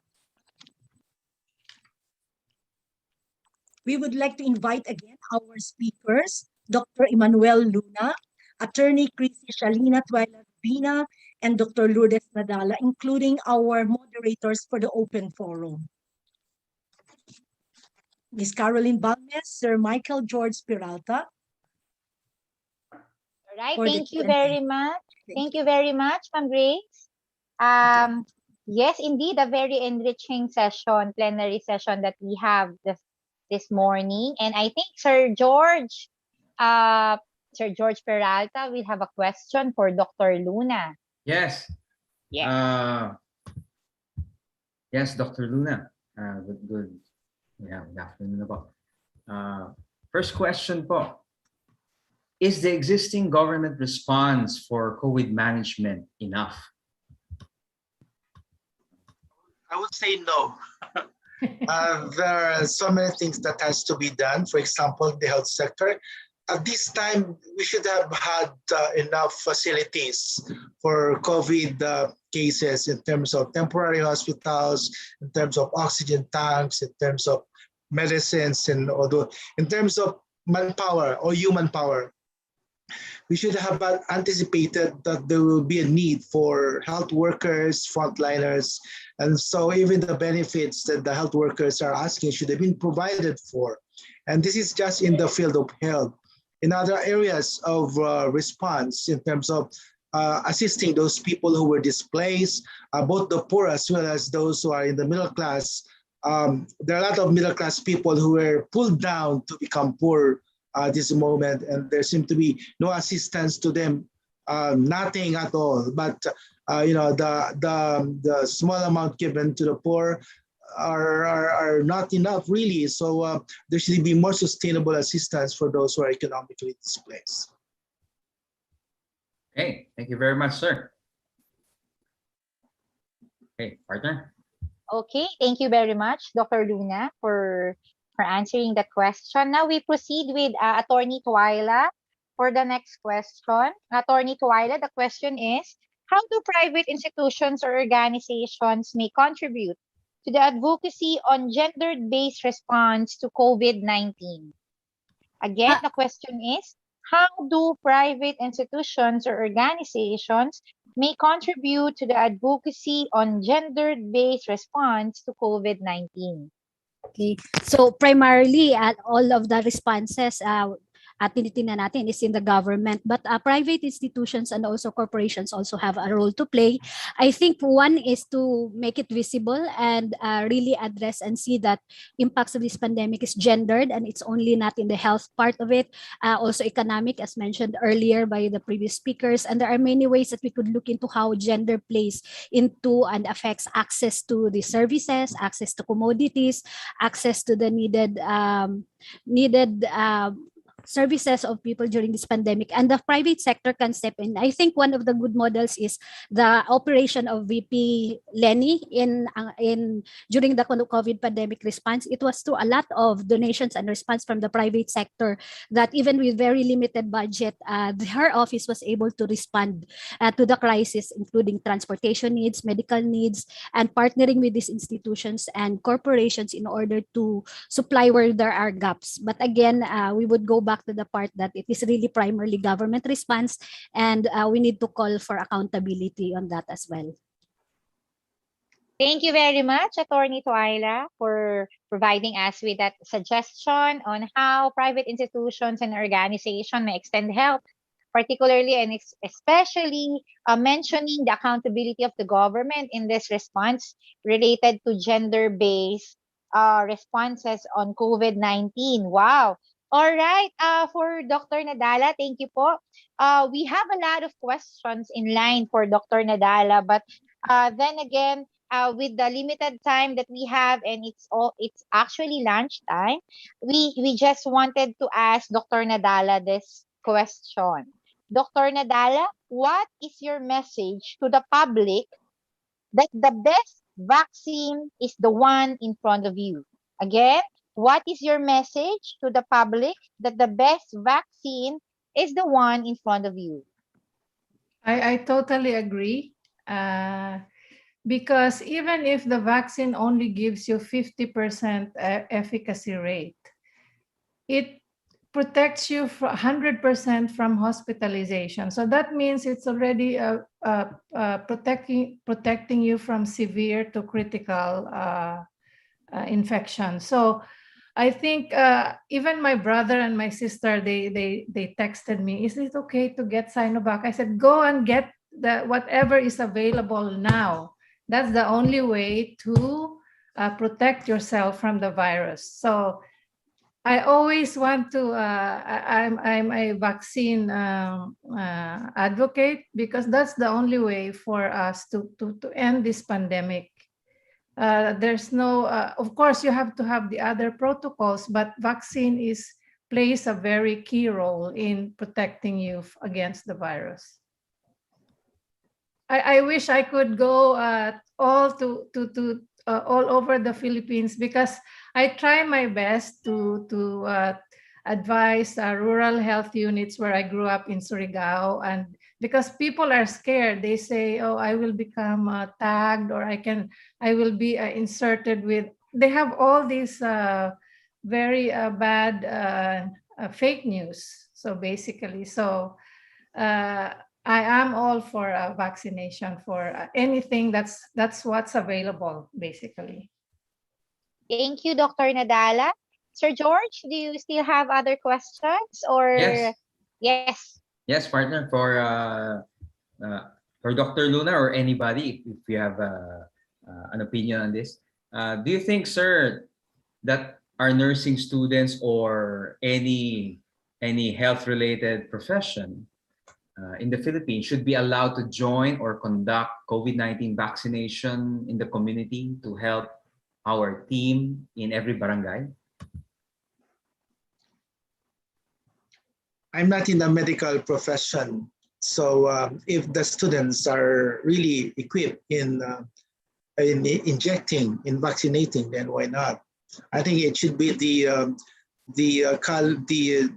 clinical instructors who should determine whether their students are qualified to do injections or vaccination. Okay, thank you very much, sir. There's one more question here. One environmental hazard that this pandemic produced is the challenge in waste management due to the irresponsible disposals of used face masks and face shield. What can be your recommendations to decrease this risk?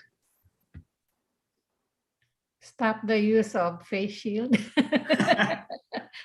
I mean, for healthcare workers, I totally agree.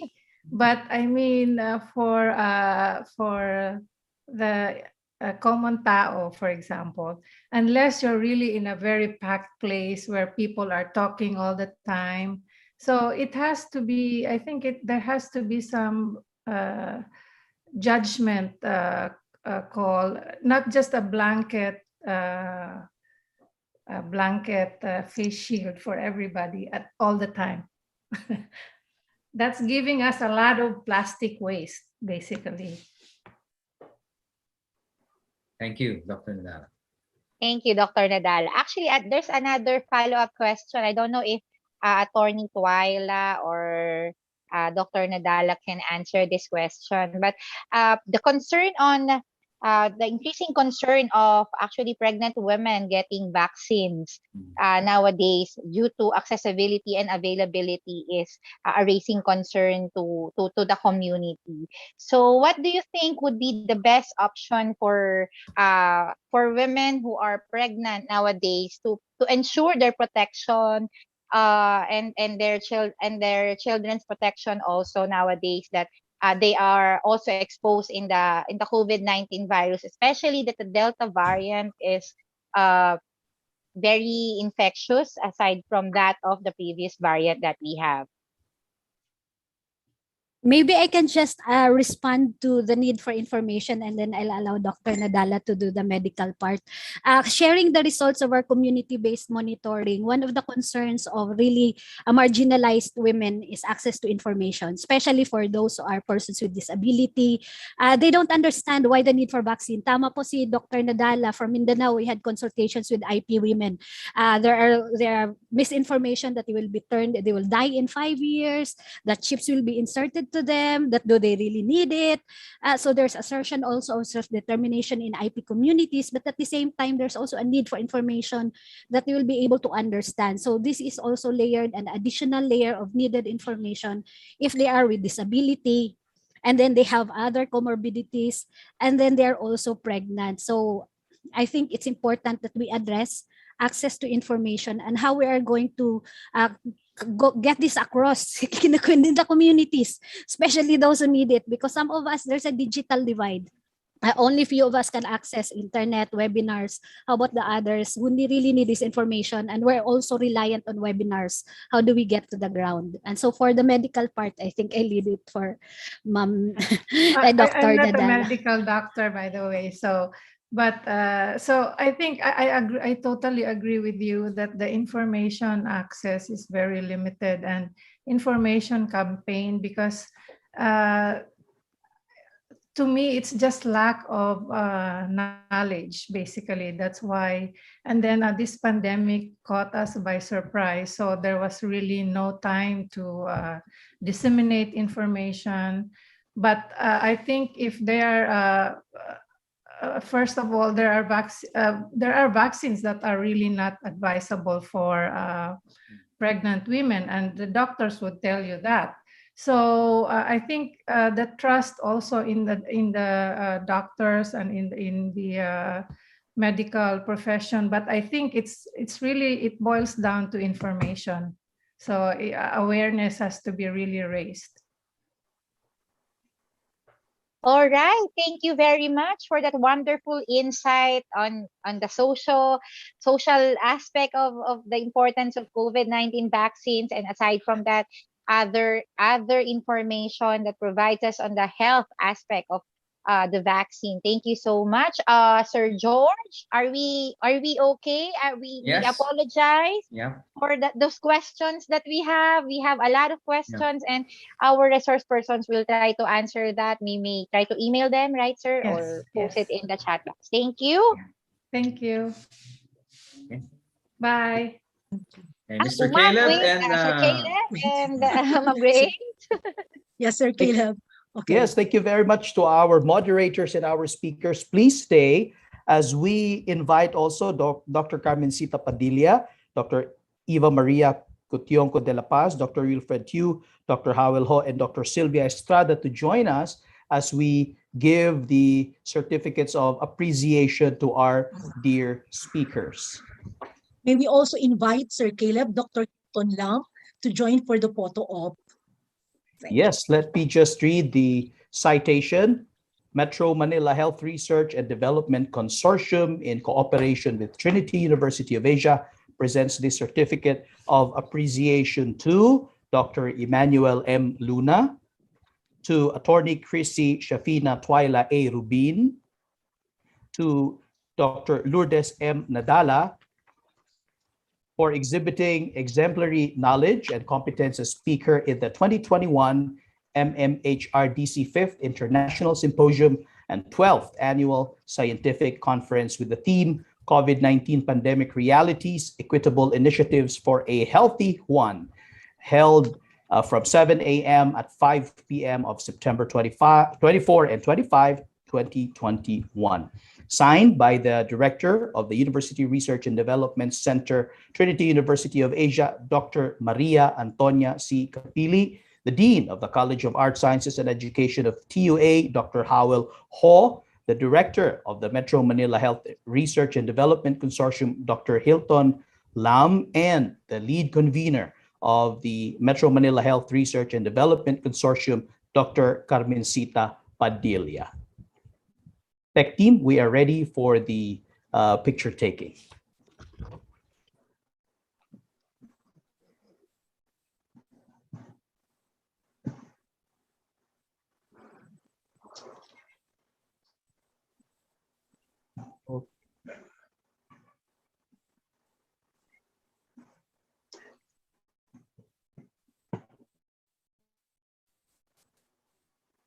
Tech team, waiting for your cue.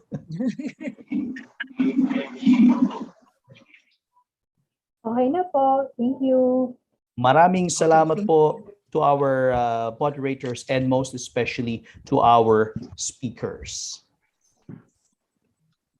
Before we have our lunch break, Ma'am Grace, the organizers, again, would like to inform everyone that for CPD points to be credited, the participant needs to attend both days of the conference and to accomplish the evaluation forms for day 1 and day 2. Maraming salamat po sa ating moderators and to our speakers for plenary session 1 and for plenary session 2.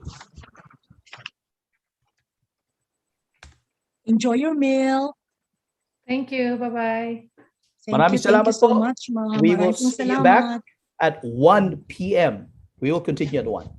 Bye. Okay.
We are back. Good afternoon, everyone. Good afternoon, Miss Grace.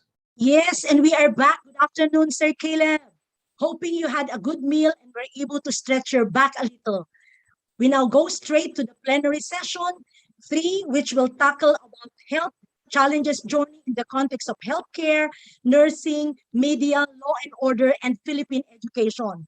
Moderators for this session will be Dr. Michael Obaklig, Faculty, St. Luke's Medical Center, College of Medicine, and the College of Medical Technology of Trinity University of Asia, and Dr. Cecilia C. Ecom, Bachelor of Arts, Broadcasting Program Counselor, College of Arts, Sciences, and Education of Trinity University of Asia.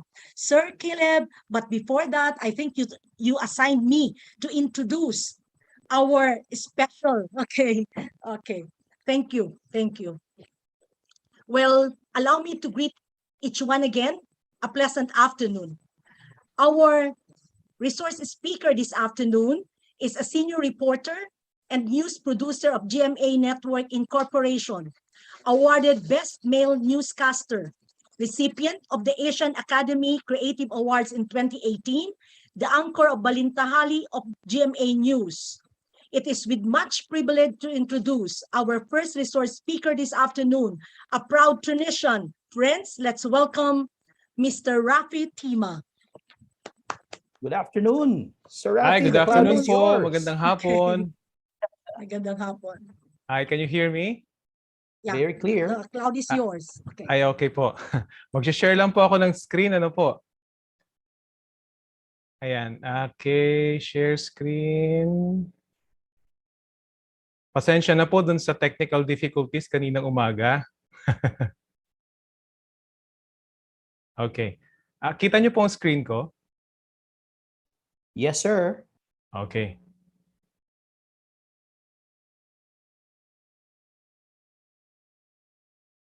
Aha. Paano ba mag-play nito?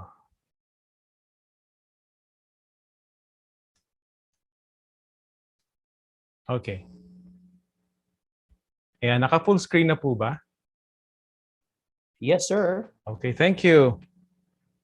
Again, good afternoon po sa inyong lahat, and thank you for inviting me to talk about the media and our role in the health crisis the world is experiencing at the moment. Again, pasensya na po dun sa technical difficulties kanina. Kung ano yung kinaganda ng technology, may mga pitfalls din yan. Now, konting kwento lang po. Before this pandemic, being considered a war correspondent, I'm often asked whenever I go to dangerous places or cover dangerous stories, am I not afraid? Generally, as journalists, we are often asked if we feel scared, okay, whenever we go to an area that is about to be hit by a super typhoon, for example, or in this case, going inside the main battle area of Marawi. My standard answer would be no, because before going to those coverages, I always arm myself with as much information as possible about the situation, about the area, and about the people I will encounter. But it's always a calculated risk. Now, there is a little bit of anxiety and concern, but that's fine because for me, that helps in my decision-making process. It makes me a little bit more aware about my safety. But it's important that we are there, that we see firsthand the story we are covering, that we verify personally the information we are getting. All because we want our story to be as accurate and as factual as we possibly can. And then the COVID-19 pandemic happened. Now, almost all of us are exposed, to the same risks. Some more than others, but all of us became vulnerable to an invisible danger. Now, I hear medical frontliners being asked the same question often posed to us pre-pandemic. Okay? Hindi ba kayo natatakot? Aren't you afraid? The common answer I hear is, well, of course we are afraid, but we have to be at the hospital. Diba? We have to do our job. For anyone going out of the safety of their homes, aren't you afraid? I'm pretty sure the answer would be yes. The only difference, I think, would be the level of fear. But you have to go out of your house at some point, di ba? Because you have to live, right? But what lessens the anxiety? Okay. What lessens the fear? And to some extent, what lessens the danger? Information. Okay. Accurate, timely, and correct information. That's what makes me less fearful in dangerous coverages.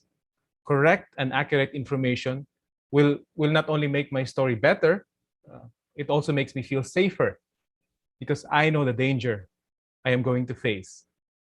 Now, during the start of the COVID-19 pandemic, being a novel coronavirus, information was scarce, and sometimes it was conflicting. Is it airborne? Is it droplets?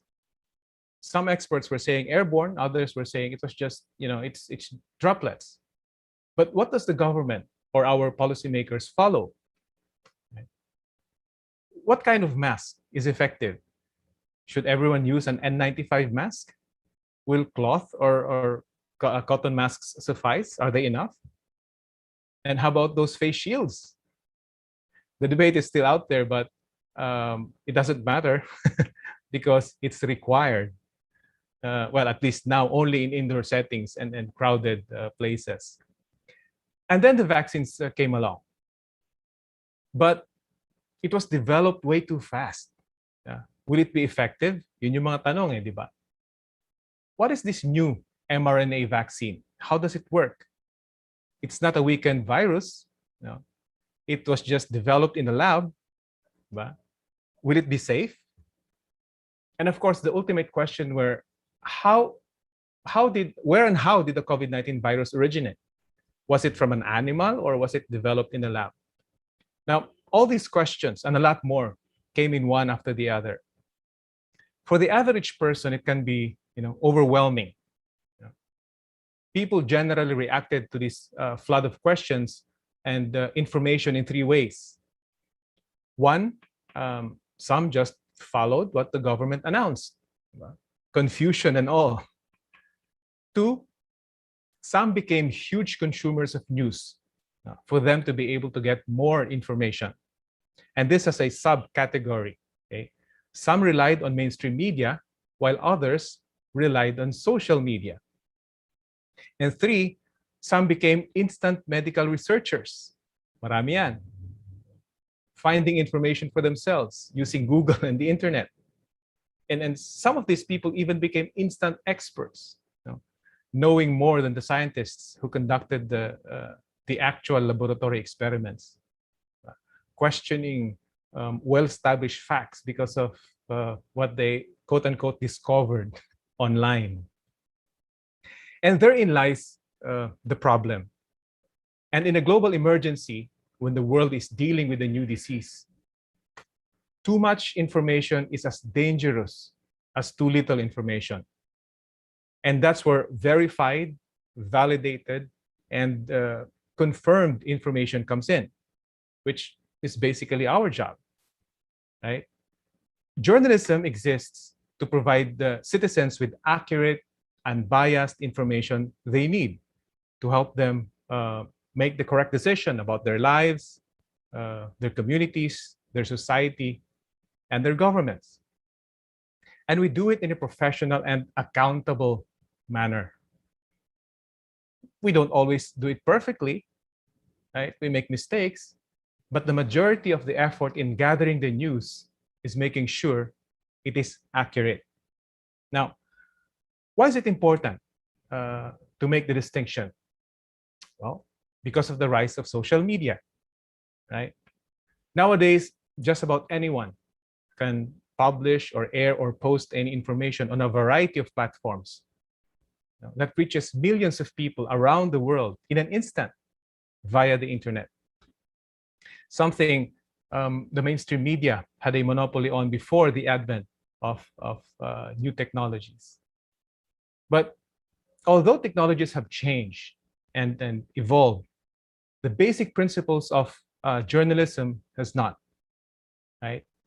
Truth and accuracy, independence, fairness and impartiality, and accountability. principles that social media is struggling to follow, especially on the issue of accountability. Now, don't get me wrong, for the mainstream media, it is still a daily struggle. And again, we don't always succeed. But the difference is following those principles is part and parcel of how we do our job. It is a requirement that we strive to follow before we can air or publish our stories. And this is crucial because in this pandemic, correct information means the difference between life and death, right? It may be more convenient to get information from social media because it's just there, right? We see it in the posts of our relatives and friends. And because of algorithm and artificial intelligence in social media platforms, we see those information in our Facebook, Instagram, or Twitter feeds, even from sources we don't personally know. But the question is, where did those information came from? Were they verified? Can we make those who published those information accountable? Now, how about those coming from official sources? The government, for example. Are those information accurate? Are they transparent? That is where the job of a journalist becomes crucial. Even with official sources, we ask questions, okay? We verify, we double check. We scrutinize every bit of information we get. And that is how you arrive at the truth. Now, for example, official figures say hospital capacity is fine. We still have beds for COVID patients. But the situation on the ground tells a whole different story. The government spokesperson has announced that healthcare workers will be receiving their hazard pay and special risk allowance. That is good news. But is that all? What piece of information are written on the fine print that were not mentioned? That healthcare workers will only be paid for the actual time they are inside the COVID ward and excluding their time during quarantine, which means some, if not most, will only get a very small amount of money. Now, problems with PPEs are solved based on the data, authorities say. We have enough for every healthcare worker in the country. And so our new heroes are well taken care of. But how about their mental health, right? How do you capture the struggle, the hardship of healthcare workers in their daily battle to save lives? A Facebook post will not be enough. And so we do feature or investigative stories, put in the right context, and fill it with accurate information. And that is where the marriage between mainstream media and social media comes in. And I believe this is what the future holds. While I would always caution getting information from social media, journalists nowadays do get some of their information from social media. Okay? Social media has become a force multiplier of sorts for journalists. This has become a huge resource for us, especially since official sources are starting to use social media as a platform for information dissemination. While this is not something new, the pandemic has accelerated this practice, not just here in the Philippines, but all over the world. Press releases, statements, and even policy pronouncements can now be accessed on the official social media accounts of government agencies and even the big private companies. Okay? Emphasis on official social media account, and that is important. But while we have social media as a force multiplier, it does not make our job any easier. In fact, to some extent, it has become, even harder, even more complex. The flood of information coming out of social media and the internet in general can be overwhelming. And as journalists, first we have to determine what among the hundreds of thousands or even millions of information is important and relevant for our audience, for our viewers, for our readers. And after picking out a story we want to pursue, we have to make sure that that piece of information that we are basing our story on is true. So we have to verify. And after verifying that it is indeed a legitimate and true story, then we begin the journalistic process of producing that story. Okay? Getting the facts, getting the other side, verifying data and information, and putting context into the story. Only then can we air that story or publish it and present it to the public. So while it started out on social media, the end product of that information still had to go through a rigorous process to make sure that it is accurate, relevant, and true. But in this pandemic, we were faced with so many limitations in terms of covering a story. Access to authorities and experts were limited, mainly due to lockdowns.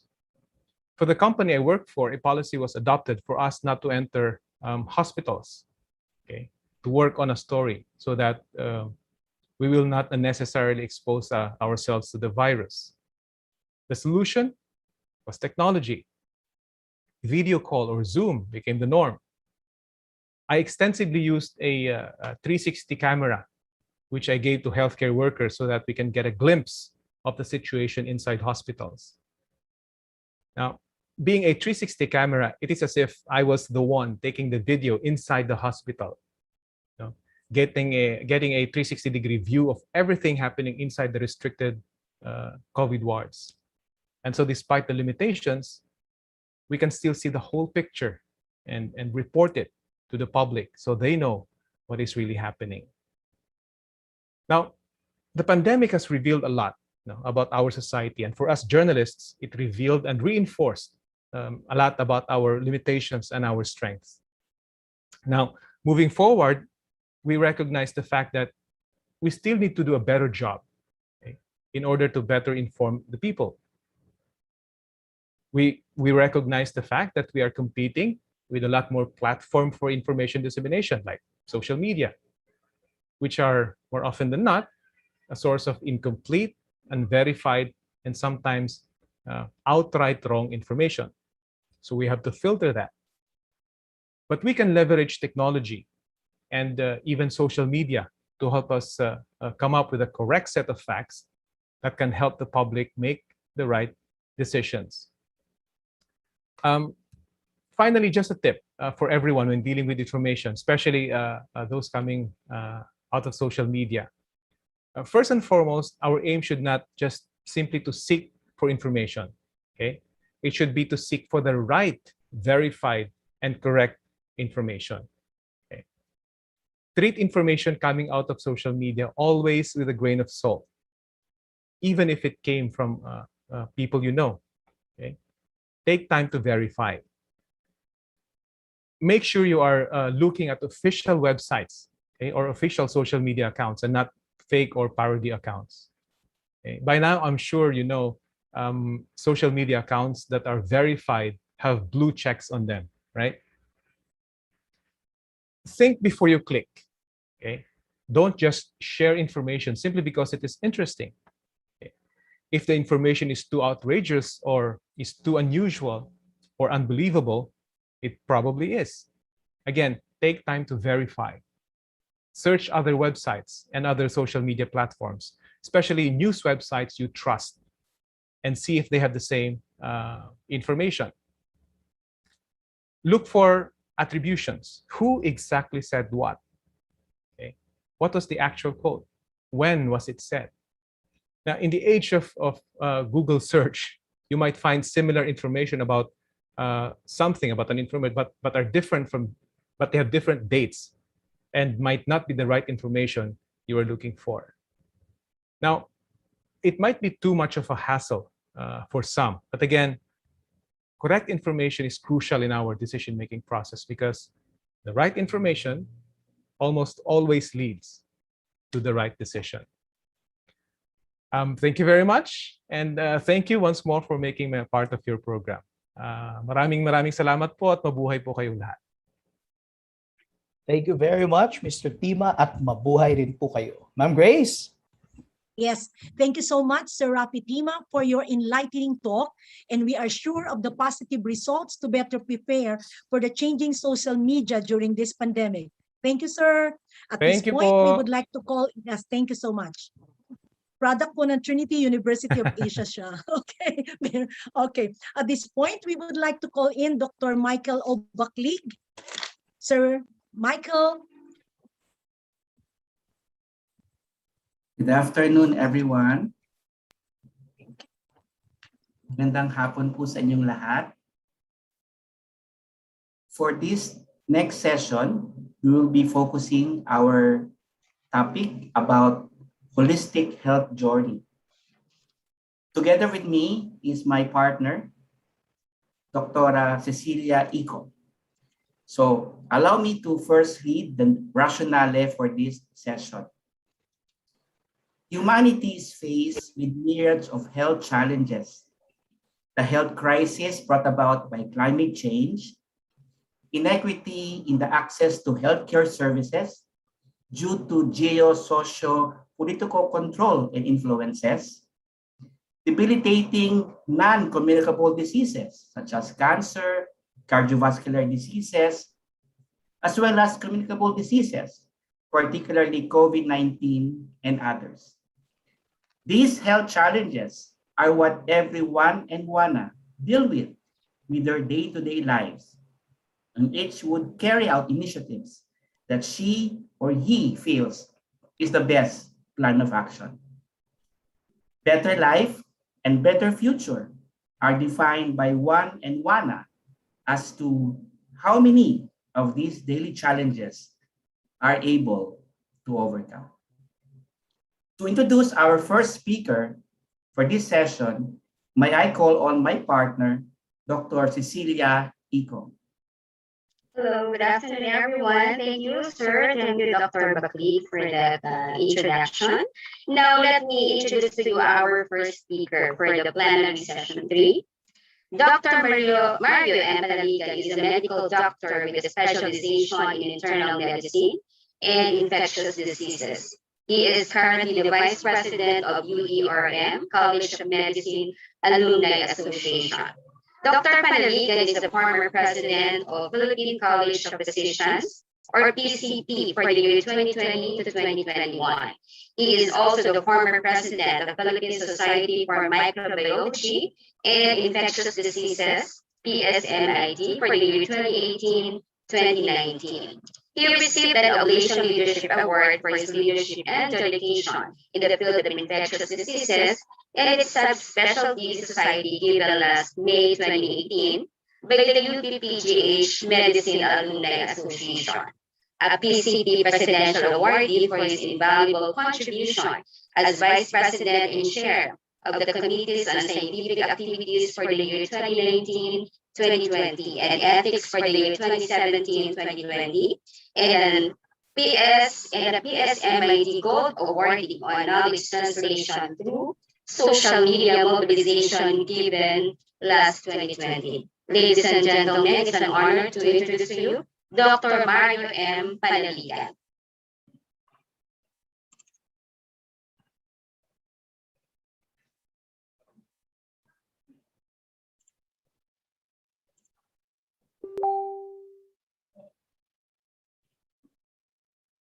Era of the pandemic, most of us in the field of healthcare are faced with numerous challenges in light of the continuing risk of developing COVID-19. As we are able to control the transmission through various methods to limit its spread, there remains the difficulty in advocating the continuing adherence to safeguard measures, particularly with the emergence and rise of variants, a threat to handling SARS-CoV-2 adequately. Clinical trials are constantly done to discover novel interventions to combat the infection and its complications. Certainly, the strategy of rapid detection and diagnosis must always come into play. Without any doubt, immunization with highly effective vaccines plays a major role in helping control the COVID-19 pandemic.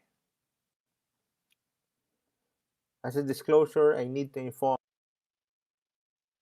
everybody about my undertakings aside from being a faculty of UERMMCI, to include my work with various pharmaceutical companies and the molecular laboratory.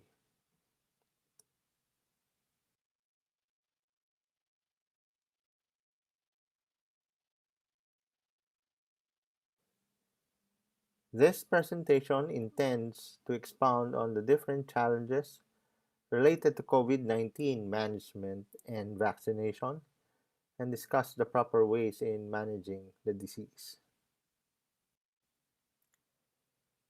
The biggest challenge, of course, is the continuing spread of the virus, with upsurges experienced in various countries globally. You can note here that we now have more than 230 million cases, having 16 million reported COVID in 28 days, and the Philippines ranking 7th worldwide.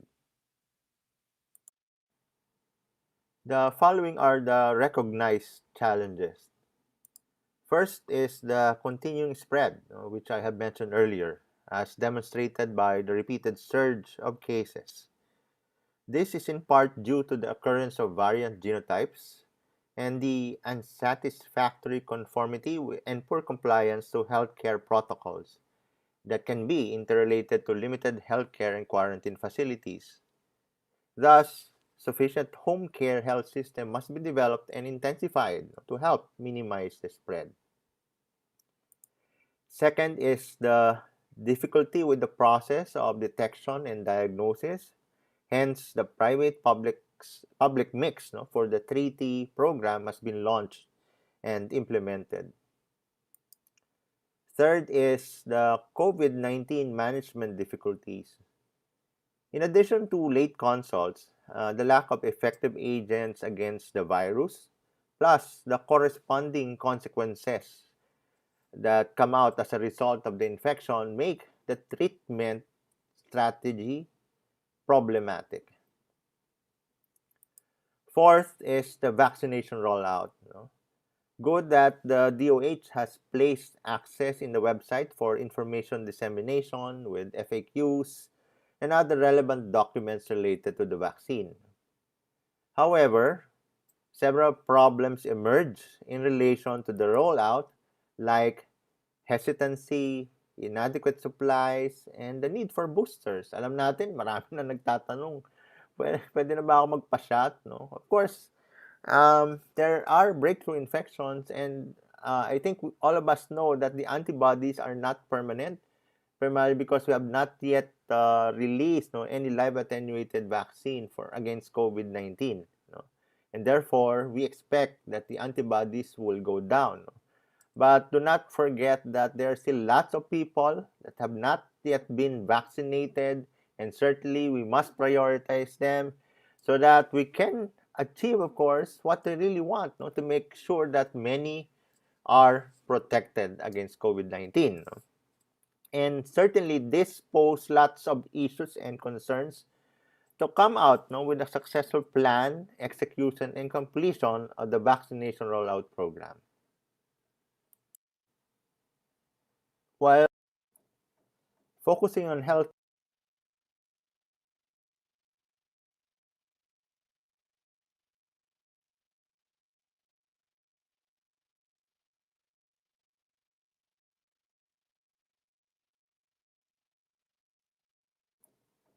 Focusing on healthcare service and management, the degree of infectiousness certainly matters, as it contributes to the repeated surge of cases, especially when new variants emerge.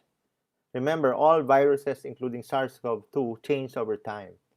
The mutations may affect the virus's properties, such as how easily it spreads, the associated disease severity, or the performance of the vaccines, therapeutic medicines, diagnostic tools, or other public health and social measures.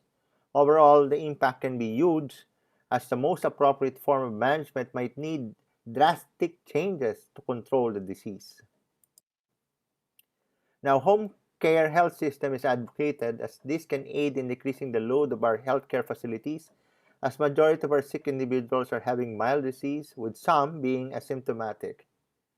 Appropriate home care for patients' coronary virus disease, along with proper health measures related to the management of their contacts, can really help control the spread. 3 T's: test, trace, and treat. This program has been launched to address the problem on detection and immediate diagnosis, and of course to do contact tracing and treatment. And certainly this has become problematic initially, and that's the reason why they had to come out with innovative ways to address this surge of infections due to COVID. So for the rapid detection and diagnosis of COVID-19, we must become familiar, of course, with the available detection kits. Certainly, the preferred test is PCR testing. However, number one, the cost, although there's already this cap for each PCR test kit, is still very expensive, and therefore it poses some difficulty, particularly for those who are in need. Kasi hindi na nga siya mura, tapos pag na-expose ka, mas maganda talaga matest. But of course, we need to become familiar also with that right timing when we can do the test. Usually, we allow observation period for the next 5 days, and that's the best time to detect or to check for this virus. That's 5 to 7 days after exposure among asymptomatic individuals who got exposed. And before, there's been overutilization of antibody tests, but I think this has been overemphasized that antibody tests will not become useful, particularly during the first 1 to 2 weeks, when you get exposed. Kasi matalas ang chance talaga na maging negative, lalo na kung walang symptom. And usually the antibody test will become positive after 1 to 2 weeks, after getting exposed and after manifesting with COVID-19. Of course, we need to come out with innovative measures to trace contact. Siyempre, nagkaroon na nga ng app, pero hindi rin masyado nagamit. But all of us need to become familiar. We need to be trained on how to use it so that we can do proper contact tracing. Very important that we also need to backtrace, as well as not just, of course, looking at the most recent contact, but even beyond 7 days, primarily because we can advise these individuals to get monitored and be tested properly when necessary.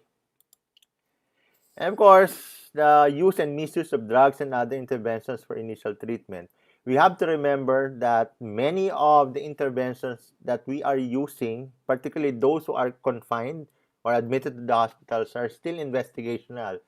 Ang talagang na-prove na nakakababa ng mortality is actually dexamethasone. But dexamethasone can only be used if the individual would require oxygen therapy. Same with tocilizumab. We usually use tocilizumab only among those with severe to critical COVID, primarily because you would like to halt, of course, the hyper-intense inflammatory response due to the COVID infection.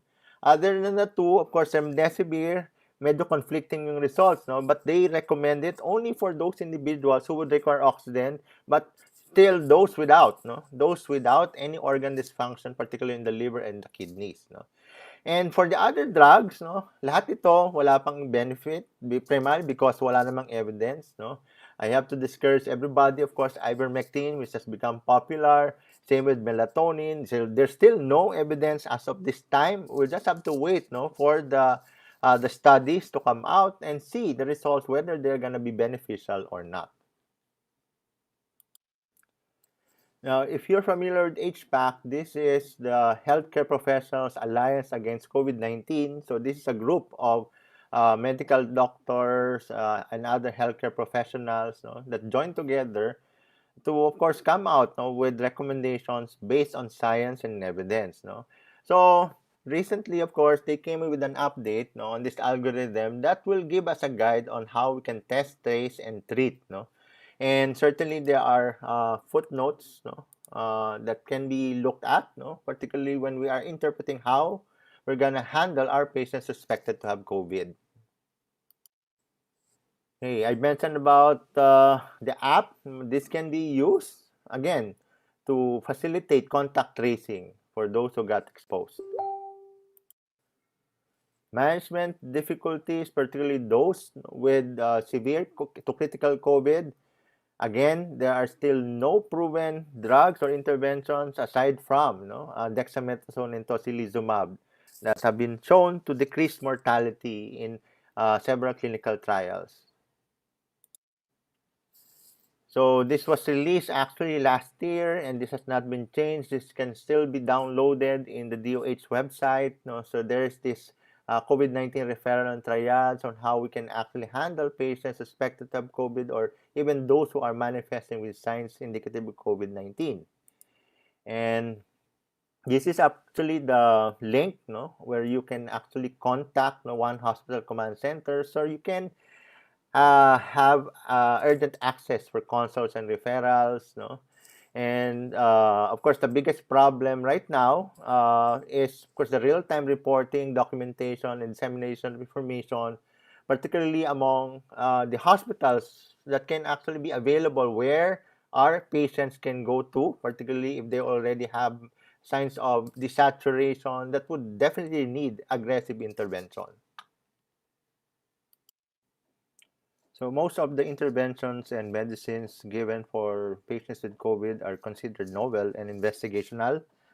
And so the PSMID with the UP Manila Clinical Epidemiology Department, the National Institute of Health, and PCHRD came out with the Philippine COVID-19 Living Recommendations, recently updated May 28, 2021. And soon will be coming out to the phase 2 that will give you updates along with the recommendations of the new interventions that have been used and being investigated now.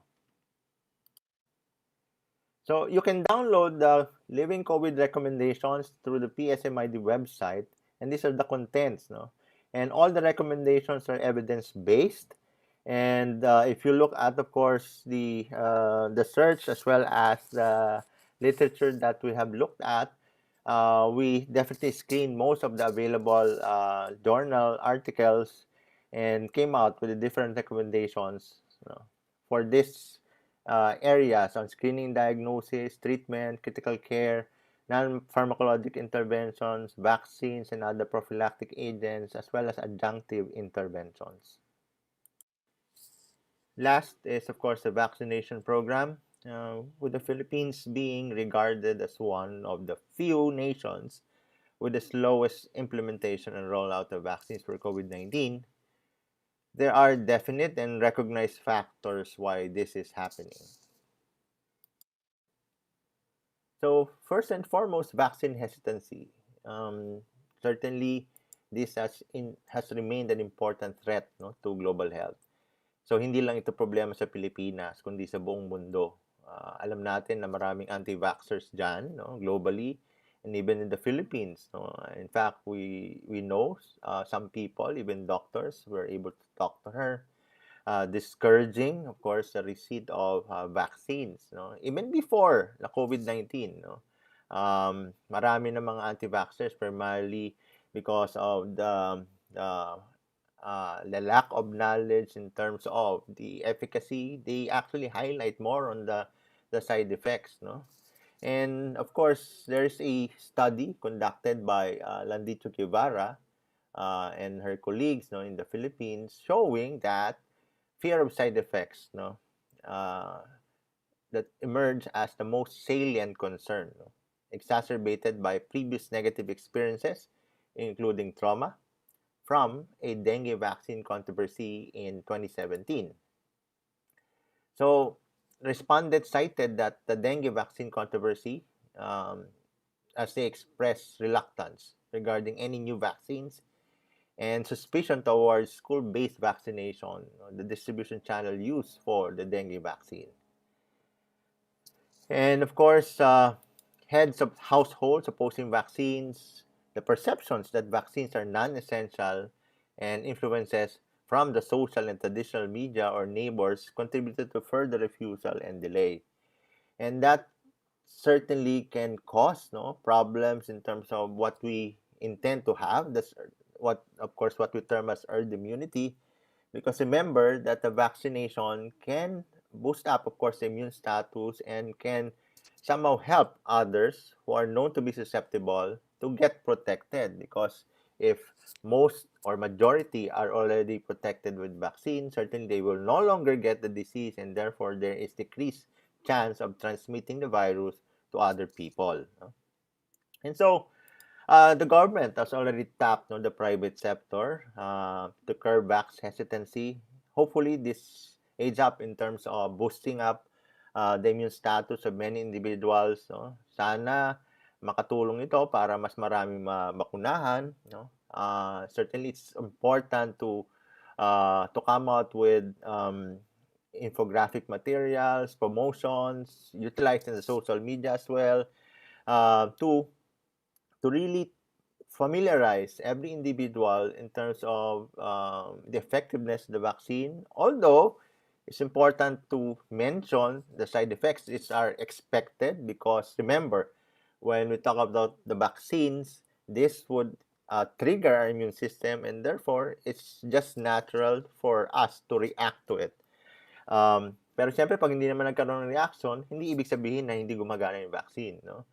But generally, when we react, we know that the vaccine is already taking its effect. That's why our immune system is somehow boosting reactions, and we can correlate that with, of course, the production of antibodies. Okay?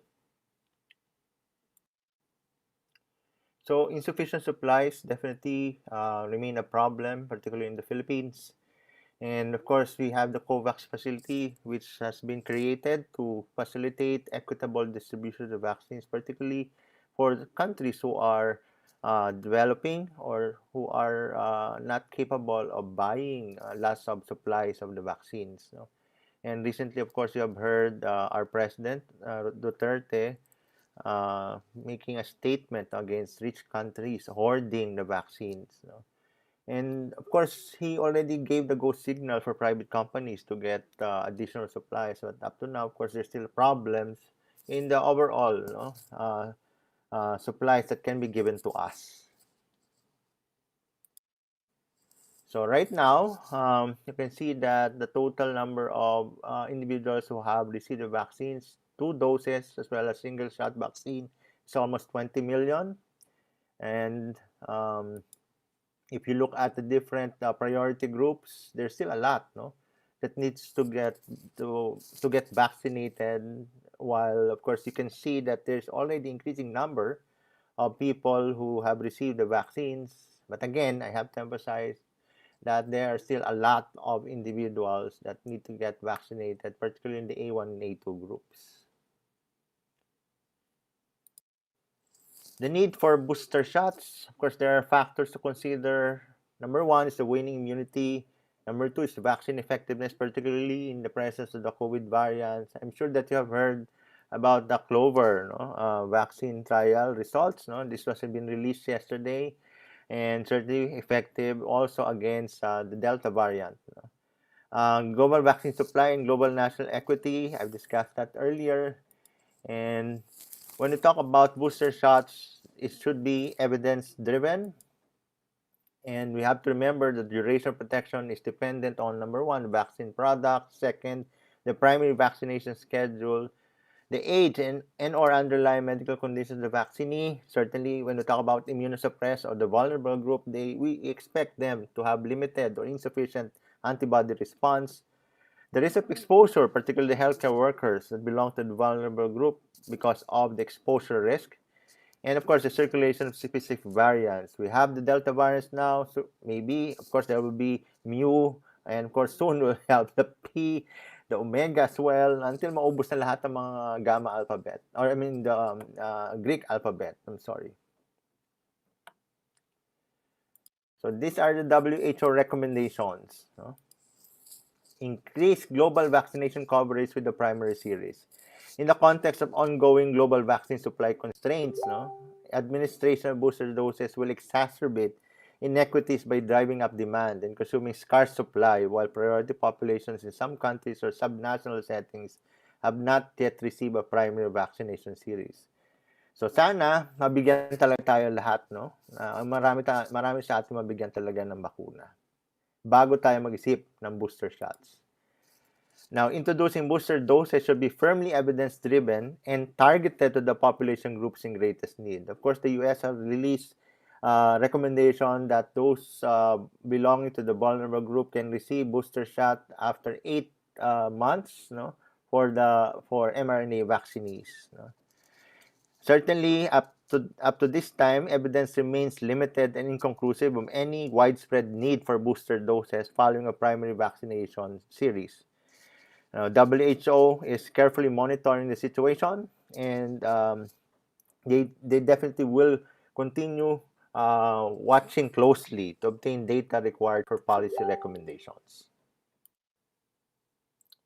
In summary, there's still no clear-cut rule in managing COVID-19 disease, as infection continues to evolve with variant genotypes emerging, which overall poses difficulty in controlling the pandemic. Sufficient vaccination programs must be implemented to boost up immunity to guarantee additional protection against SARS-CoV-2. So when will this pandemic end? I really don't know, but for as long as we get ourselves protected with adherence to health protocols plus the vaccination to achieve herd immunity, we can help stop the spread. Let me end with this very timely and fitting, insightful message from our daily bread today, entitled The Whatevers. Brothers and sisters, whatever is excellent or praiseworthy, think about such things. From Philippians chapter 4, verse 8.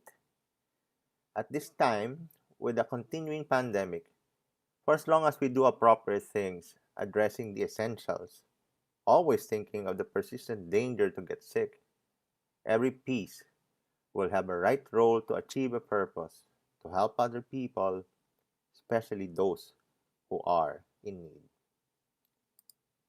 Thank you.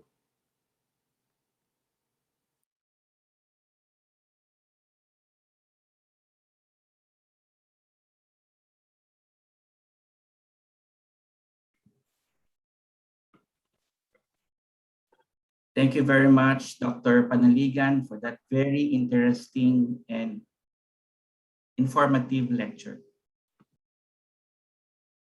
At this time, I am very honored and privileged to introduce our next speaker. Our next speaker is the Senior Vice President and Chief Nursing Officer of St. Luke's Medical Center Healthcare System. She is the driving force behind the success of two and only pathway to excellence designated hospitals in the country. She was also cited as one of the 100 most influential Filipino women in 2018. Ladies and gentlemen, please welcome to talk about Journey to Nursing Excellence amidst the pandemic, the SLMC way. Please welcome Dr. Martina Geraldine Q. Dimalibon.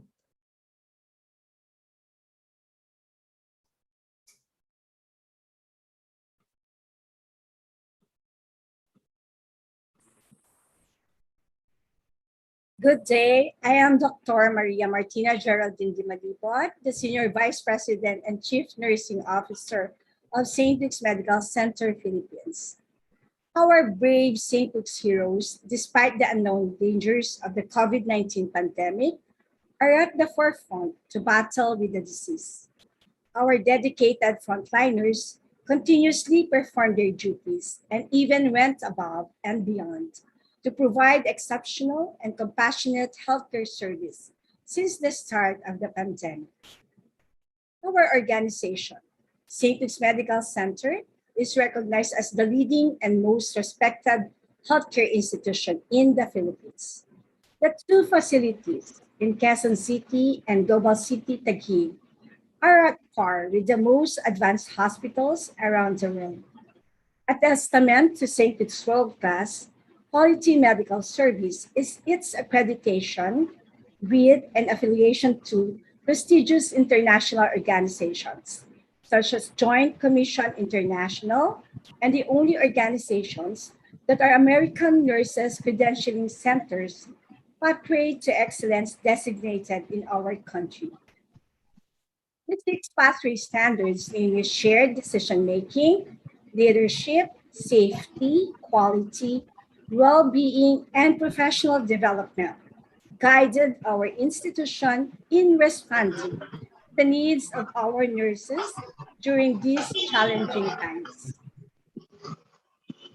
Since the onslaught of the pandemic, our organization relentlessly showed its support and efforts to live up to its commitment in providing its associates a positive practice environment. The organization ensures the safety and well-being of all its dedicated nurses and employees, those selflessly battling in the front line and nobly serving in each hurting patient bed.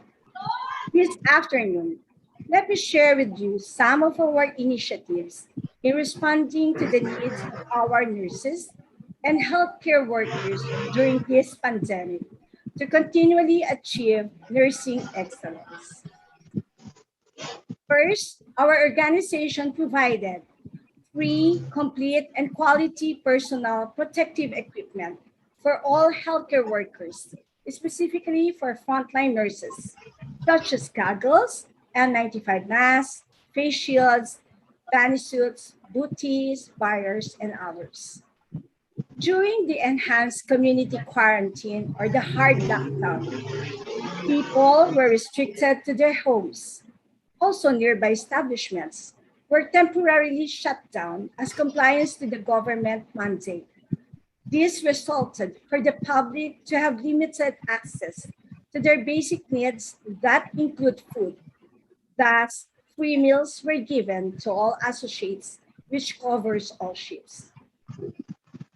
Emergency transportation services were also offered to associates who were unable to go to work due to unavailability of public utility vehicles.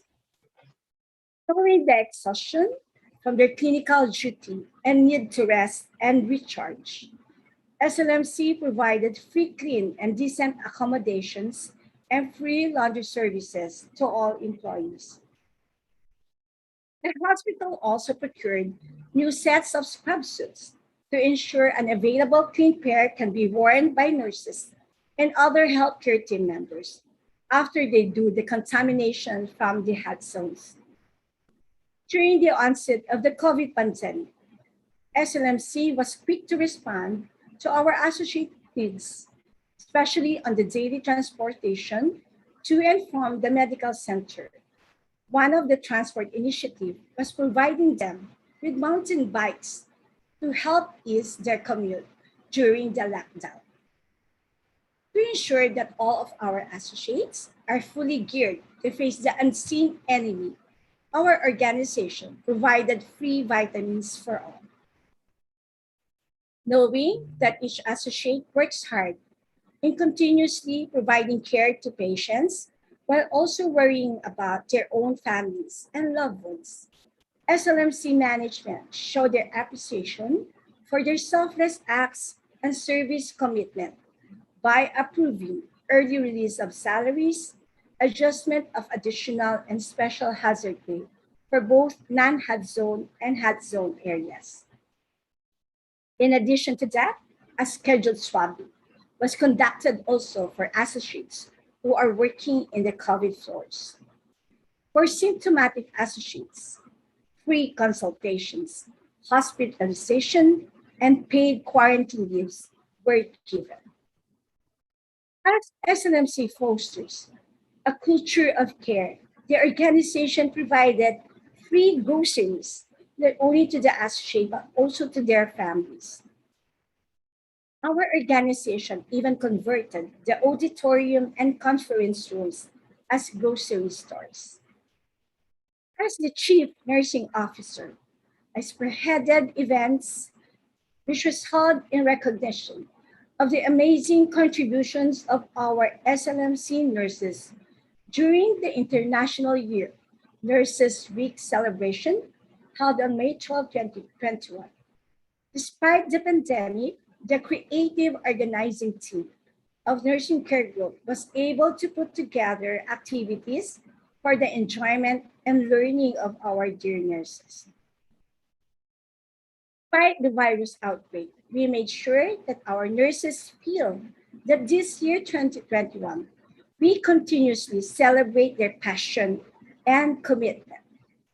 St. Luke's Medical Center, together with A6 Philippines, gave free pairs of care shoes to our nurses. We also provided our nurses with free skincare kits, bags, and grocery items, which they can enjoy on their free time.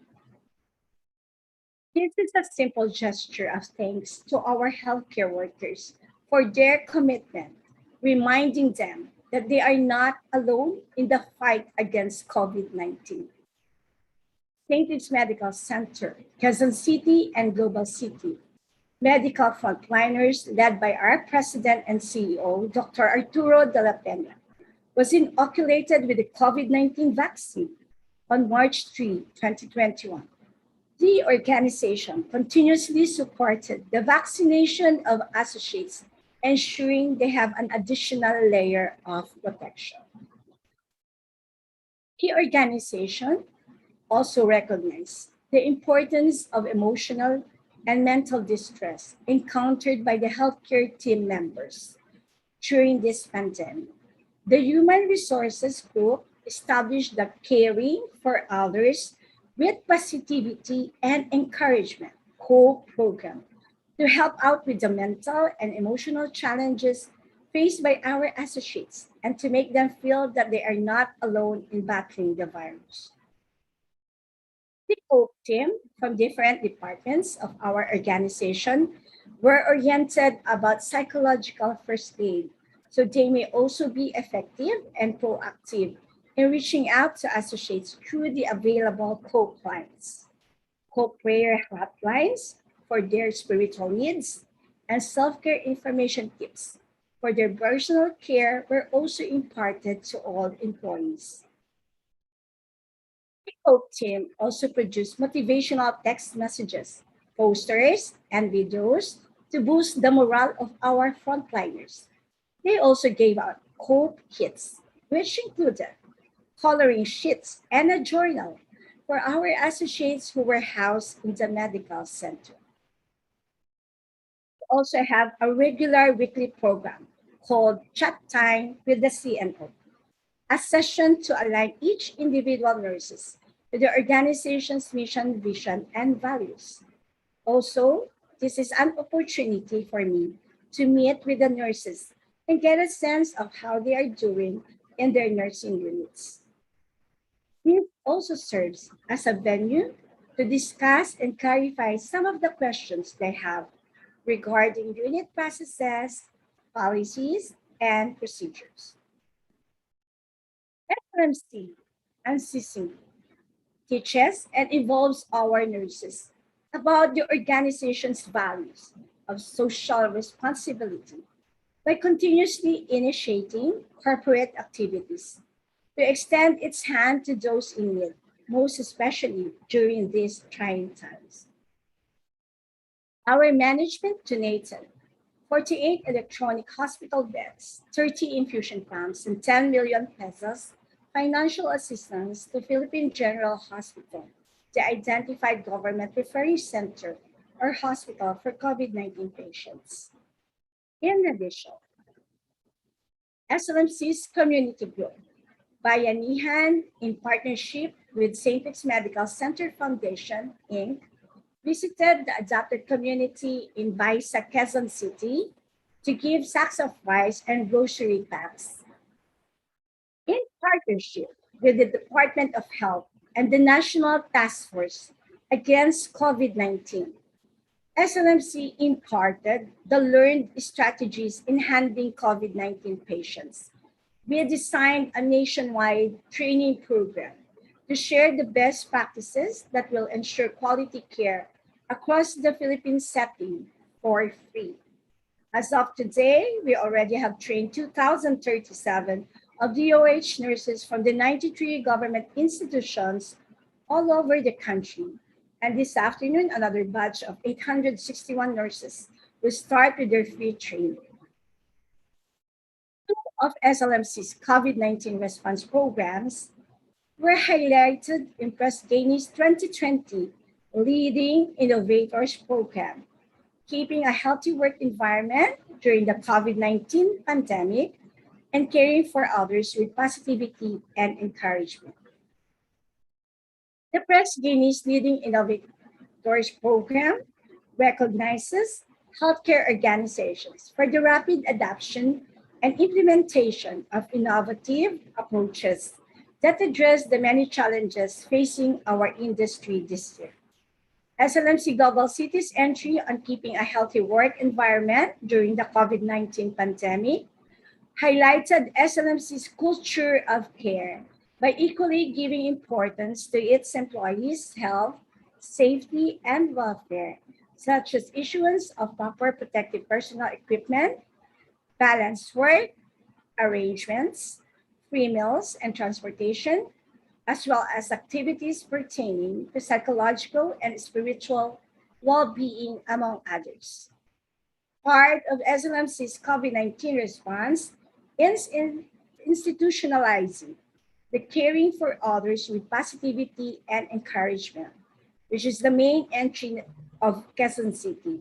It describes the impact of emotional and mental distress encountered by healthcare workers during the pandemic and how St. Luke's Medical Center provides this important aspect of care. All nominations for the Press Gainy Leading Innovators were selected by the Press Gainy Selection Committee before being posted and announced during a virtual national client conference last November. Our efforts for our associates during this pandemic was also recognized by other organizations. To share, SLMC Healthcare Team was highlighted in a news article published by the Inquirer in May 2021. And SLMC Quezon City was also one of the international organizations featured in the article published in the Nursing Management Journal for utilizing the pathway framework during the pandemic. These are attestations from our nurses who shared their personal experiences. Our organization focuses on the well-being and welfare of our nurses during this pandemic. Our main priority is to take care of our people who takes care of people. Recently, in the celebration of this year's National Heroes Day last August 22, St. Luke's honored our very own modern-day heroes who continue to risk their lives in the battle against the COVID-19 disease while providing excellent and quality patient care. St. Luke's Medical Center will forever be grateful to all the hardworking and dedicated associates who continue to serve, risking their own health and safety for the community. Together with our nurses, we are one in safety, one in quality, and one in care. This is the St. Luke's culture of care. Again, I'm Dr. Maria Martina Geraldine de Malibot from St. Luke's Medical Center, Philippines. Thank you for listening.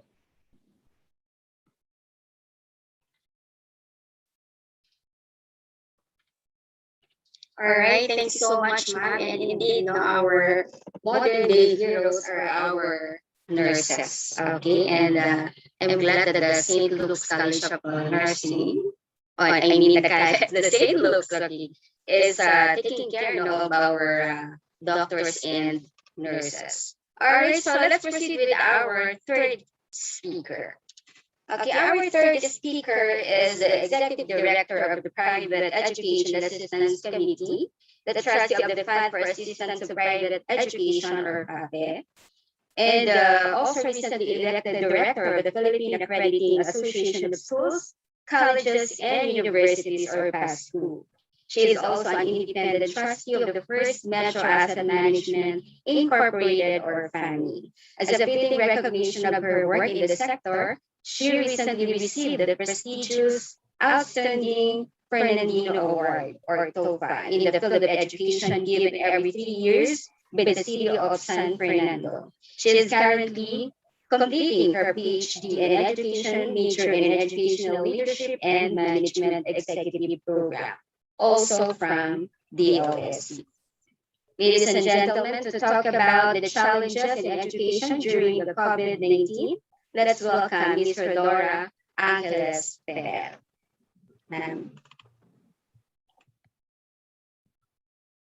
Thank you, and good afternoon to all the participants in this very meaningful gathering of experts and academicians. I'd like to, of course, thank the president of Trinity University of Asia, Dr. Wilfred Tu, for this invitation. Trinity has been very supportive of the Private Education Assistance Committee. Thank you for the introduction. I'd like to share my slides. I'm tasked to talk about challenges in Philippine education during COVID-19. And by way of introduction, I'd like to say that the PAC is a 5-man committee constituted in 1968 to be the trustee of the Fund for Assistance to Private Education. And the chair of PAC is the deputy secretary that is provided in the executive order. And it has auxiliary functions of developing and managing programs of assistance for the private education sector.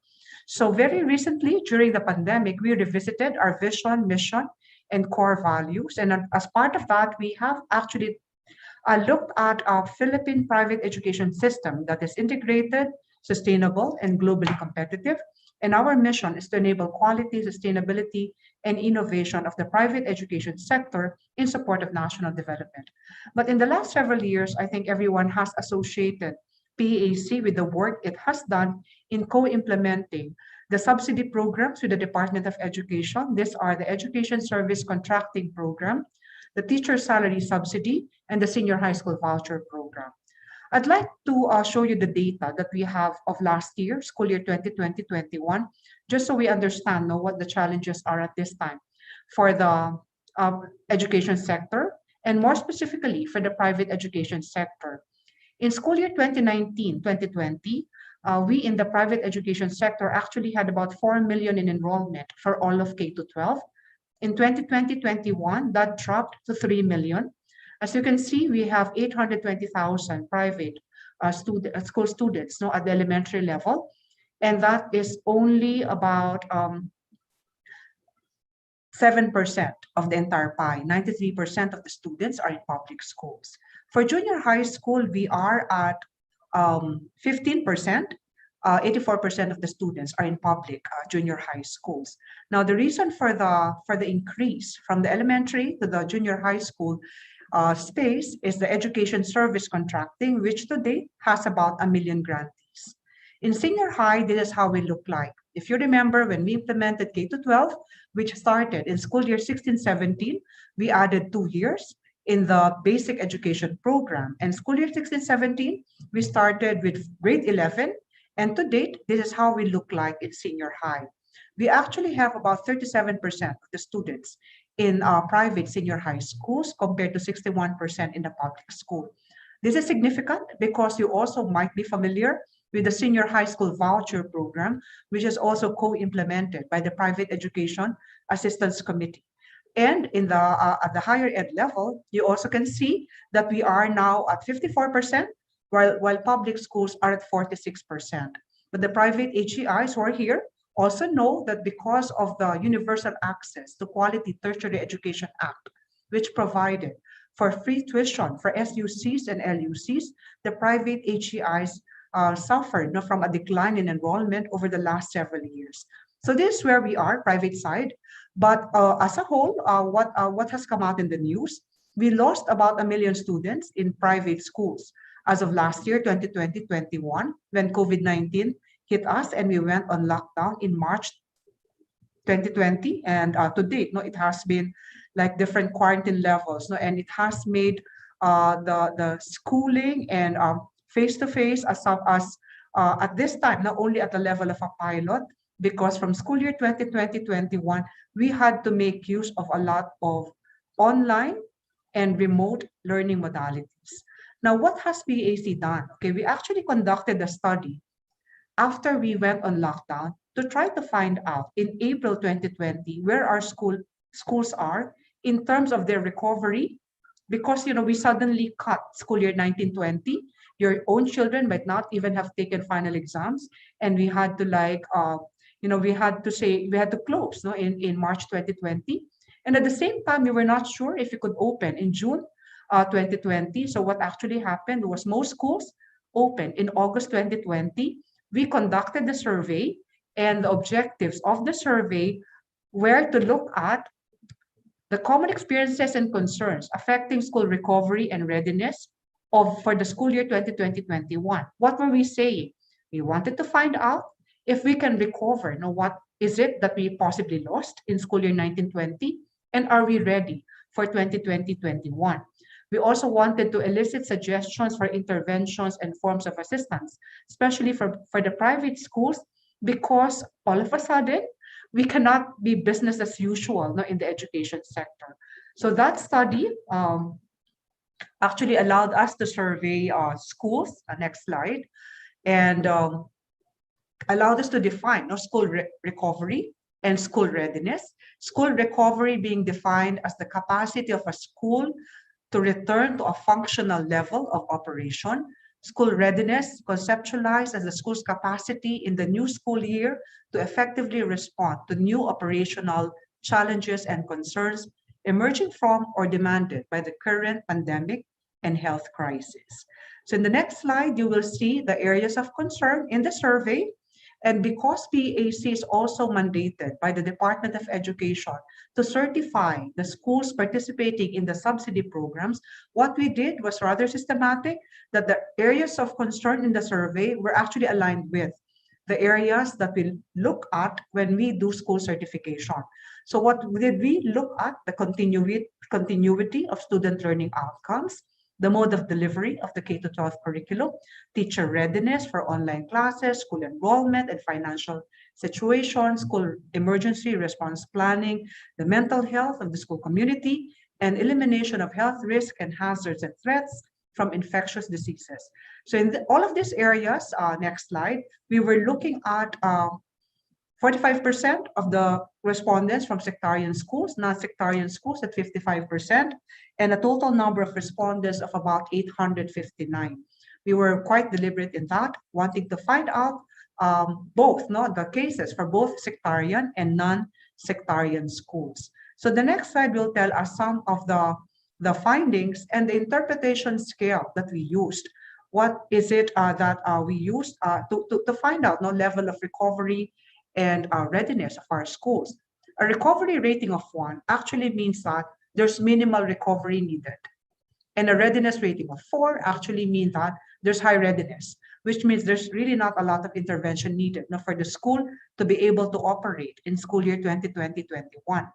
But if you, for example, have a rating of 4 in the construct of recovery, then that means there's high recovery needed, and that the schools are actually at the level of readiness, struggling for readiness. If you will look at the next slide, we're looking at, for example, instructional recovery. What is it that we asked the schools at that time?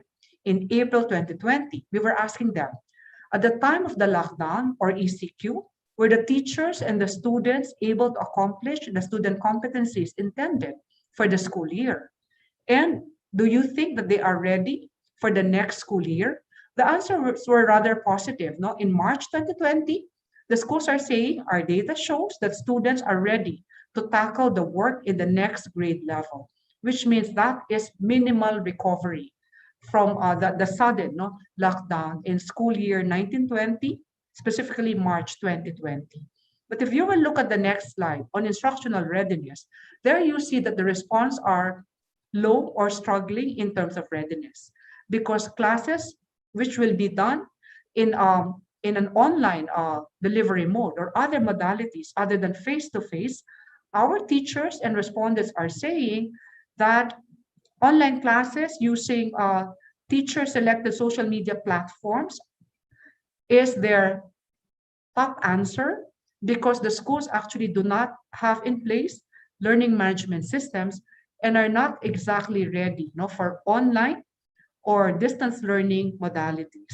And they're also saying, if you look at question number 6, the top answer is majority of students are not able to access any online learning platforms, systems, or resources due to factors such as their place of residence, problems in internet connectivity, or limited finances. In the area of connectivity in school, the school is able to provide Wi-Fi connectivity to everyone on campus.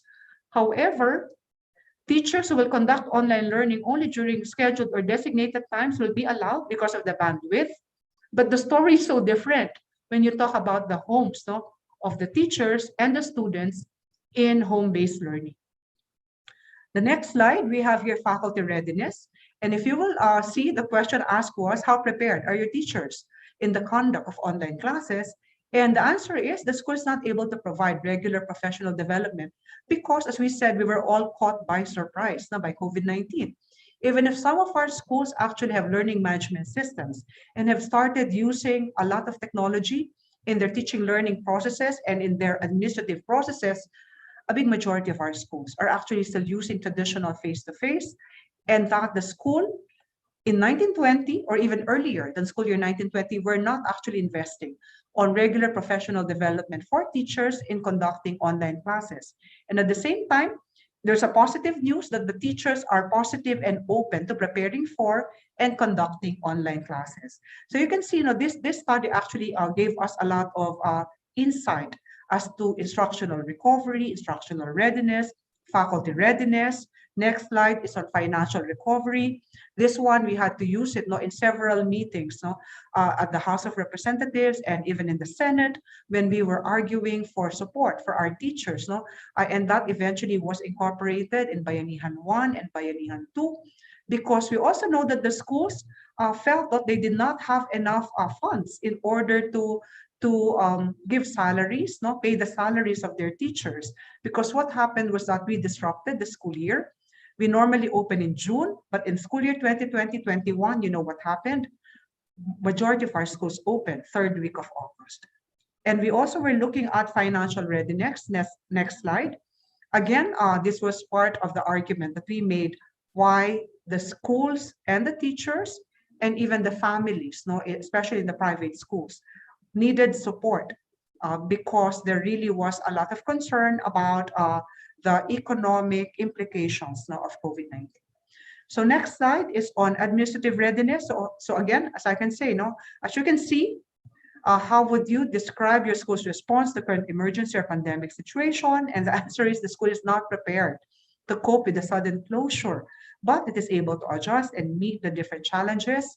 And then next slide, we also were looking at academic support services with regard to the mental health of the school community facing the crisis, which of the following represents your school's current efforts.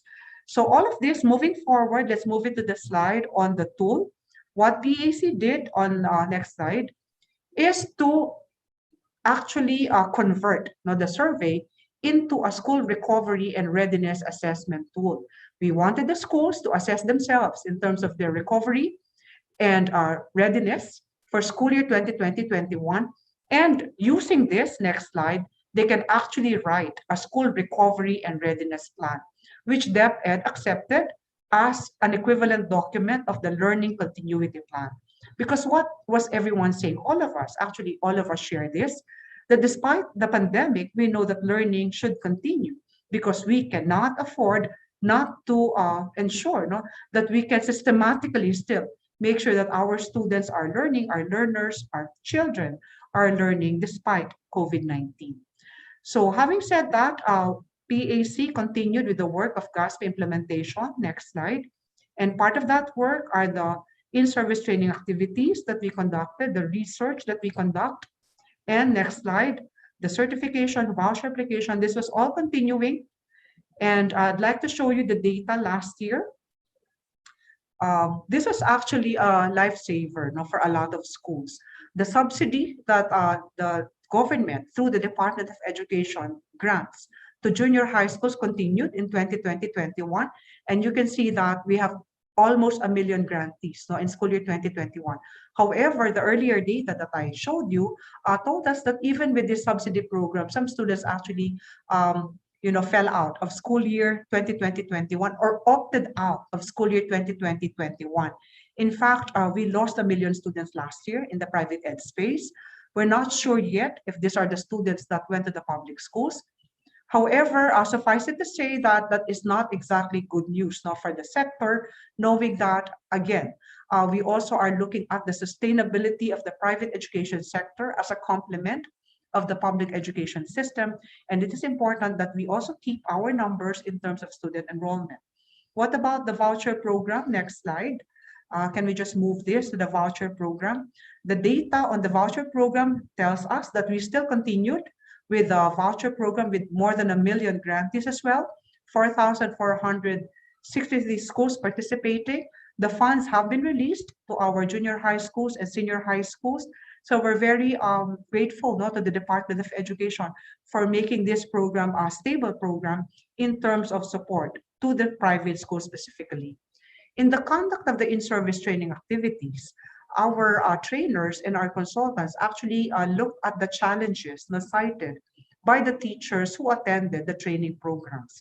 The survey was done in March 2020. By October, November, December, we already were running teacher training programs, this time focusing on flexible modalities. So all of us were really caught by surprise. We'd like to admit that. But right now, the direction really is to make sure that our schools are disruption-free or disruption-proof, or our schools are pandemic-proof. If in case we look at a future crisis of the magnitude of COVID-19.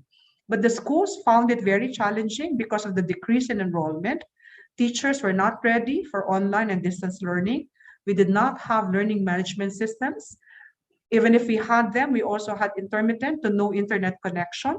Teachers were transferring to the public schools. So these were sustainability issues, not specifically for the private schools. But the teachers also echoed some of these concerns.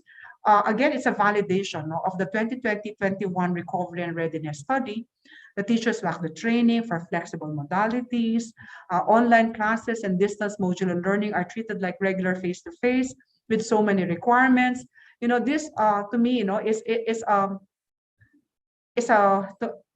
we thought we were migrating that the classroom to an online classroom, which exactly is not exactly the case, knowing that there are other things that will have to be considered for online classes, especially in the area of assessment.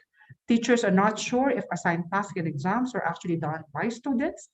The assessment would be mostly summative because you cannot do formative quizzes and recitation, because in an online class or even in asynchronous classes, these are not possible.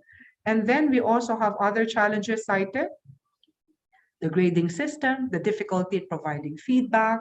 There are areas where teachers are the ones delivering the modules, because as you can see, the PAC moved towards teacher training on flexible modalities, because not all schools in the Philippines actually can do online. So we had private schools, especially in the regions, with intermittent internet connectivity, who were using modules, some written by their teachers, some downloaded from sources such as the PAC, which already also had exemplar modules.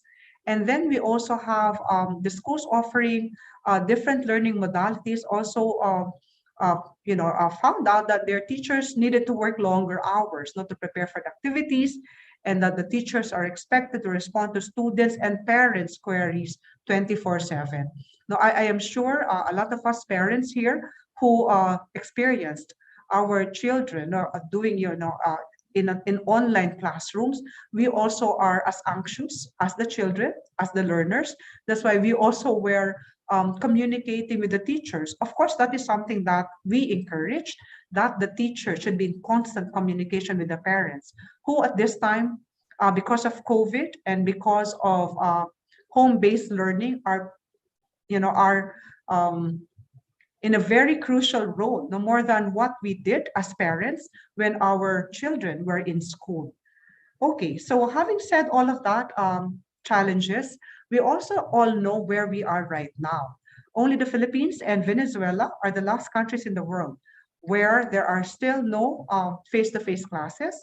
And this is one of the reasons, I suppose, why at this time we are piloting face-to-face. In the early years, in the early months of the pandemic, PAC and COCOPEA were attending meetings with the IATF, talking about the different models that other countries have used in order to start with face-to-face classes. But this have been all overtaken by events and by the Delta variant. And so this is where we are right now. But we also got from NEDA very recently an article saying that a year without face-to-face classes means 11 trillion productivity loss over 40 years. So this is all very challenging and very disturbing. And I'd like to disturb you some more by looking at the July press conference or media conference of the Philippine Business for Education, talking about the state of education pre-COVID and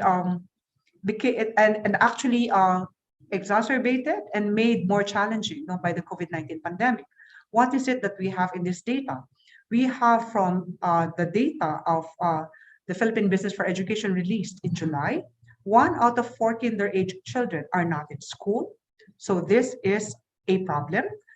Next slide. We also consider it a concern that more than 26% of grade 5 students either share or have no textbooks in math and language.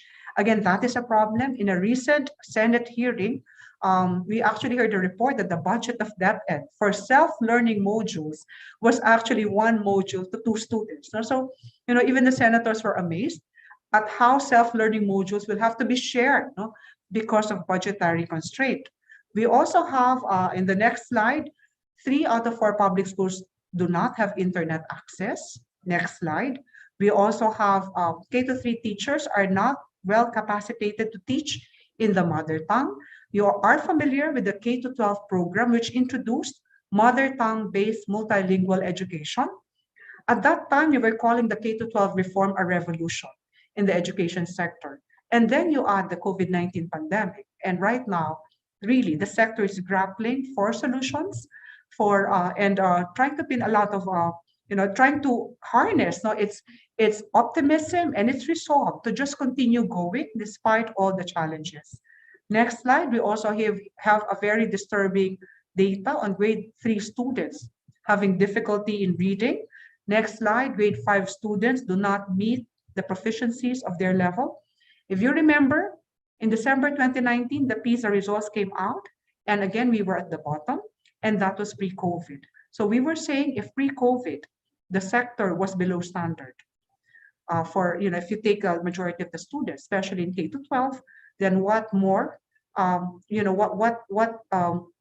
what can actually add to that is the COVID-19 pandemic and the constraint of not being able to conduct classes face-to-face.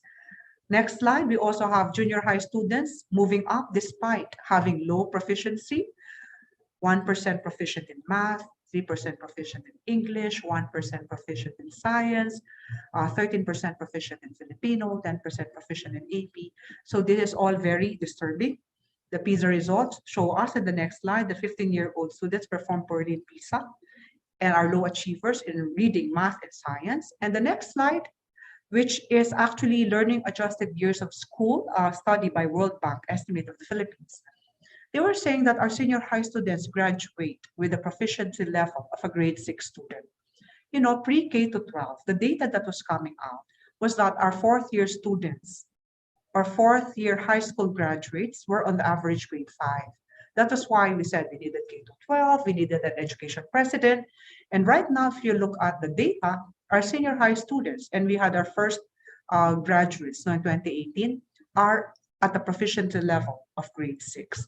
So these are all very disturbing. This is what I told you about 2020-21 1 million students did not go to school. And at the same time, the digital divide widened the education gap, especially between public and private schools, which were able to make use of online and blended versus those who actually just had to make use of printed modular. And then parents trying to cope with distance learning. They're saying that they spent more because of distance learning compared to the previous year. And yet 1 out of 4 parents say that their children are not learning. The data source is Pulse Asia in 2021. There are, of course, proposals coming from the Philippine Business for Education. The PAC completely resonate with this reform initiatives of the PBED. And we're saying that despite the challenges, despite COVID-19, we'd like to say that we'd like quality education for everyone. So with this rather disturbing presentation, we still would like to be very optimistic about moving forward, that we would be able to roll out our vaccination program with such efficiency that we also will be able to open our schools, even for blended delivery, where you will have some face-to-face, some online classes, and at the same time, make sure that all of these foundational reforms and all of these governance reforms that have been proposed will all be eventually come to light for all of us. So magandang hapon sa inyong lahat, and we completely agree, quality education for everyone. Magandang hapon sa inyong lahat. Thank you very much, Ma'am Ferrer, for that very excellent presentation. At this juncture, our next speaker is a colonel from the Philippine National Police, the second son of a simple farmer and an elementary principal from the province of Tarlac. Before he enters the academy, he already graduated in San Sebastian College, Recoletos de Manila, with a degree of Bachelor of Arts, major in political science. Leadership was part of this gentleman's life because he was a former officer of their CAT during high school and the corps commander of San Sebastian College, ROTC. He belongs to class 1996 of the Philippine National Police Academy, a member of the elite Special Action Force unit of the PNP, with long years of tour of duty outside the country, deployed in Kosovo and East Timor as part of the UN Peacekeeping Force. A former member of the Presidential Security Group during President Arroyo's administration. A former chief in Regional Finance Service Office, NCRPO, and Camp Crami. Former Cebu Provincial Director, and now the Chief of the Regional Controller Division, PRO7. Ladies and gentlemen, please welcome to talk about narratives on challenges in law and order, Police Colonel Aladin Mata Colado. Sir. Yung video hindi naka-allow sa hindi na sa poster.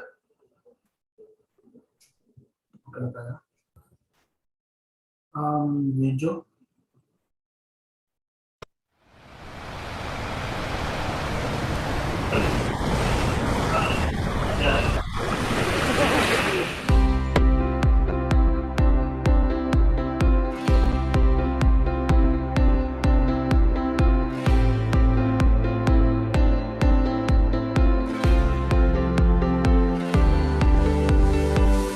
Central Visayas lies at the center of the Philippine archipelago, between the islands of Luzon and Mindanao, composed of 4 islands provinces, covering a total land area of 15,895.66 square kilometers.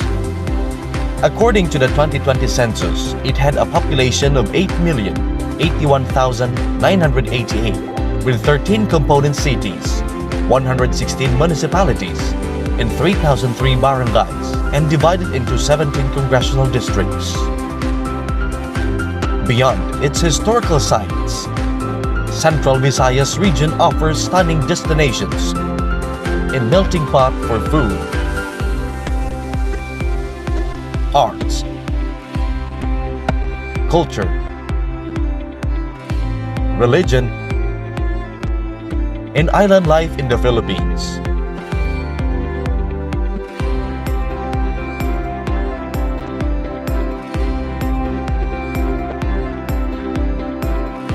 Its capital is Cebu City, dubbed as the Queen City of the South.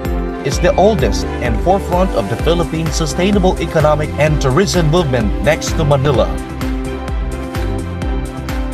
The 10,115 competent Amigo Cops and 758 non-uniform personnel of Police Regional Office 7 is spearheaded by a man with a gentle heart, Police Brigadier General Ronnie Siroy Montejo, the Regional Director.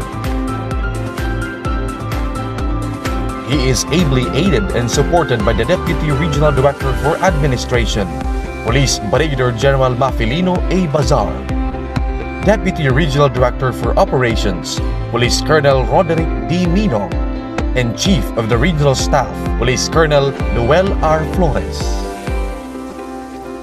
Assisting him are the following diligent directorial staff and special staff of Police Regional Office 7.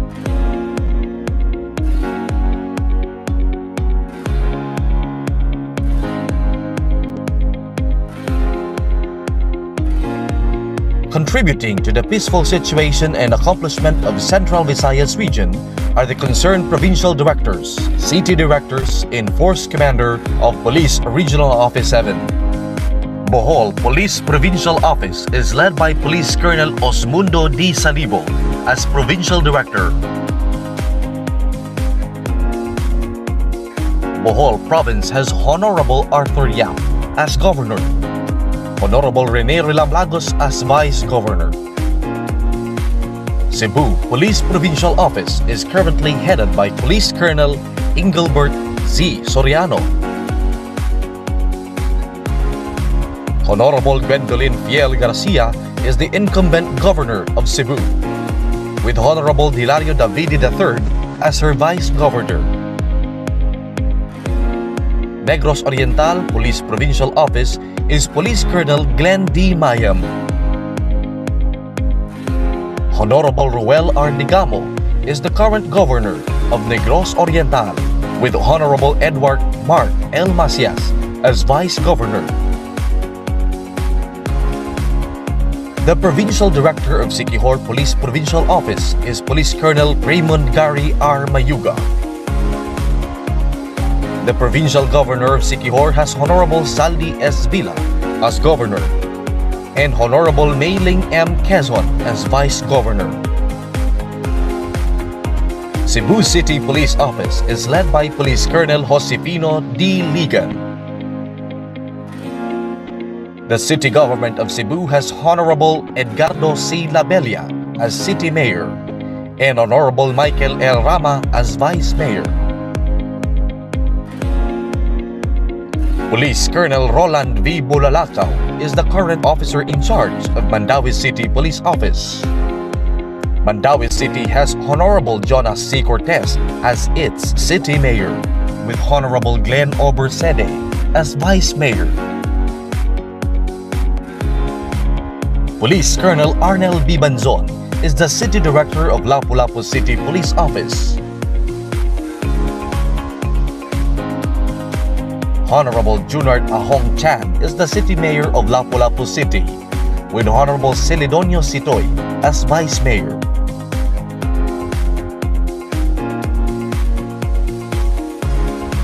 The Regional Mobile Force Battalion 7 has Police Colonel Robert D. Lingbawan as the Force Commander.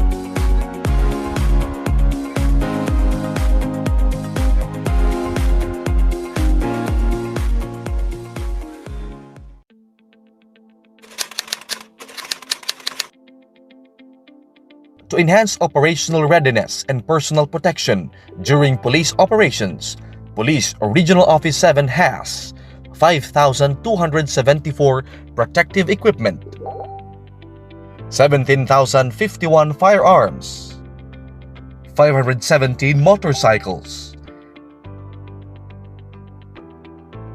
2,481 radios and 76 repeaters distributed region-wide. The peace and order situation in Central Visayas as of present is relatively peaceful.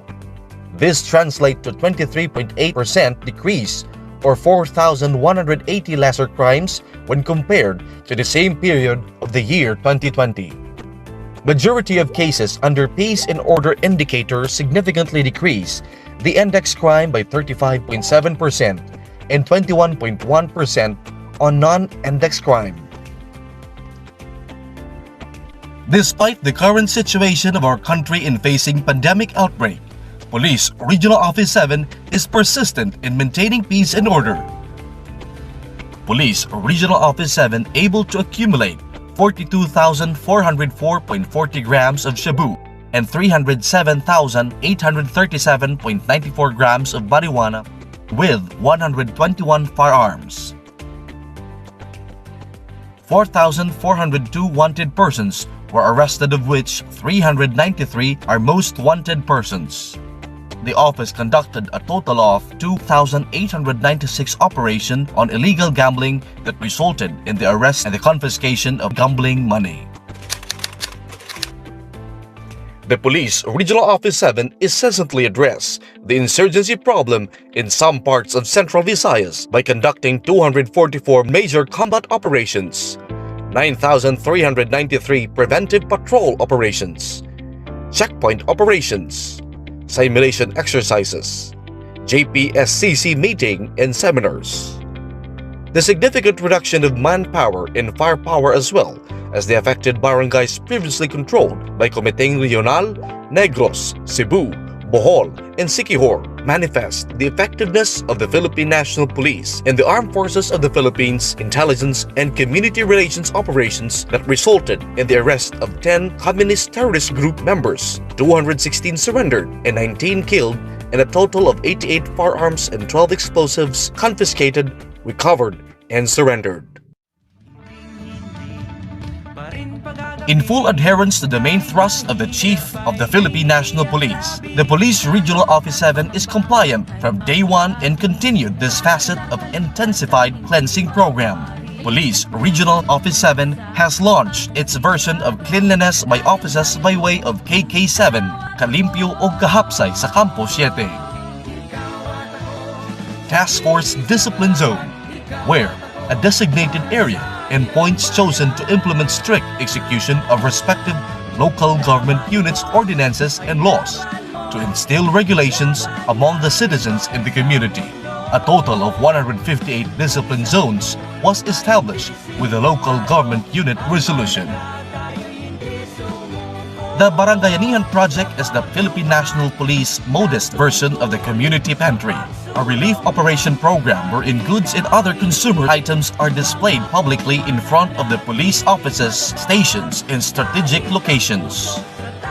Goods were given for free to aid people coping with the pandemic.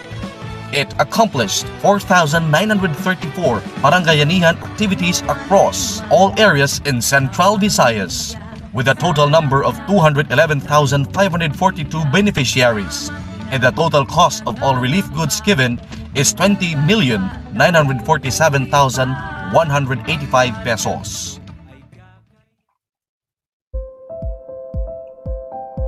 Success is best achieved through teamwork. The concerted efforts of Amigo Cops maintain the peace and order situation. Thus, citizens of the region feel more secure, for Central Visayas is a safe place to live, invest, leisure, and do business.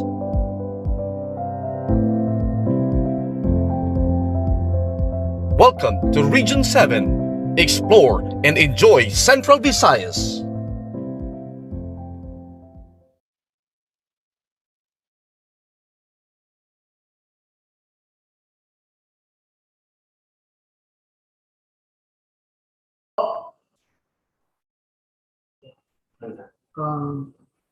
Could you please share the video?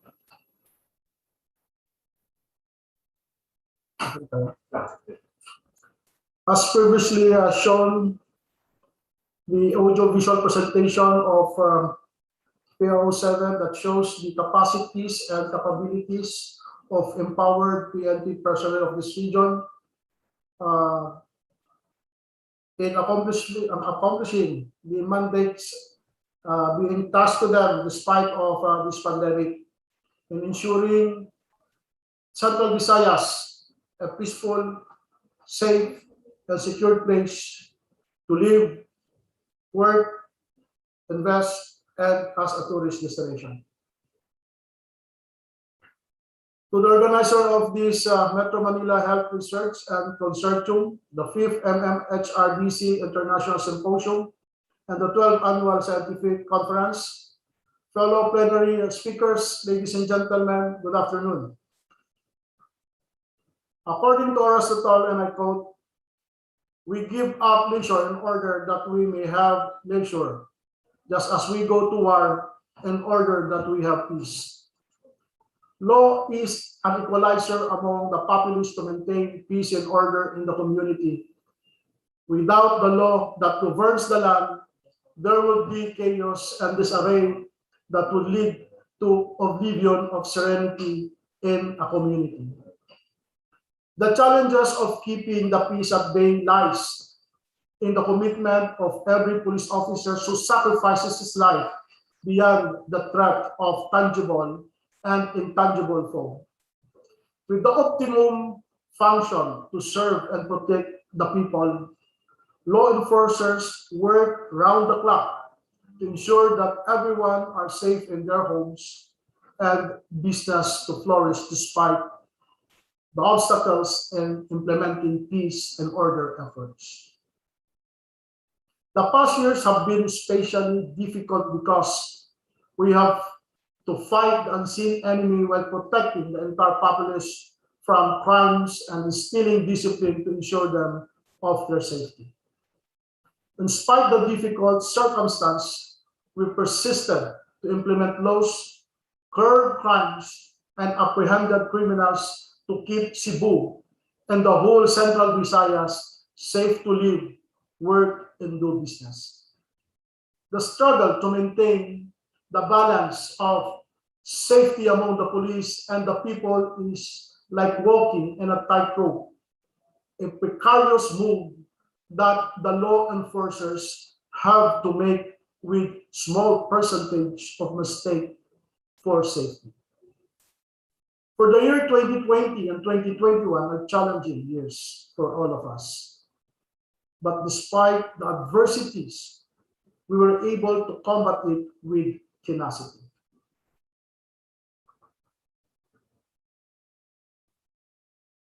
In 2021, the peace and order in the country reigned over criminalities. There was a noticeable decline in crimes compared to 2020 as well as in 2019.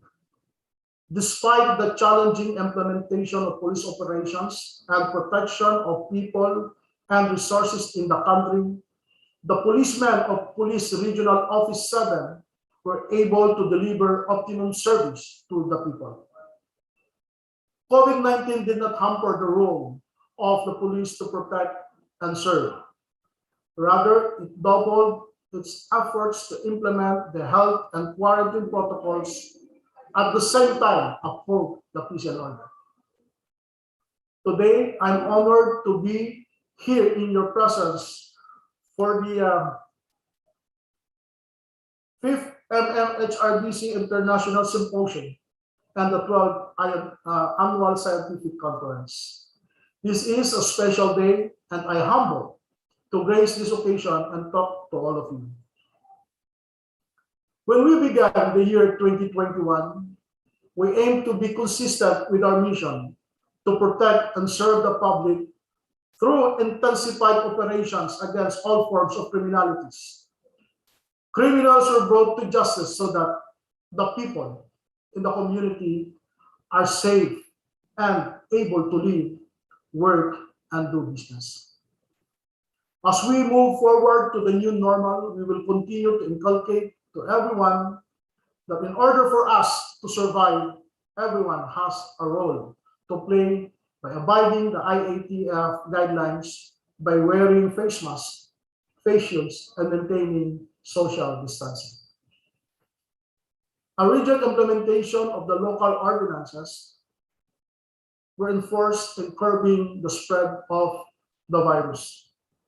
The PNP has intensified the conduct of infodemics, or packet information dissemination, in the different cities and municipalities. The same way we conduct recorrida, or using this police sound system in order to arm the people to the danger of the disease and how to prevent its transmission. Safety is our optimum concern, while the vaccine is not yet readily available to the people or to the whole population. We can all do our share in order for economy to stay afloat. At the same time, we remain healthy by taking vitamins and exercise. Police Regional Office 7 continues to tackle down criminals in the region, making its premier agency in public service while protecting the people in Central Visayas. This was made possible with the maximization and full utilization of manpower and resources. We have proven that despite the challenges, we were able to overcome the obstacles through making wise decisions and deployment strategies, proper allocation funds and resources. As an organization that takes pride in its manpower, we have successfully accounted criminals, lowered down crime rates, and improved crime resolution. In January to April 2020, the total crime volume was recorded at 21,444, while only 14,686 were recorded in the same period for the current year.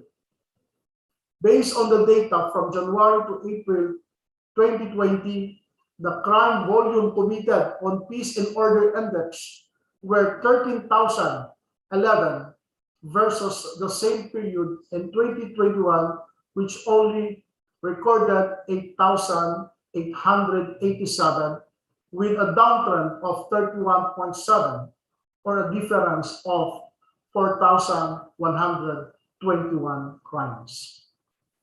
For the Public Safety Index, 5,799 were only recorded in January to April 2021, a decline of 9.9% compared to the same period in 2020. The intensified implementation of service of warrant, loose firearms, of plangkatok, illegal drugs, and illegal gambling have accounted criminals, which greatly contributed to the downtrend and crimes committed in Central Visayas. PRO 7 has balanced its police operations with its trust to help the community, at the same time bridge stronger relations. These were manifested through the various programs such as Retooled Community Support Program, relief operations, medical and dental services, and feeding programs. LCAC funds are utilized in these programs, which are a great factor in the community outreach activities. This strengthened the police presence in the society, thus weakening the influence of the communist terrorist groups. A live program called Sagot Ko Kabuhayan Mo, where live goats are given to indigent recipients to help them become self-sufficient and will not rely on dole-outs. In some areas, piglets were given to be raised and sold to help sustain the need of disadvantaged families. This project is being monitored by our local police or police stations in the area to ensure that sustenance. PRO 7 continues to be active in its responsibility to help people in the community, especially in the time of this pandemic. Programs like na Kapwa Mo, Sagot Ko, Libreng Sakay, and the Barangayanihan to aid people in this time of crisis. All these were made possible with the support of the local government units, the full utilization of available funds, and other stakeholders. These accomplishments are a testament of an organization that capitalizes its resources and full mobilization of manpower. PRO 7 has displayed tenacity in the implementation and suppression of crimes through enhanced managing police operations. In an evolving organization, demographics and crime situation, we remain a formidable force where we continue to learn, grow, and find ways to address these problems.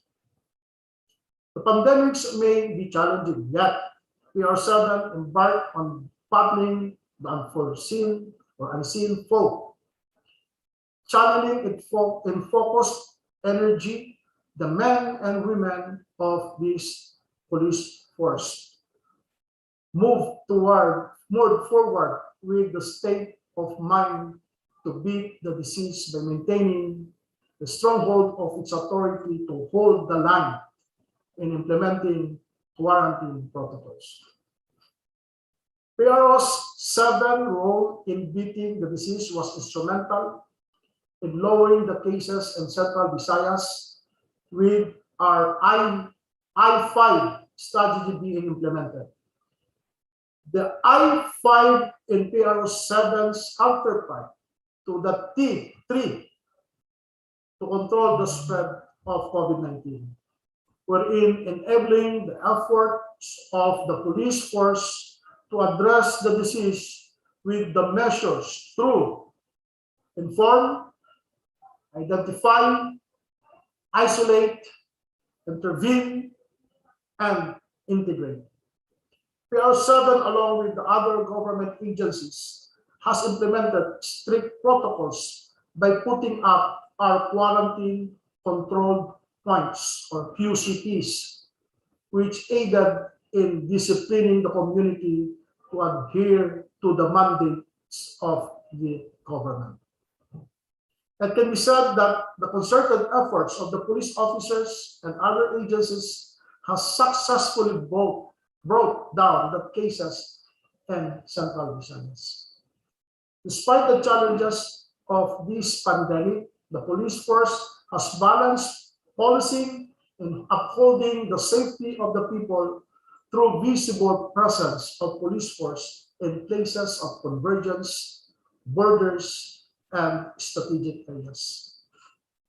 With provision on security during distribution of financial aids or SAEP, transport and delivery of vaccines and inoculations, the presence of the police was felt.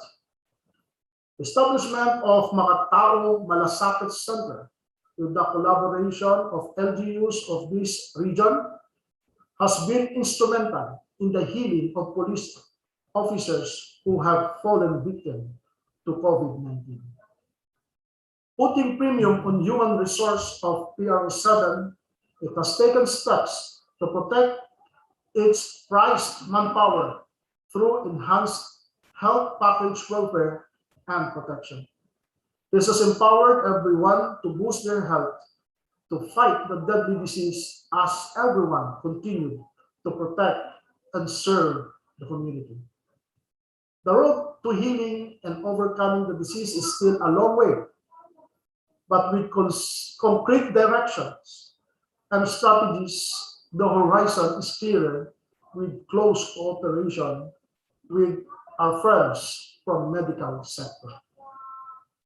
With the current campaign to inoculate the population and achieve herd immunity, the Philippine National Police has done its share by spearheading vaccination programs among its personnel and dependents in coordination with the Department of Health and local government units in Central Visayas.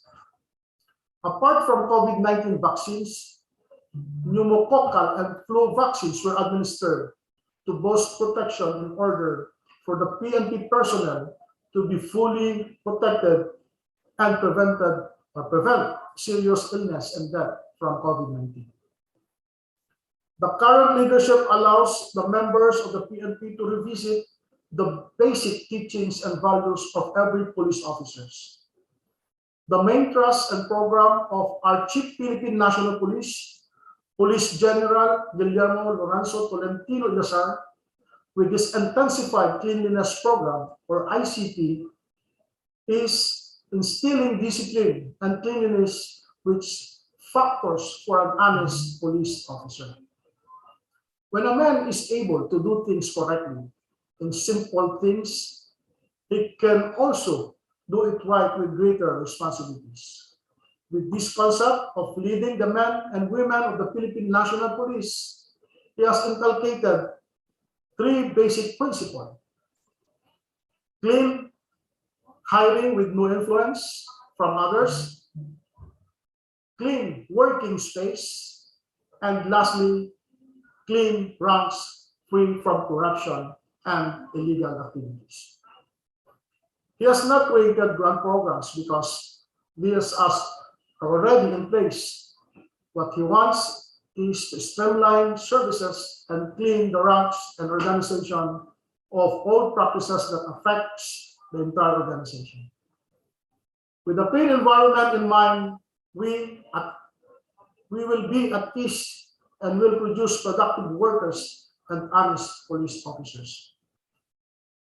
Again, let us all continue to share the goal of improving the lives of the people we serve in the community and imbibe the beauty of public service despite the challenges we are facing in the pandemic. Maraming salamat po sa lahat, especially for the organizer, for giving me an opportunity to share the insight of the police service and the steps of making our country safe in the midst of this pandemic. Magandang hapon po sa ating lahat. Stay safe and God bless us all. Thank you very much, Police Colonel Aladin M. Collado. So we will now call back the moderators, Dr. Michael Baclig and Dr. Cecil E. Kong, and of course our speakers for the third plenary session, Dr. Mario Panaligan, Ms. Maria Martina Geraldine Malibot, Police Colonel Aladin Collado, Ms. Rodora Angela Fernandez Ferrer, and Mr. Rufino Dompao Tima for the Q&A. I know our participants have a lot of questions. So Dr. Baclig and Dr. Igong, again, the cloud is yours. Yes, thank you, Sir Khaled and Ma'am Gracia. So, thank you. Partner. Okay. Yes, sir. Okay, Dr. Baclig. Actually, my first question is for Sir Rafi Tima, but I think he's not here anymore. So my question now would be for Dr. Panaligan. Although I saw in the chat that he already answered Ms. Lenor's question, no? So this is just probably a follow-up to that. Okay, so here is the question, sir. Vaccines play a vital role in countering the spread of COVID-19, but there are still people who, in spite of being vaccinated, are still being affected and hospitalized due to COVID-19. Do you have initial findings on this, sir? Yeah, thanks, Doctora. Yes, there are breakthrough infections already, and that's again related, of course, to the decreased antibody levels that can happen. Usually, this This is actually reported already with the mRNA vaccines abroad, no, in the US. After 6 months, usually the antibody levels will go down. And that's actually one of the reasons why the CDC recommended giving a booster shot, no, for after 8 months among the vulnerable. Now, we still don't have data with the other vaccines like, for example, Sinovac, the AstraZeneca, but certainly we expect also that the antibody levels will go down, okay, primarily because these are not live attenuated vaccines. And therefore, the option to have boosters will be there, but unfortunately, I think I mentioned this repeatedly earlier, no, mas maganda ma-vaccinate muna yung mas marami, no? Because I think that's the primary goal, to have everybody or all the eligible or those who are considered to be at risk of getting it should be vaccinated first before thinking of the booster shot. Primarily, this is related to the inadequate or insufficient supplies. No, I think that's a public health issue as well, and therefore we need to prioritize. If there's really a need, no, to give the booster shots, then we have to prioritize again. No? And I think we can follow what CDC did. They recommended giving the booster for those who are at risk, considered to be vulnerable. Thank you, sir. Yes. Dr. Buckley. Yes, thank you, Dr. Pananigan. Dr. Pananigan, there is just another question from our audience, if I may just read it. Go ahead. According to media, there are no more available hospitals accepting COVID patients and even non-COVID patients.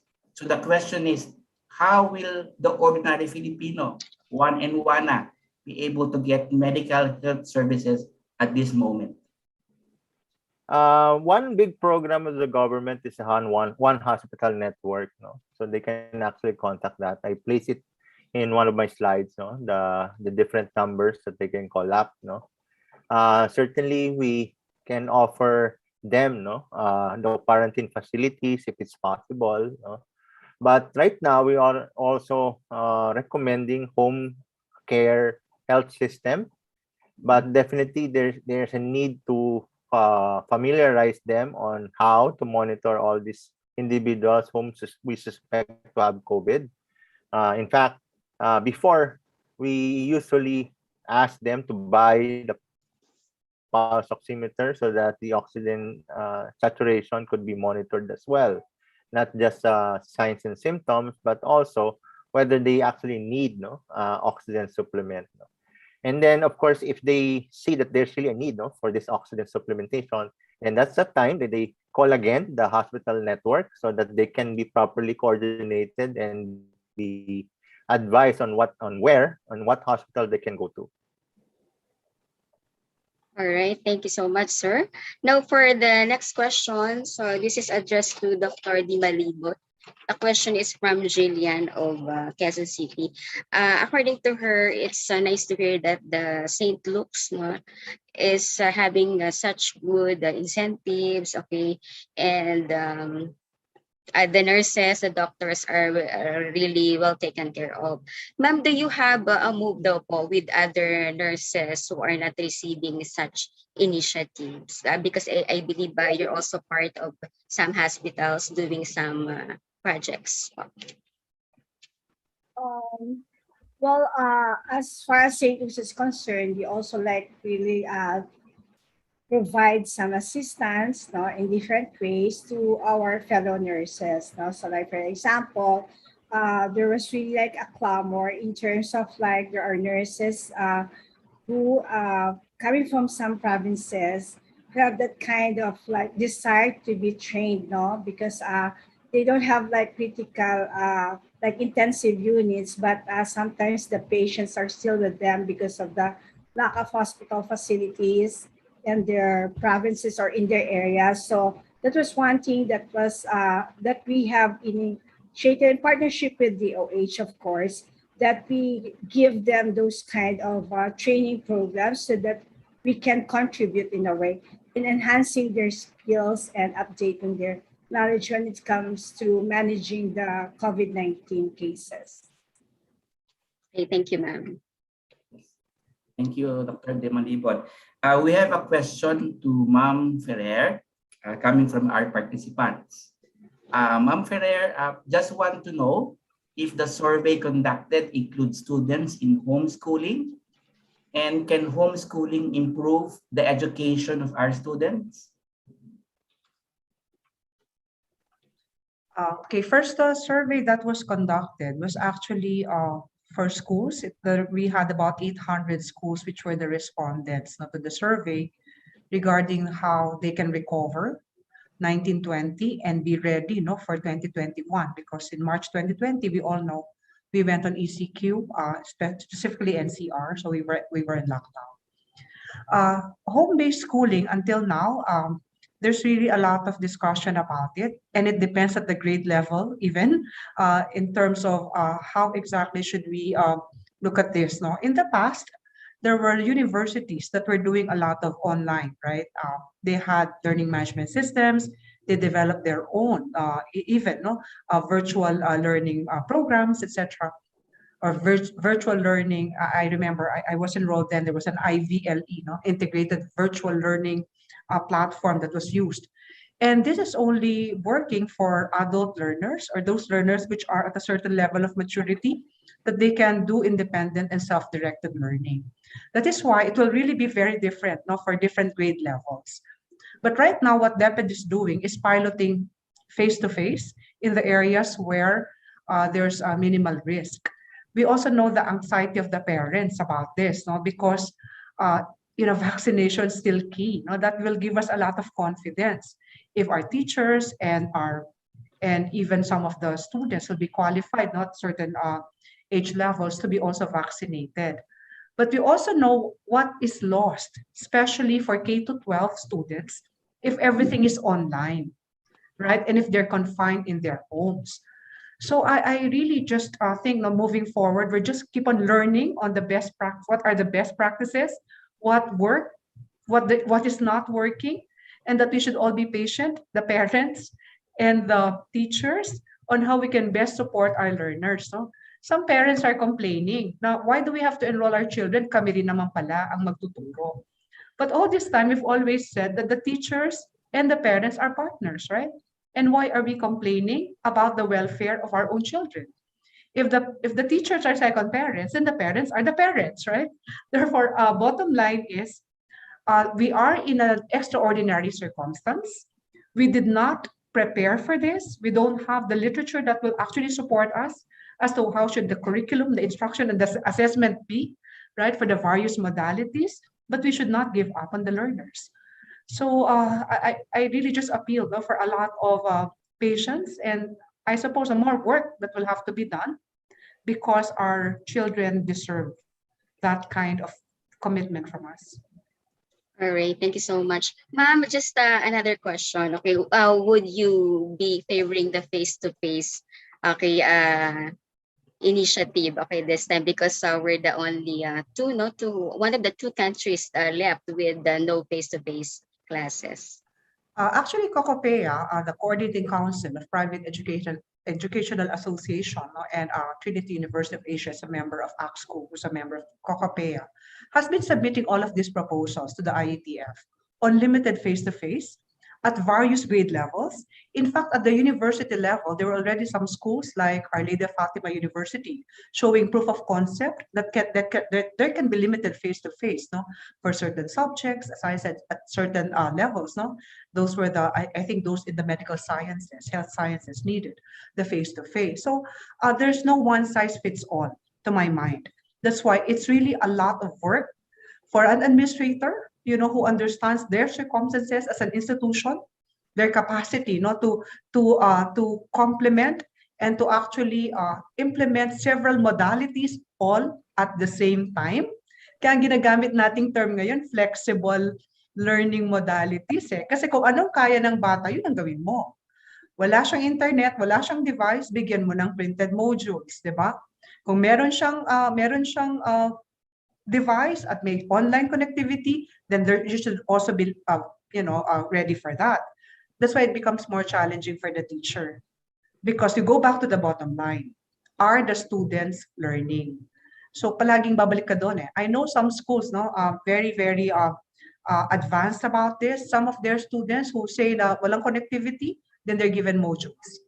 Kapag kaya, then bibigyan ng they use the online platform. But anong importante, lalo na sa K-12, very regular interaction with the teacher. Yun ang hindi pwedeng mawala. 'Di ba? Na naka-accompany ang teacher during the learning process. Okay, so thank you, ma'am. Okay, there's a question from the audience, sir. From Mark Benedict Panergo. Question for the PNP, Sir Collado. Okay, so how are the measures being taken to protect our PNP personnel with regards to combating the virus? Actually, right now, Or the pandemic? yes, ma'am. Thank you for the question. Right now, we are in the full implementation of the vaccination to all our personnel. Right now, there are like 1/4, 25% not yet vaccinated because they are serving the far-flung areas. But it is the move of the PNP to have all this personnel be vaccinated, especially here in Central Visayas, because you know for the fact that once in a while, Central Visayas was the epicenter of this pandemic. And we also have our own molecular laboratory for our testing of our personnel who have these symptoms. And we are constantly reminding them on the basic information on how to combat this COVID-19. And there are also help coming from the local government units. So that's how we approach this pandemic. All right, so thank you so much, okay, Police Colonel Collado. Dr. Baklig, I think it's about time for us to say thank you to our very interesting guest speakers who talked about different aspects. Thank you so much po. Okay, sir, last words po, Dr. Baklig. Yeah, again, thank you so much to our distinguished speakers. No? Maraming salamat po. We cannot say thank you talaga from the bottom of our hearts po. And so we'd like to turn over po the floor to our MCs po, Sir Caleb and Ma'am Gracia, to give po the certificate of appreciation. Thank you very much to our moderators, Dr. Baklig and Dr. Ikong, and of course to our esteemed speakers, Dr. Panaligan, Dr. Di Malibot, Police Colonel Collado, Ms. Fernandez Ferrer, and a while ago, of course, Mr. Tima. Please stay as we request Dr. Padilla, Dr. Cutiongo de la Paz, Dr. Tiu, Dr. Ho, and Dr. Estrada to join us in the giving of the certificates of appreciation. Ma'am Grace, please read the citation. Yes, allow me to read the citation. Metro Manila Health Research and Development Consortium, in cooperation with Trinity University of Asia, presents this certificate of appreciation to Mr. Rafi Tima, to Dr. Mario N. Panaligan, to Dr. Maria Martina Geraldine Di Malibot, Police Colonel Aladin Collado, and Madam Rodora Angela Ferrer, for exhibiting exemplary knowledge and competence as resource speakers in the 2021 MMHRDC 5th International Symposium and 12th Annual Scientific Conference with the theme, COVID-19 Pandemic Realities, Equitable Initiatives for a Healthy One, held at Trinity University of Asia from 1 p.m. to 5 p.m. of September 24, 2021. Dr. Maria Antonia Sicapili, Director, University Research and Development Center, Trinity University of Asia. Dr. Howell P. Ho, Dean, College of Arts, Sciences and Education, Trinity University of Asia. Dr. Hilton Y. Lam, Director, Metro Manila Health Research and Development Consortium, and Dr. Carmencita P. Padilla, Lead Convener, Metro Manila Health Research and Development Consortium. Tech team. Yeah.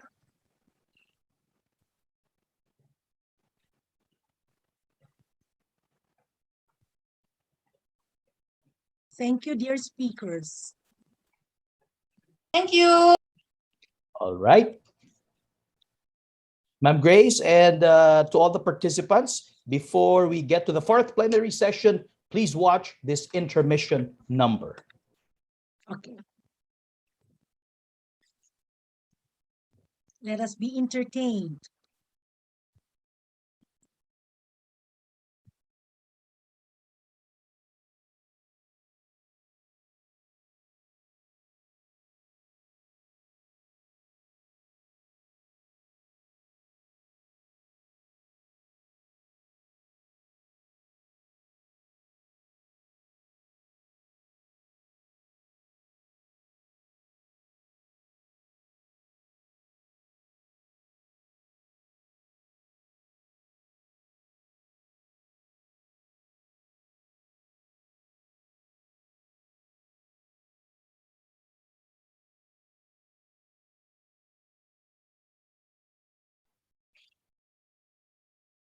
Oh, I am very sorry. We will get straight to the fourth plenary session. We are all excited to get to the topic. Grace, we will get straight to the fourth plenary session.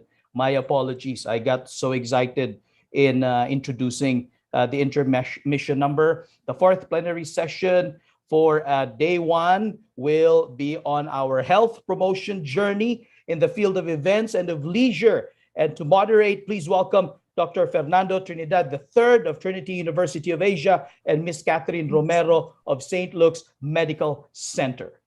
Yes. Good afternoon. Good afternoon. Good afternoon. Good afternoon, everyone. Good afternoon, partner, Miss Catherine. Good afternoon, Doc. So welcome to Plenary 4 entitled Our Health Promotion Journey. Let me just start my video. Okay. Welcome to Plenary 4 entitled Our Health Promotion Journey. To formally start the session, allow me to read the rationale. The World Health Organization defines health promotion as the power of everyone in WANA to increase his or her control over his or her own health. This includes personal and social, as well as environmental acts, intended to improve the health status and the quality of life of everyone in WANA. It covers interventions that reduce and prevent the causes of ill health together with the treatment and cure, as well as measures that will ensure that every physical, social, and emotional aspect of human life is taken care of and nurtured. Each human being endeavors to live not only a virus-free life, but at the same time maintain his or her connectedness with his or her fellow human beings. It is with this context that each and every one in WANA is now in journey towards the furtherance of a healthy, safe, and happy life. It is my honor and privilege to introduce our first esteemed speaker. Professor David Hein is the president of the Asia Pacific Institute for Events Management. He is also the president of the APM Academy. He authored over 10 books, 12 book chapters, 17 refereed journal papers, and 45 research and consultancy projects. He is currently the chair of the Sri Lanka Institute for Events Management Board of Study, adjunct professor, Faculty of Business and Management, and Faculty of Hotel and Tourism Management, University Technology, Mara, Malaysia. He is also currently the managing editor, the Asia Pacific International Events Management Journal, chief executive of the United Kingdom Event Industry Academy, distinguished professor at Tsinghua University, Taiwan. He is also the visiting professor at the following universities: Bali Institute of Tourism Indonesia, Batam Tourism Polytechnic Indonesia Bandung, Institute of Tourism Indonesia, and Plambang Polytechnic of Tourism Indonesia. Professor Hein will share with us this afternoon on how the events or the MICE industry is implementing new standard operating procedures to maintain the health and safety of all stakeholders who attend and participate in events. Ladies and gentlemen, let us welcome Professor David Hein. Sir, good afternoon or good morning at your case, in your case.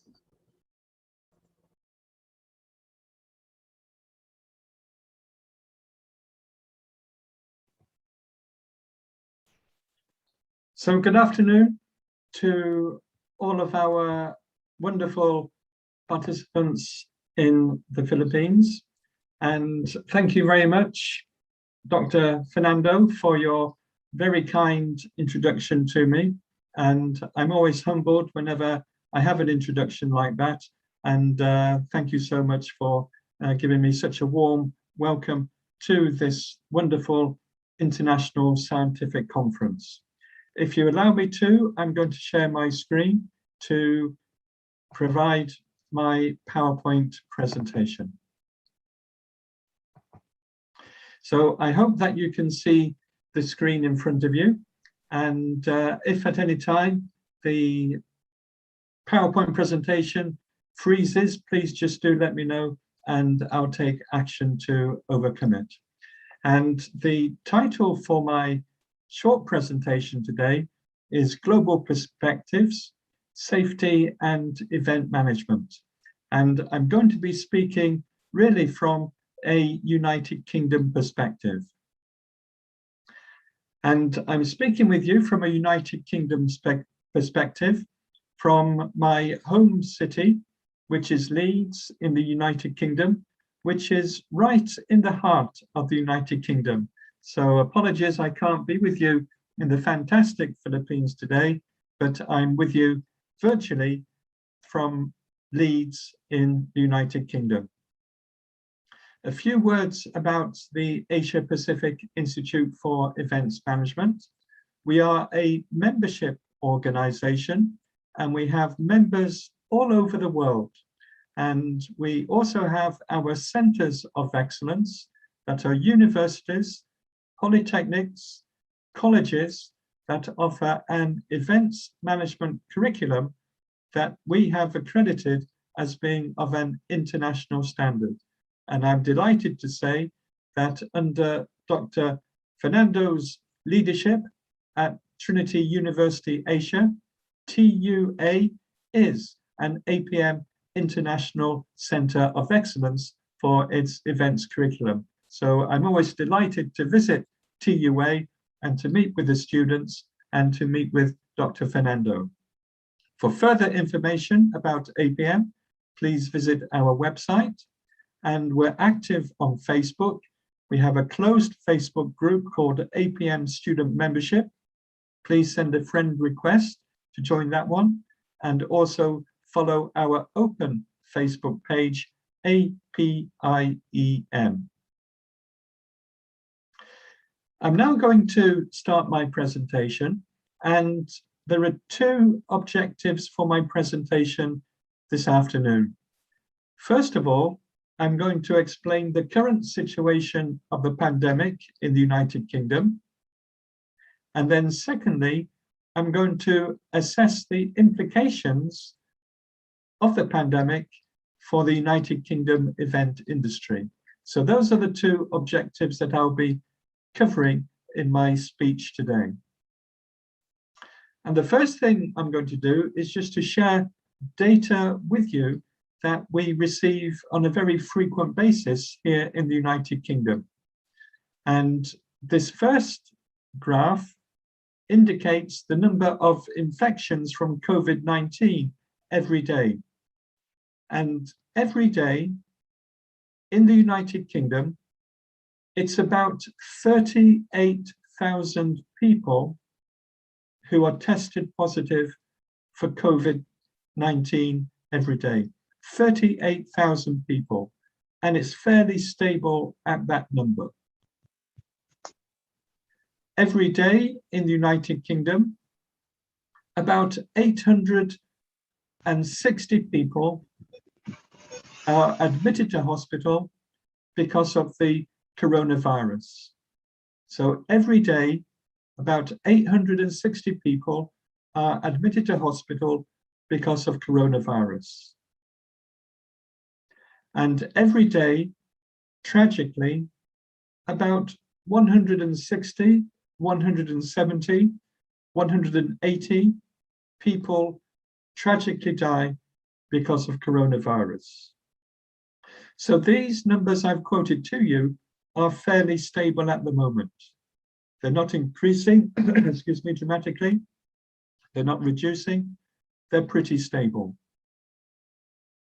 But what we have discovered, which is similar to the United States, where this bar chart comes from, is that over 99% of hospitalizations and deaths are with unvaccinated people. So while the figures that I've shared with you already are scary, they're not good. It's people who are unvaccinated who are the ones who primarily go to hospital and tragically die.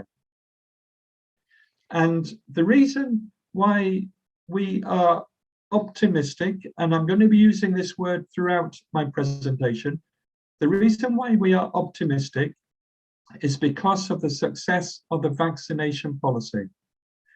On the left of the picture is Professor Sarah Gilbert from the University of Oxford in the United Kingdom. And she is a world-leading expert on viruses. And when her team first heard of the coronavirus in December 2019, when they received the sequencing data about the virus from China, they produced the AstraZeneca vaccine in 2 weeks. It only took 2 weeks to produce the AstraZeneca vaccine against COVID. And that was in January 2020. We didn't start vaccinating until December 2020 because it took a long time to do all the tests to make sure that the vaccine was safe. But it only took 2 weeks to develop the vaccine. And over the last year, 18 months really, we know so much more about coronavirus and COVID-19 than we obviously did before, because it's a new virus. And this particular chart here is just saying, where are the most risks of being infected with coronavirus? And it's graded green, amber, and red. And I won't go through each of these now, but it's what we know. When you are in a crowded place, when there is poor ventilation, when you are with people perhaps that you don't know, that's when the most risk occurs. But when you're outdoors in an open space, that's relatively low risk.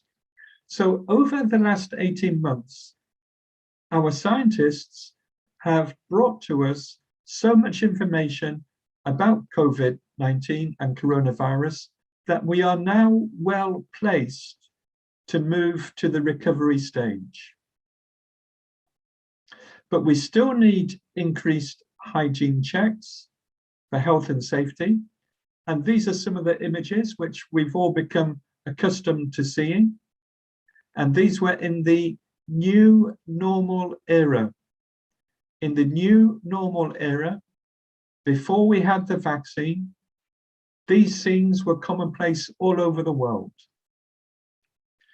But this year, from the 19th of July, in the United Kingdom, we've had a major experiment. We've been experimenting since the 19th of July.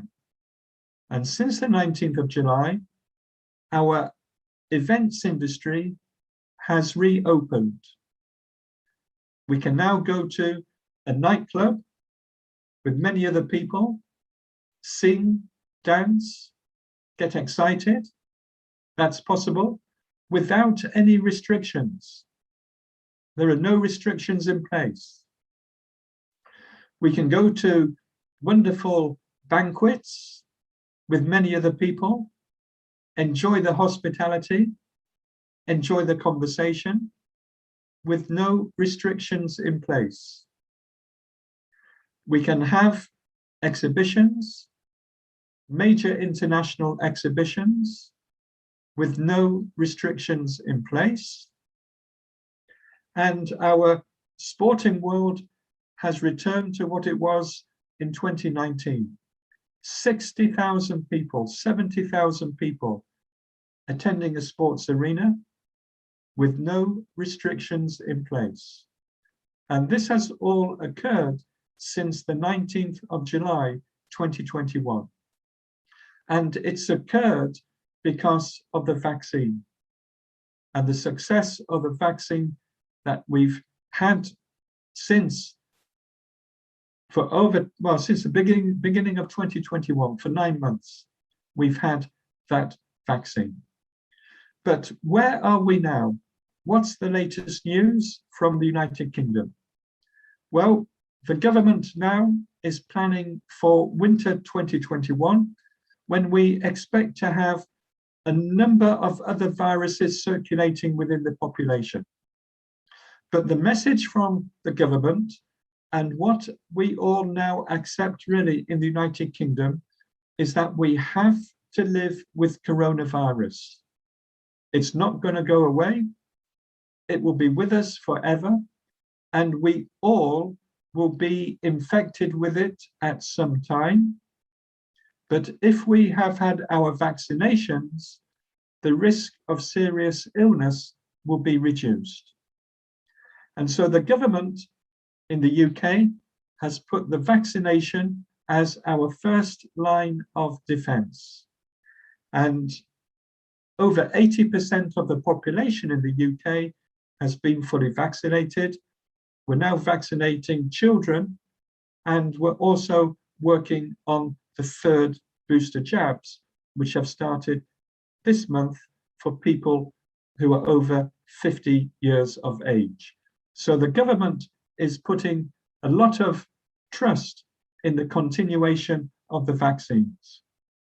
But we're also confident that the work of our scientists is already into the future, and they're already testing new vaccines for new variants if a new variant arises, which isn't contained by the AstraZeneca or the other vaccines available.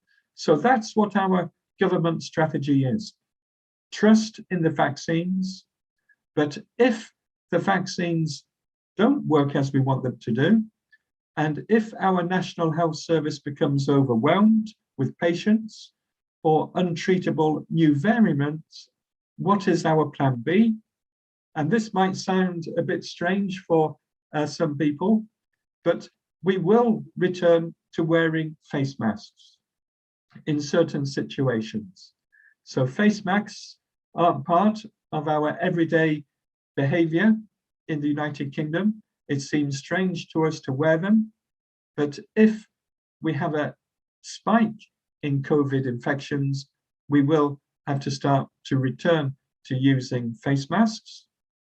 Vaccine passports will be introduced for large events to show that you have been fully vaccinated. And the final part of Plan B, which is something that nobody wants, is lockdown restrictions to be reintroduced. So those measures might sound quite tame, not very strong, but from the cultural perspective in the United Kingdom, they are quite significant. So now I'm going to turn to the events industry, and I'm going to ask a question which you don't need to answer, but the question is, who has prime responsibility for protecting the health, safety, and welfare of everyone working or attending an event? Is it the government? Is it the police? Is it the event organizer? Is it the individuals themselves who go? Who do you think has primary responsibility? The answer is the event organizer. The event organizer is legally required to keep everyone safe who comes to her or his event. It's the event organizer. So now I'm going to be just saying one or two words about the importance of the event organizer in keeping everybody safe from coronavirus. And we always say when we teach events, event professionals need to hold one thought in their heads at all times. And that one thought is safety is our primary responsibility. So the event organizer cannot get away from providing an unsafe event. Everything the event organizer does has to ensure the safety of the event participants. It's challenging. It's an intellectually challenging process, managing risk, because you have to think of all the potential sources of risk for an event that could cause harm. So you have to think very deeply about all the areas where a problem could occur. You have to think of all the hazards, and a hazard is something that can cause harm. So you have to think very widely about your event venue, about the participants, what they will be doing. And you have to make sure that you stay within the law. And from a legal perspective, here in the United Kingdom, the event organizer has to undertake a risk assessment for every event that they organize. It's a straightforward process, but it's intellectually challenging. You have to identify all the hazards which could cause harm. You have to assess the risks that arise from the hazards. You have to put in place control measures to eliminate the risks. And you have to implement your plan and reflect on it after the event. So every event organizer, for every event, before the pandemic, during the pandemic, and after the pandemic, has to undertake a risk assessment. You have to. It keeps you within the law. And these risk assessments have always been essential. And now the risk assessments become more detailed. There's a more detailed approach to undertaking a risk assessment. You have to think of all the hazards. It's an airborne virus. How can you control the spread of the virus through the air? You have to think about measures to implement before the event, measures to implement during the event, measures to implement after the event. So what we have now in place is a more rigorous approach to doing risk assessments to enable events to take place safely, so that everybody who goes can be confident that they won't come to any harm during the event. And coronavirus has added a new dimension to risk assessments for the events industry.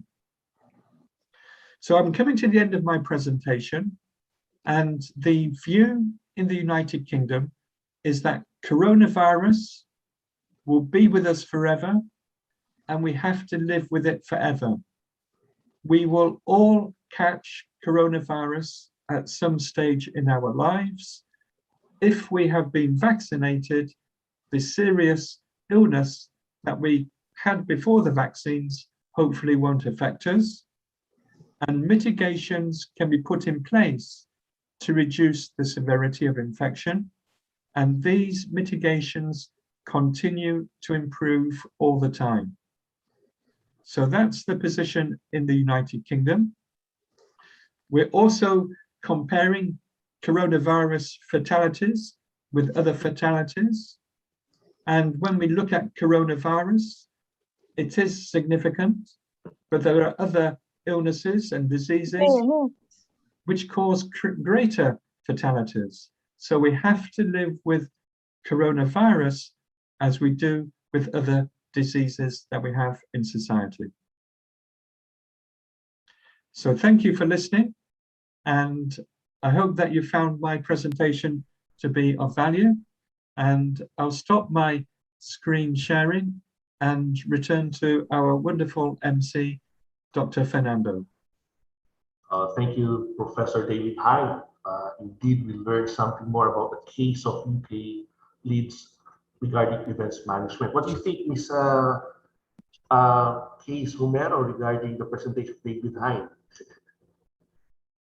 Yes, very insightful from Professor Hein, from the other parts of the world, how they are dealing with this pandemic.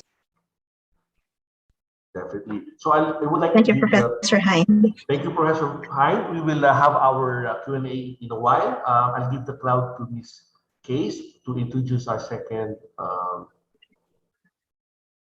speaker. Thank you. Our next speaker will be dealing with the local scenario in terms of leisure and recreation in the Philippines.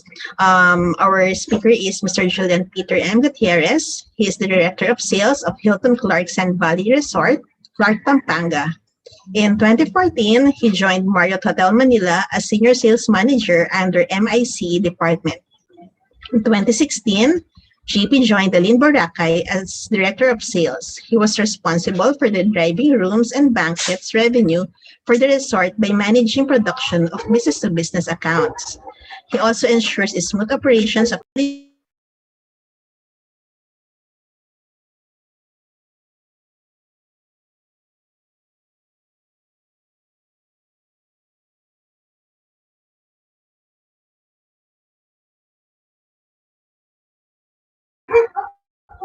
Apologies, I was on mute. Okay, I'll start over again. Can you hear me, Doc? Yes, I can hear you, Ms. Case. Okay, sorry. Our next speaker is Mr. Julian Peter M. Gutierrez. He is the Director of Sales of Hilton Clark Sand Valley Resort, Clark, Pampanga.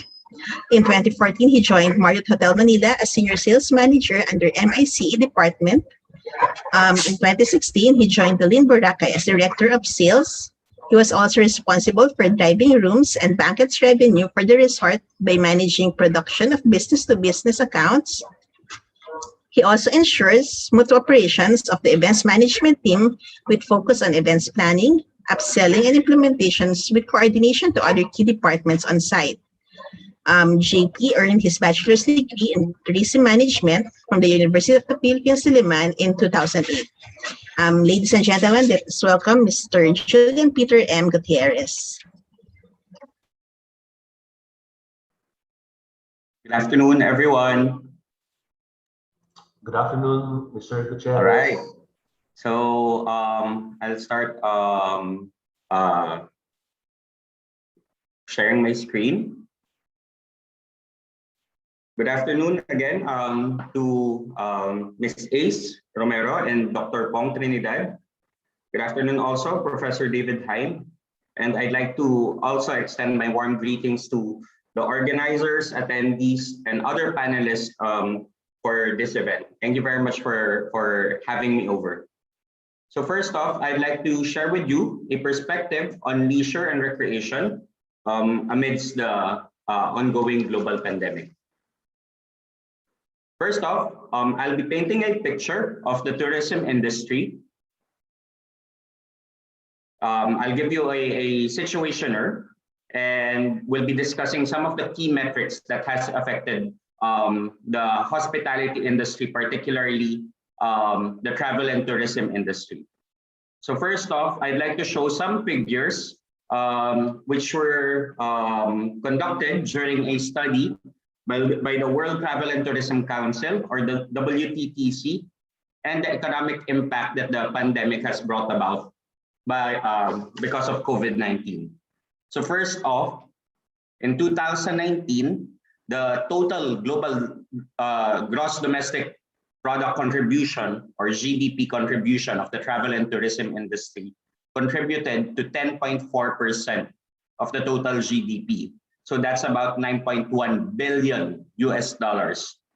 However, when pandemic struck in 2020, it was down to 5.5%, or just $4.6 billion USD.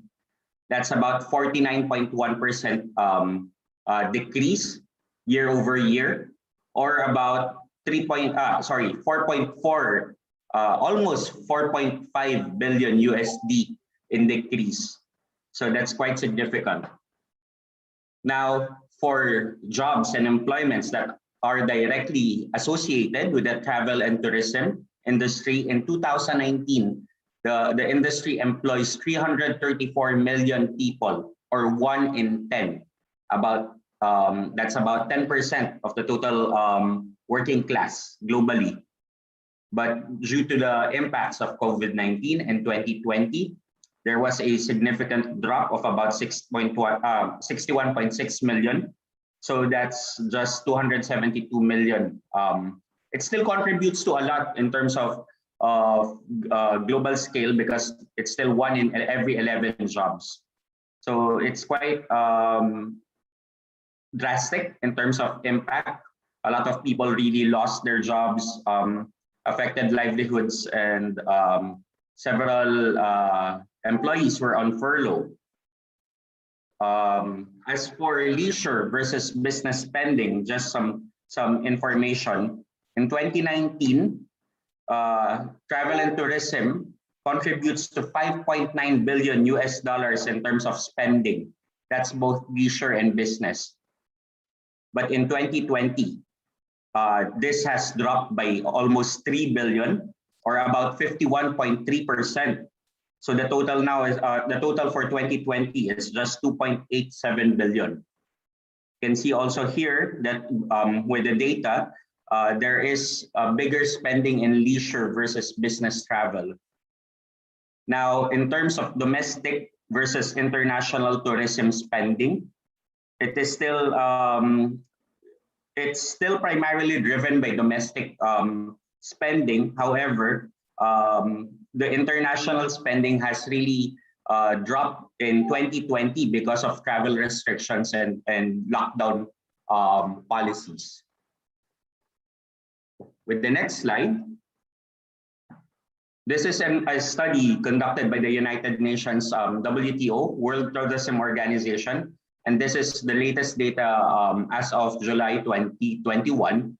So if we compare year over year the monthly change in terms of international tourist arrivals since Feb 2020, when the COVID-19 pandemic was starting to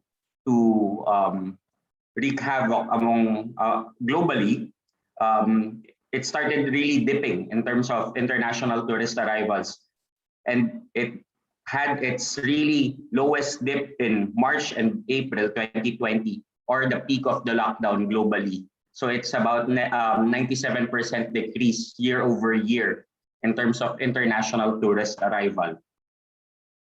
And then come June 2020, come June 2020, there were already sorry, please go back to the previous slide. There were already some increases in terms of international tourist arrival. But during October, November, December of 2020, you would notice that the international tourist arrival again started going down. This is because of the spikes on second wave, and then there were several variants that were already spreading across different regions throughout the world. Particularly the Asia Pacific region, it suffered the largest in terms of drop in tourist arrivals. Now, minor upticks again were seen recently in May 2021 in terms of arrival decline versus 2019.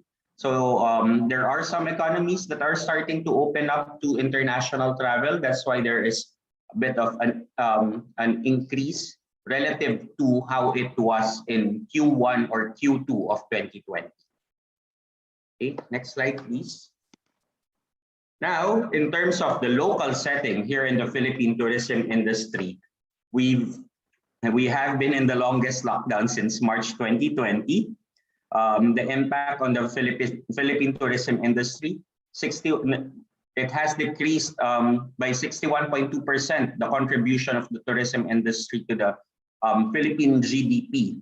So that's valued at 2.5 trillion in 2019. So in 2020, it's just 970 billion throughout the whole year. There were millions of direct and indirect tourism workers that were affected. Indirect meaning there are the drivers of tricycles and vans in tourist destinations.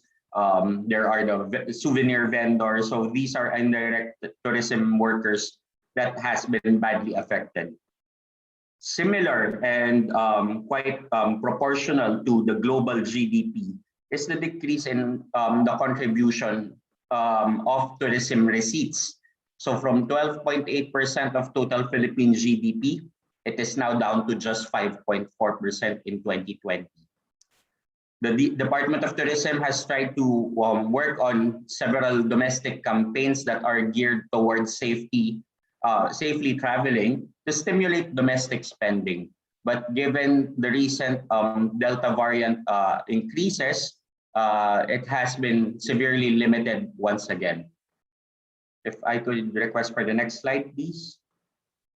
There are a lot of companies that were affected, and either some of the big names has closed, ceased operations, or deferred opening.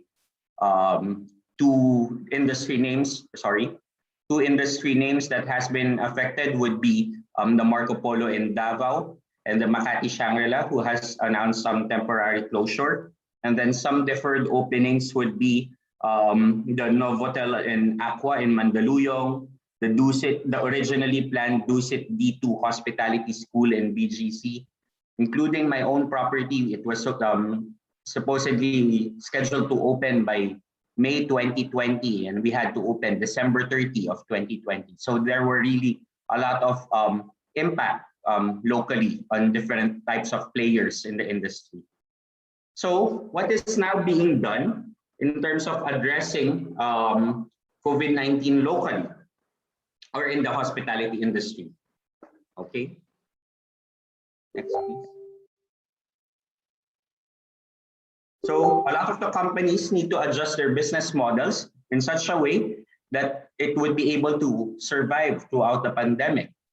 A lot of the hotels, so I'm speaking on behalf of the hospitality industry. A lot of the hotel companies needed to adjust to agile business models. So there are some who are taking quarantine business. And then there's also a category called mixed use, wherein you can accommodate both quarantine and non-quarantine business. And then there are some who would stick to regular hotel, or as the Department of Tourism would call it, staycation hotels. We also, a lot of the hotels also geared towards introducing takeaway or food delivery service. This is to augment dine-in business, similar to how restaurants are trying to survive this pandemic. And then, similar to what we are conducting right now, we have virtual or hybrid meetings. I could only be envious of Professor Heinz sharing on the United Kingdom that since July 19, they were allowed already to conduct live events. And we could only hope that these are some of the events that could be allowed here in the Philippines, provided that vaccination has really stepped up so that we could achieve herd immunity. And then finally, some of the hotels, Hilton hotels and resorts in particular, we're focusing on the digital age, which is to conduct contactless service providing, particularly like digital check-in. Okay, next please. So these are some of the initiatives that we had to do so that we could survive amidst the pandemic. So a lot of the hotels introduced meetings to go. These are catering services that is usually you would have your meetings and conferences inside the hotel. So instead of having it live, we deliver it during virtual events. And then there's also a new type of business called locked-in shootings, wherein entertainment industry like TV production or show, they could opt to do it in a more secure bubble-like environment. So while they are conducting their shoots, they can They can do it safely within within the premises of a hotel. That way, there's limited exposure for everyone. And we needed to be more active in promoting in a different way. So we established a lot of Viber communities so that we could promote our offers in a very specific market. Now, in terms of Philippine Department of Tourism's initiatives, they have specialized on conducting niche marketing, particularly staycation business, so that this would allow guests who would want to have a change of scenery. They would allow 18 to 65 years old guests who are not high risk to check in some regular hotels for leisure.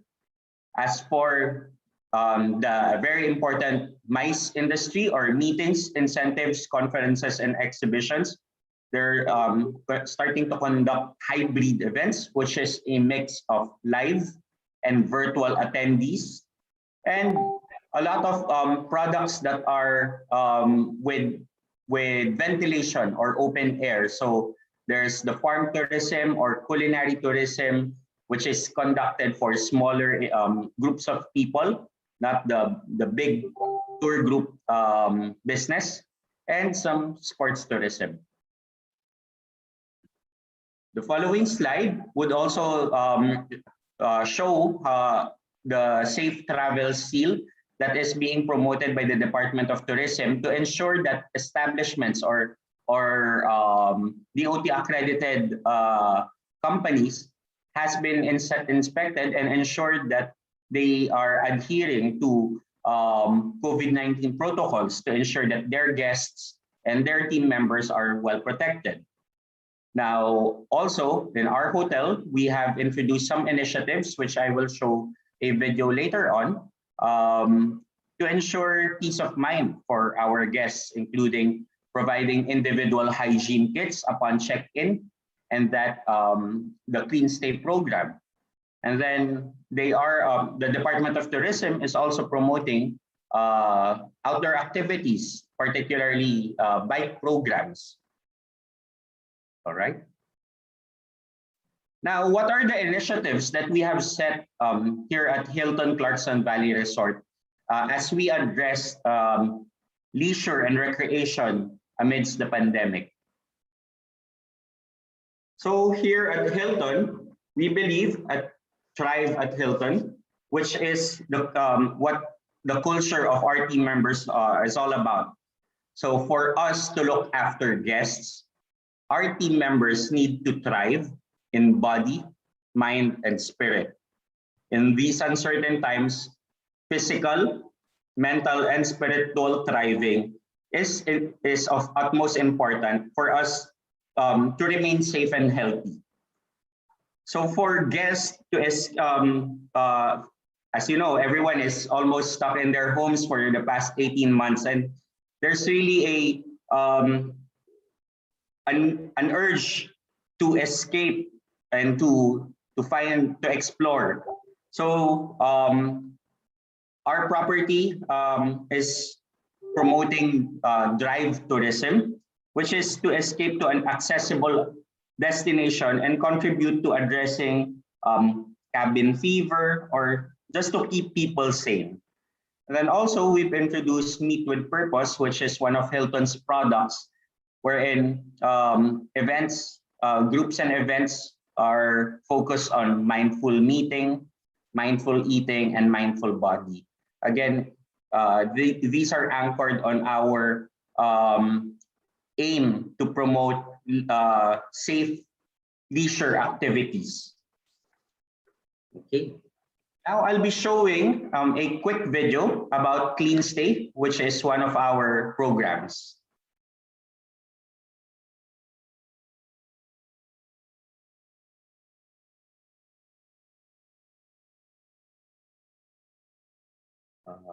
Sorry, the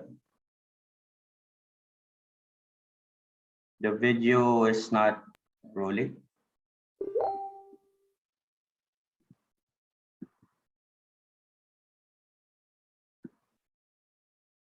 So Hilton Clean Stay is Hilton Worldwide's program in addressing COVID-19.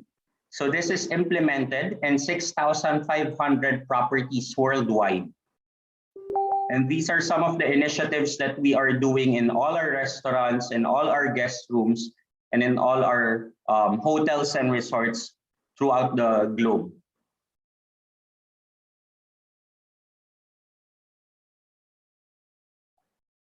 So we show some of the best practices that we have been conducting. And this is very strictly implemented throughout all Hilton hotels and resorts worldwide. We are promoting digital check-in to minimize contact and limit the conversations, face-to-face conversations between team members and guests.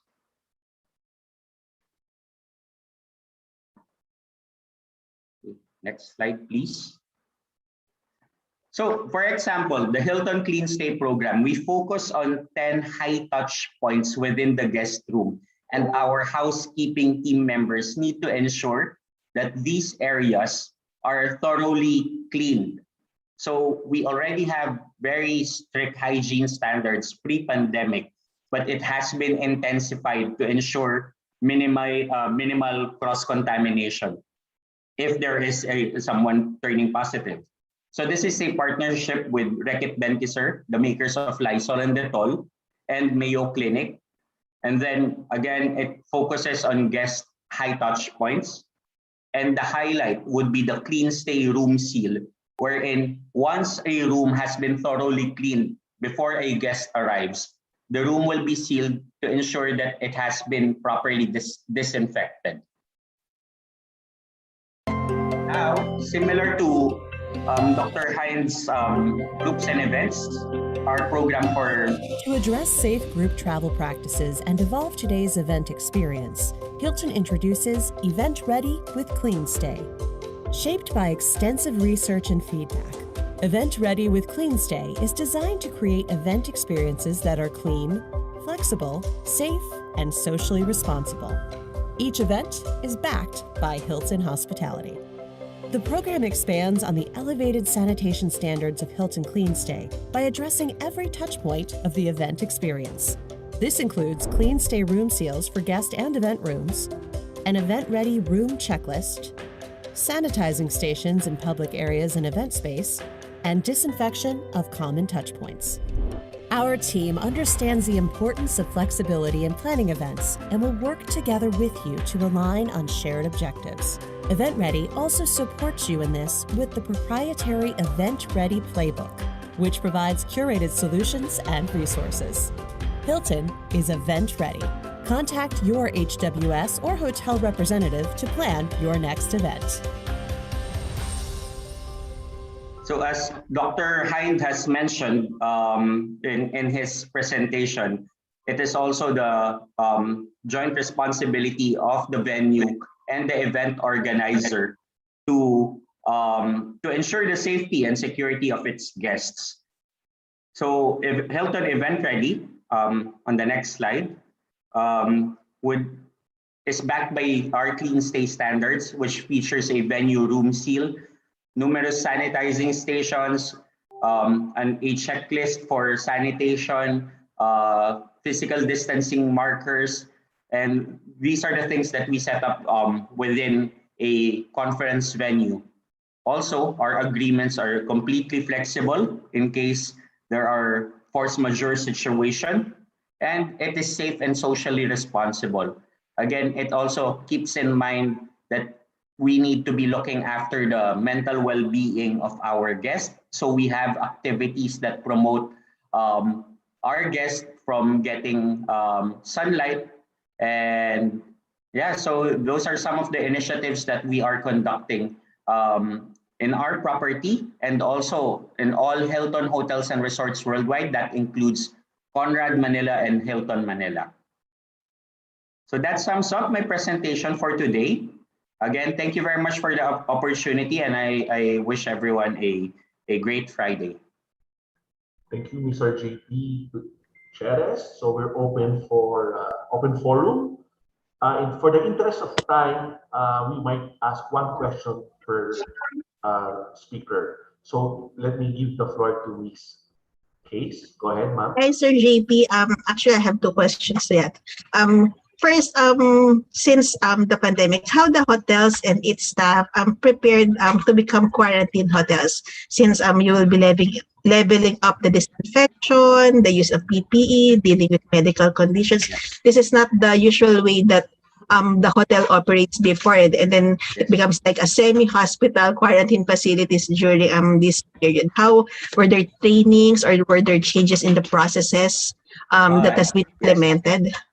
All right, thank you, Ms. Ace. So what quarantine hotels do, my hotel is not a quarantine hotel. We are strictly non-quarantine. But what quarantine hotels would do is that they would coordinate with the Department of Tourism, the Department of Health, and the Bureau of Quarantine, and ensure that they have a comprehensive plan that separates and minimizes the contacts of quarantine guests versus the team members.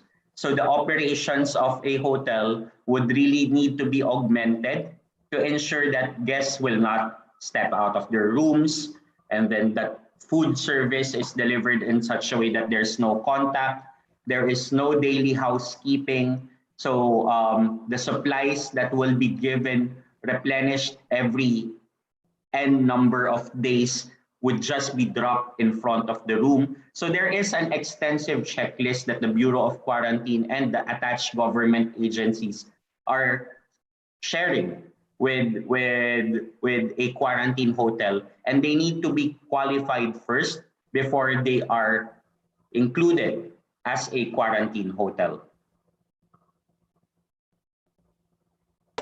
Okay, thank you so much. I have a follow-up question a bit. Sure. Because Hilton is not a quarantine hotel. I used to work for events also. Aside from being in the hospital, I used to be an events planner so I really work with the industry people, and I empathize how the changing quarantine restrictions in the country has affected the events industry in the country. Yes. So in terms of the hotels, how do you help the clients in terms of the rescheduling or handling the anxieties of their supposedly happy events?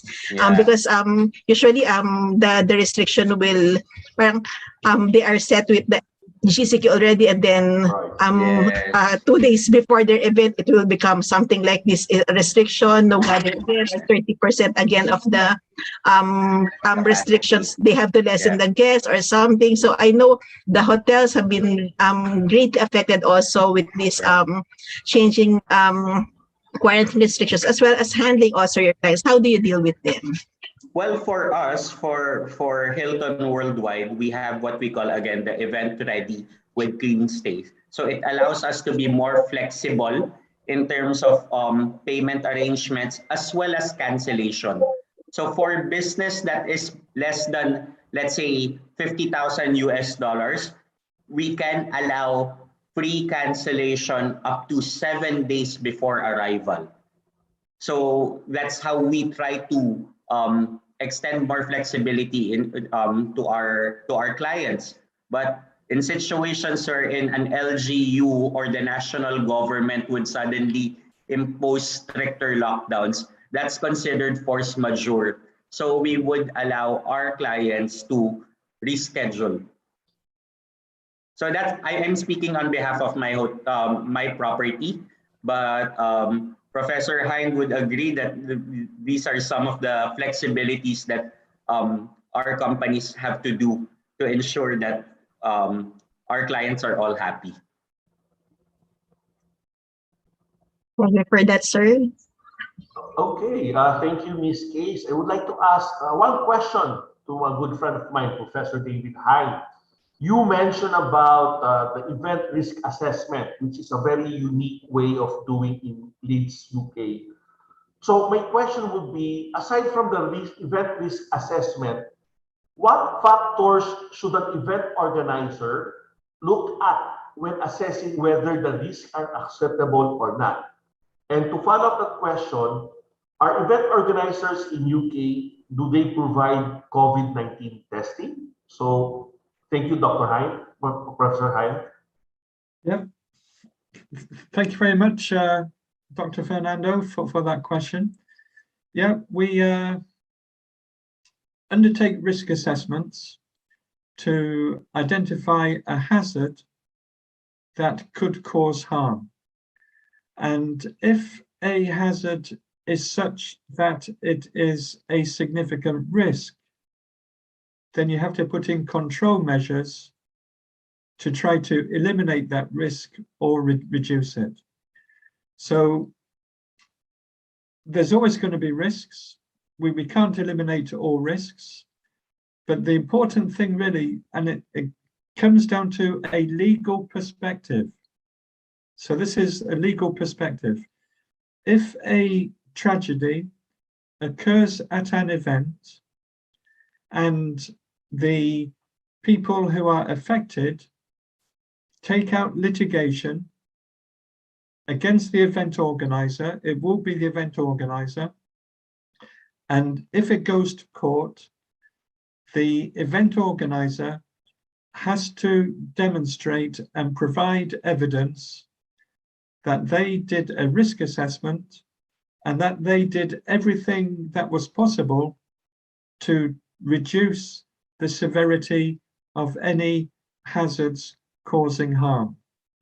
So to some extent, it becomes a situation for the lawyers to discuss and argue in a court of law.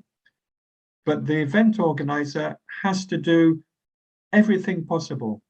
The event organizer has a duty of care.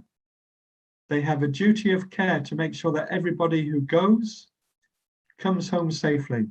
And they have to be able to demonstrate that they did that. So a superficial risk assessment for a large-scale event which might attract 1,000 people, 2,000 people, isn't sufficient. And what we've learned through the pandemic is that you have to look at different stages of the event for your risk assessment. Before people come, during the event, and after the event. So whilst the pandemic has been absolutely devastating, one of the outcomes is that I think in the events industry, event organizers now understand more fully the importance of doing risk assessments. Then the second question I think was, do events undertake COVID testing? Was that the correct question, Yes, Dr. Professor. Yeah, Fernando? Well, Yes, sir. yeah, we have so much testing in this country. So I, as an individual, can receive my lateral flow test kit whenever I want one. So I can test myself every day if I wanted to. So there's a lot of testing going on. The event organizer won't test. At the moment, there's no requirement to have a test to go to an event. At the moment, there's no requirement to show your vaccination certificate to go to an event.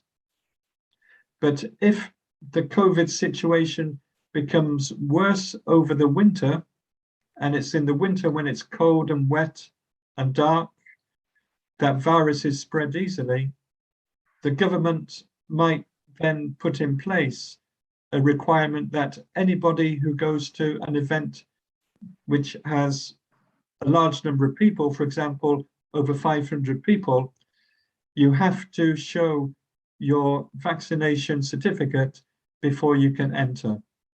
But the venue or the event organizer doesn't do the testing. All that they would do is monitor people entering to make sure that they have been fully vaccinated. But that's a very controversial part of life, because people would say, well, not everybody can be vaccinated because they might have an underlying health condition. And other people would say it's an infringement of my freedom to have to show another document to go to an activity. So it's controversial, but if needs must, then it will be implemented. Thank you, Professor Hein. Indeed, it was really a very informative talk. Mr. J.P. Gutierrez, thank you so much. And to my Thank you partner, so much. Ms. Case Romero, Thank you, for Doc. moderator. And I would like to turn the cloud to Mr. Caleb and Ms. Grace Rao for the certificate of appreciation. Thank you very much to our moderators, Dr. Trinidad and Ms. Romero. Thank you also to our speakers, Professor David Hind and Mr. Julian Peter Gutierrez. Please stay as we request Dr. Padilla, Dr. Cutionco de la Paz, Dr. Q, Dr. Ho, and Dr. Estrada to join us in the giving of the certificates of appreciation. Ms. Grace? Yes, sir. We will now present the certificate of appreciation. And allow me to read the citation. Metro Manila Health Research and Development Consortium, in cooperation with Trinity University of Asia, presents the certificate of appreciation to Professor David Hind, to Mr. Julian Peter M. Gutierrez, for exhibiting exemplary knowledge and competence as resource speakers during the 2021 MMHRDC 5th International Symposium and 12th Annual Scientific Conference with the theme, COVID-19 Pandemic Realities, Equitable Initiatives for Healthy Juan, held at Trinity University of Asia from 1 p.m. to 5 p.m. of September 24, 2021. Signed, Dr. Maria Antonia C. Capili, Director, University Research and Development Center, Trinity University of Asia. Dr. Howell P. Ho, Dean, College of Arts, Sciences and Education, Trinity University of Asia. Dr. Hilton Y. Lam, Director, Metro Manila Health Research and Development Consortium. And Dr. Carmencita Di Padilla, Lead Convener, Metro Manila Health Research and Development Consortium. Thank you very much. Tech team, we are ready for the picture taking.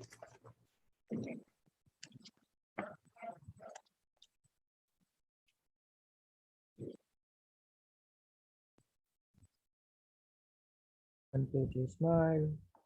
Thank you. Thank you very much. Thank you, Thank you so much. Thank you so Sir much. JP. Yes, Ma'am Grace, and Yes. everybody, we have friends from Yes. Fulbright, right? Please. Yes, okay. Sir Caleb and the rest of the participants, this afternoon, we are really privileged that our friends from Fulbright Commission in the Philippines are here to talk about the Fulbright programs from which we all will benefit. To talk about those is Ms. Mila Tan, who is a program officer of the Philippine American Educational Foundation, otherwise known as Fulbright Commission in the Philippines. She has worked for the Commission since July 2020 and has also been an Education USA advisor under PAEF from 2000 to 2006.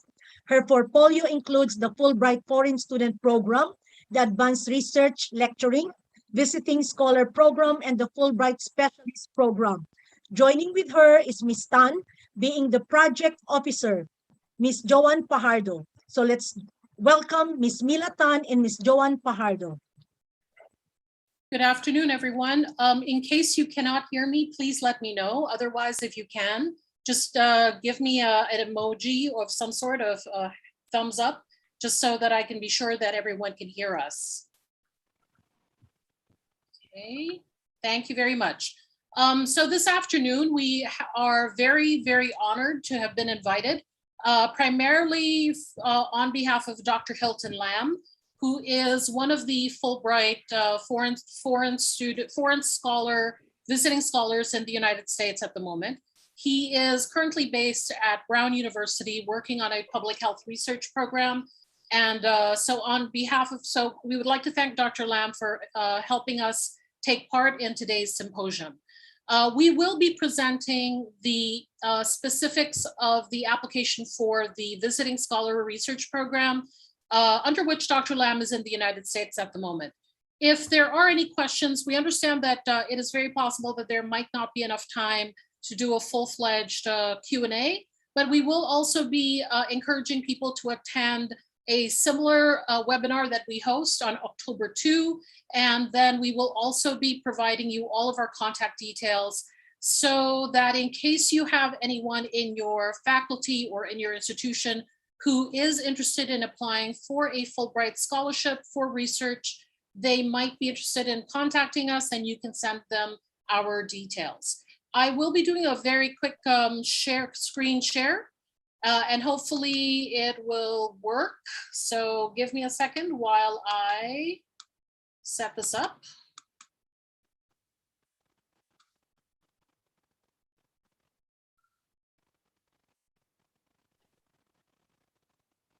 Okay, so I hope everyone can see the image. We are going to go through this relatively quickly, so that way if there are any specific questions, you can post them on the chat, and or you can contact us through our contact details that we will be sharing.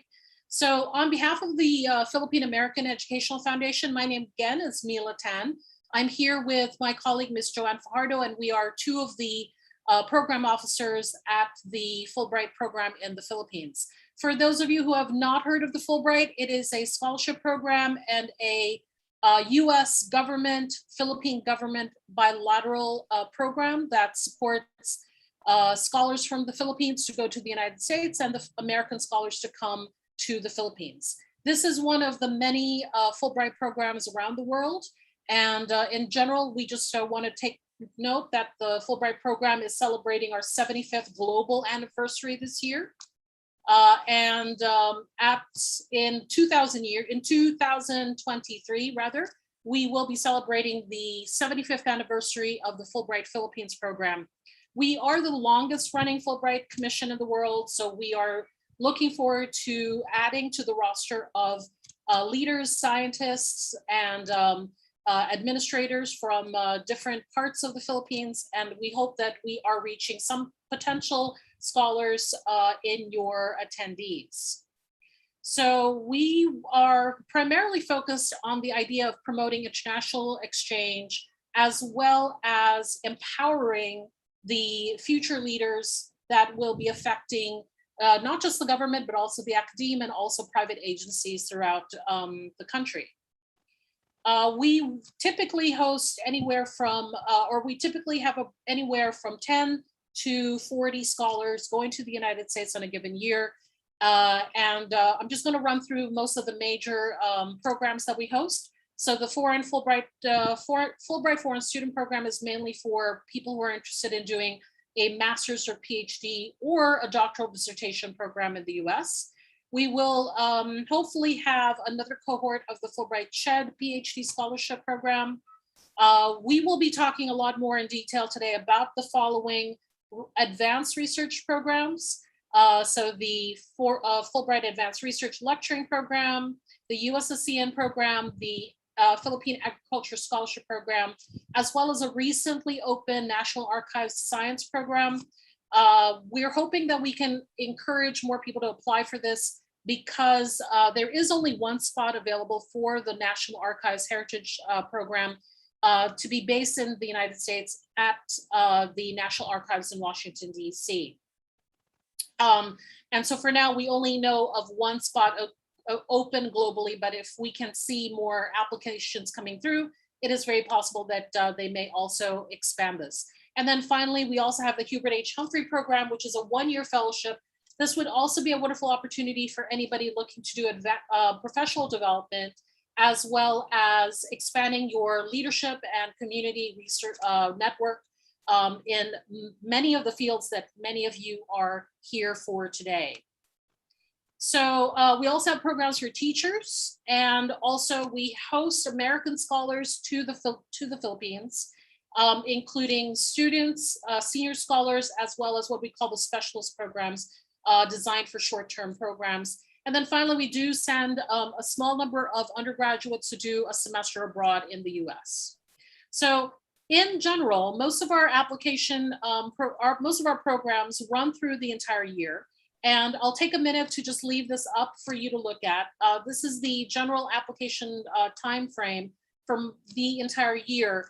And currently, we are accepting applications for the research programs. And that's one of the reasons why we also want to take this opportunity to work with the symposium, because this is a good opportunity for anybody who's thinking of applying. So if you are looking at the broad application period, just take note of these deadlines. And we have posted all of our contact details on most of the slides. So you can check out our website at fulbright.org.ph. You can also email us directly, and we usually try to respond as quickly as we can, but sometimes do bear with us as because of the pandemic, we're all working from home, and that does delay sometimes the access to emails that are coming through. We also have a Facebook, Twitter, Instagram, and LinkedIn page that all of you can avail of and contact or find out events that are taking place. And we have posted all of our contact details on those of the slide. You can check out our website at fulbright.org.ph. You can also email us directly, and we usually try to respond as quickly as we can, but sometimes. Right, okay, so we just want to cover the primary programs right now. And so we'll take a few more minutes to run through them. We have, as I mentioned, the Advanced Research Lecturing Program, which is under the auspices of, under which program Dr. Hilton Lam is in the US. And he will be returning to the Philippines later on this year, and hopefully he'll be able to share more details about his experience. But primarily, we are looking to send scholars to do research programs in the US for 4 months, or research and lecturing for 5 months. And our deadline for this is October 29, and all the details of this is on our website. General eligibility requirements include Philippine citizenship. You will have to be able to show via the interview and through your written samples your English proficiency. Most of the applicants that we receive for the Advanced Research and Lecturing Program already have a doctoral degree, or at least a terminal degree in whatever respective field they're in. And of course, because your focus is on the issue of health, we make sure that everybody is properly tested before they depart.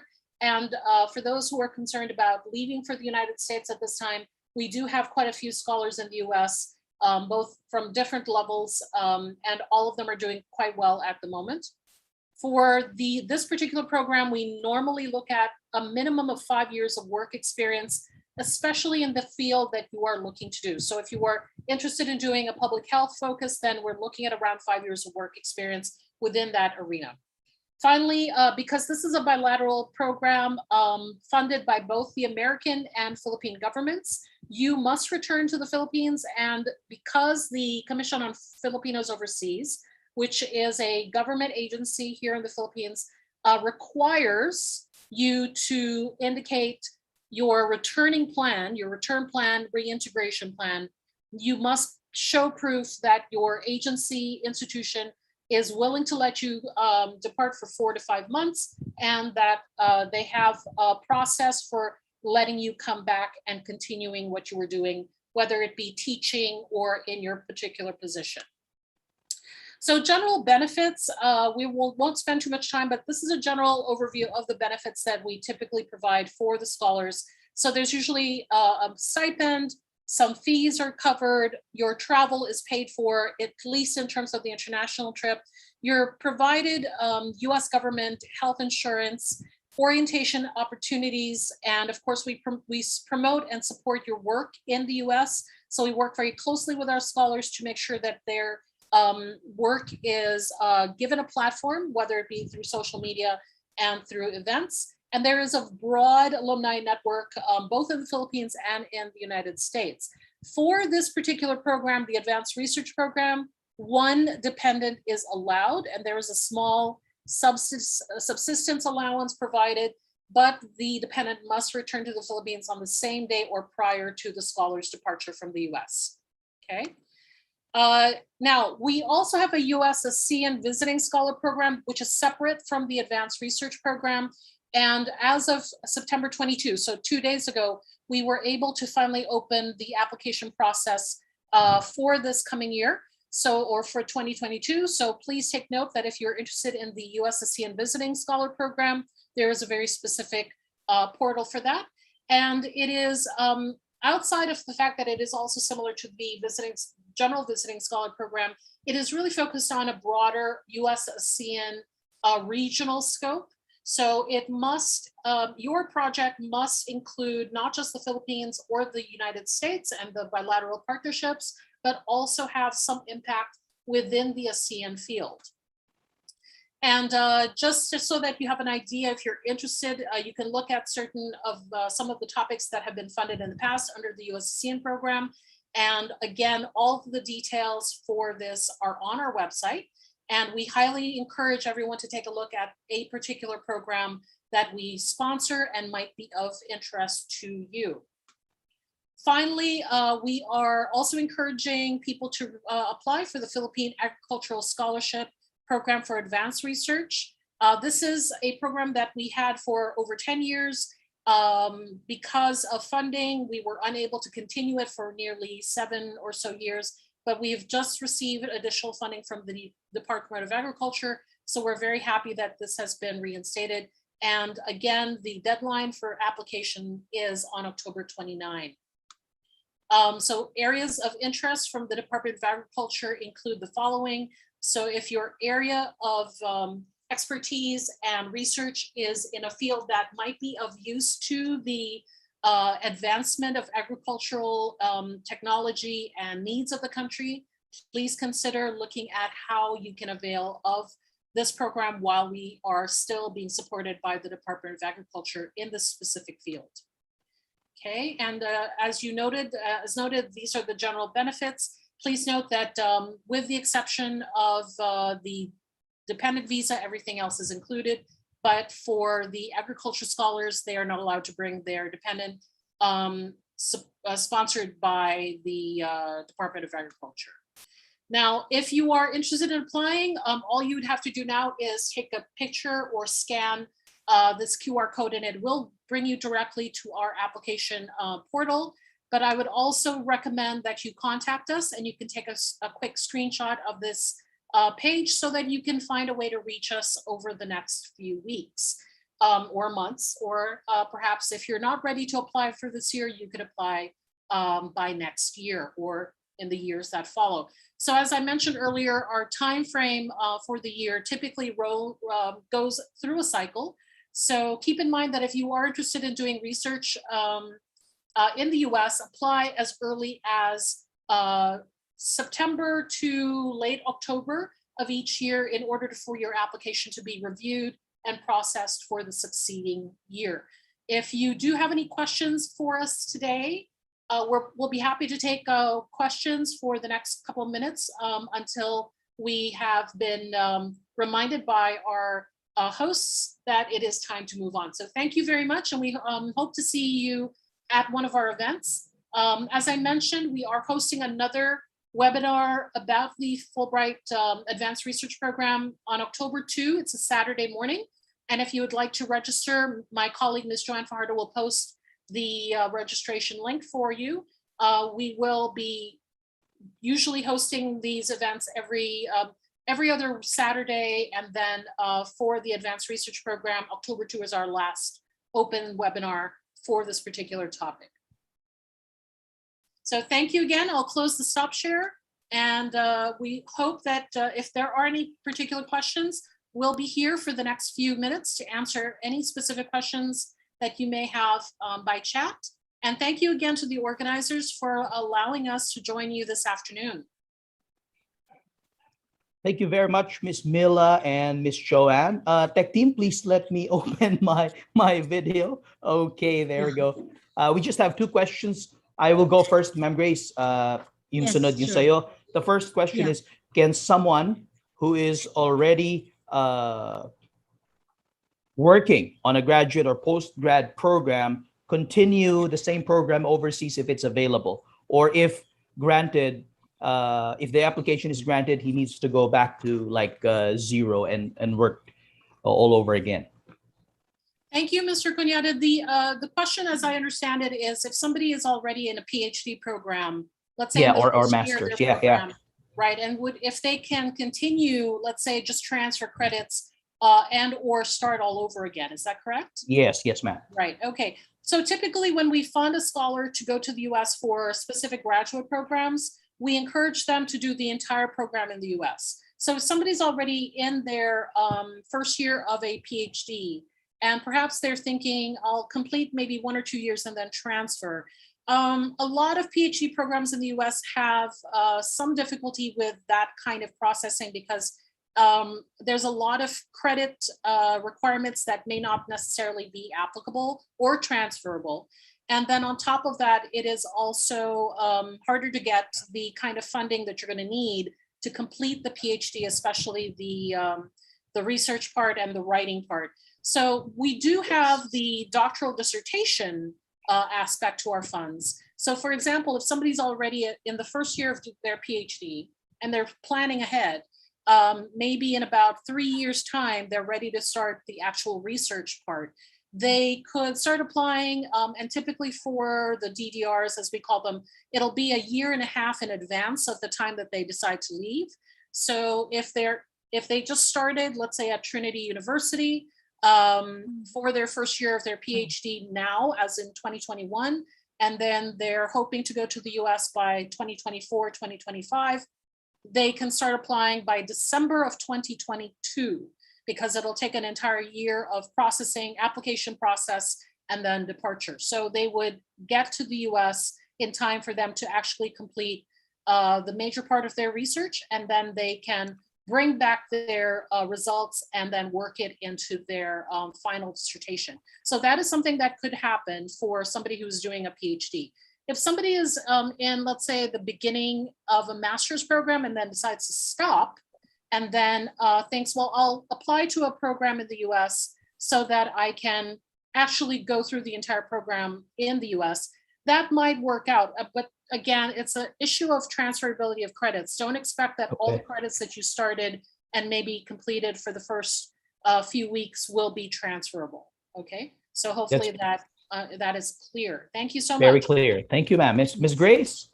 Yes, the question forwarded is, what do you think is the most urgent invitation for the researchers, teachers, and scholars today in this time of pandemic? Thank you so much for that question. Ms. Joanne, would you like to answer that question? Yeah, thank you, Ms. Mila. Thank you, Ms. Grace. If I understand the question correctly, you wanted to know which priority fields or programs are up for grabs. Yes. Well, thank you for that question. As Ms. Mila mentioned earlier, what's good about the research grants that Fulbright Philippines is offering right now is that it's broadly divided into several target or priority program fields. So if you noticed earlier when she flashed the screen, there is this general visiting scholar program that caters to various program fields or study fields, which is actually our core research program or research grant. And then there's another branch of that visiting scholar program that focuses on research topics that are important to the ASEAN region, and we also have to be reminded that this particular grant is very prestigious in such that it is only being offered to the 10 ASEAN member nations, which the Philippines is a part of. And then the next branch of the visiting scholar program focuses on research topics that have been nominated or prioritized by the Department of Agriculture and the Agricultural Training Institute. So DA and ATI have come together to determine these priority fields, and these fields, Ms. Grace, are available on our website. There's a list there that you can check out. Our participants can simply go to the website. We'll post the link once again in a bit, so they can take a look at the priority fields that are for agriculture and the fisheries. So they, maybe in the technological part of things, and also in data gathering and other priority areas. So aside from those, we are also so those are the three major research grant areas right now. We just want to emphasize, Ms. Grace, that we do not discriminate on research topics on certain priority fields. We are welcome to review and accept various research topics and research fields from of course all over the country, because we don't discriminate as well on ethnicity, race, or the area where you're from, the region where you're from, and we also do not discriminate on age And we also put prime importance on giving opportunities to those who have disabilities or physical challenges. So that's one thing that's good about the Fulbright program, and also the Fulbright Philippines Commission is we put prime importance on things that will make us all exposed to these opportunities, and we pride ourselves in being giving out equal opportunities for all kinds of researchers and graduate students. So many opportunities await you, Filipino researchers. Please visit the website of Fulbright Commission in the Philippines to know more about their programs, the application process, and the opportunities that they have for you. Maraming salamat po. Thank you very much, Ms. Milatan and Ms. Joanne Fernando. Thank you very much. Fajardo. Thank you po. Maraming salamat. Ms. Grace, we're almost done here. Would you like to invite everyone to visit the exhibits that we have? Yes, we are encouraging everyone to visit the exhibits of entries to the oral research competition, poster research paper competition, minute pitch to policymaker competition, video meme competition, spoken word poetry competition, photography competition contest that we held. The link are being presented flash before us. Don't forget to support your favorite entries, rate and comment, and comment whatever you want to say there. Encourage especially those who sent their entries. Day 1 is done, Miss Grace. Day 2 starts tomorrow at 8 a.m. Please be reminded that for CPD points to be credited, the participant needs to attend both days of the conference and to accomplish the evaluation forms for day 1 and day 2. Please remember that the evaluation is open to everyone, including those who are in YouTube, here in Zoom and Facebook. The evaluation forms will be open until Monday, 12 noon. And we were reminded by the committee, click the evaluation link appropriate to your discipline or category. And then when waiting for the CPD units, you have to give us some time because we will be really checking your attendance for day 1 and day 2. Ma'am Grace, I think allow me to read a message forwarded to me by Dr. Kapili. 1 certificate on participation after 2 days, CPD after 2 weeks, and 5, and the most we have to check the evaluation. So they have to fill out the evaluation this afternoon. And I think it's better that while they are filling out the evaluation, we will be entertained. Wow, okay. That's great. By the TUA brass band. Yes. Oh, we'll start with the TUA chorale. By the TUA chorale. Oh, wow, this is exciting. Let's watch this. Yes. I'm gonna turn off my mic. I'm not going to sing along with the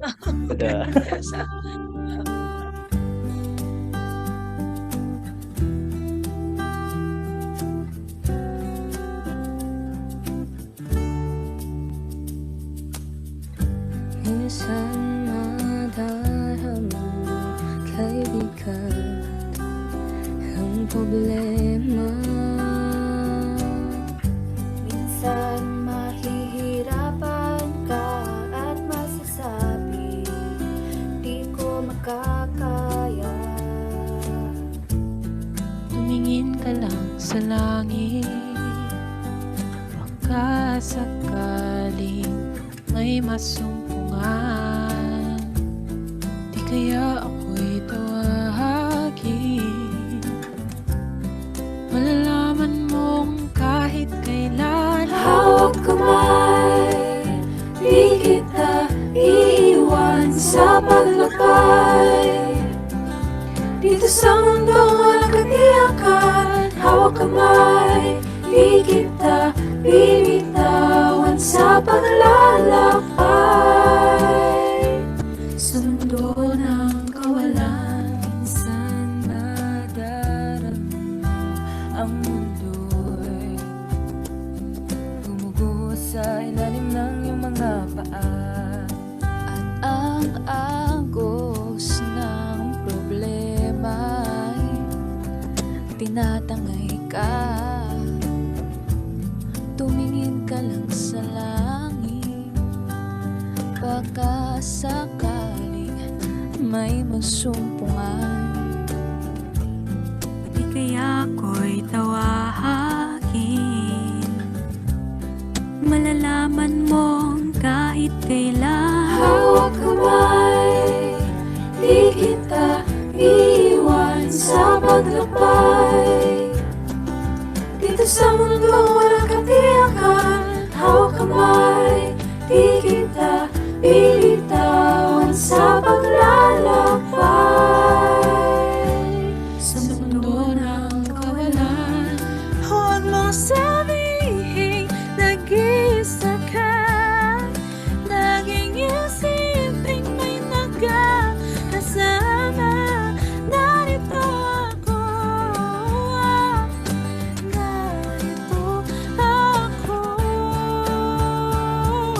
Hawak kamay, di kita iiwan sa paglakbay.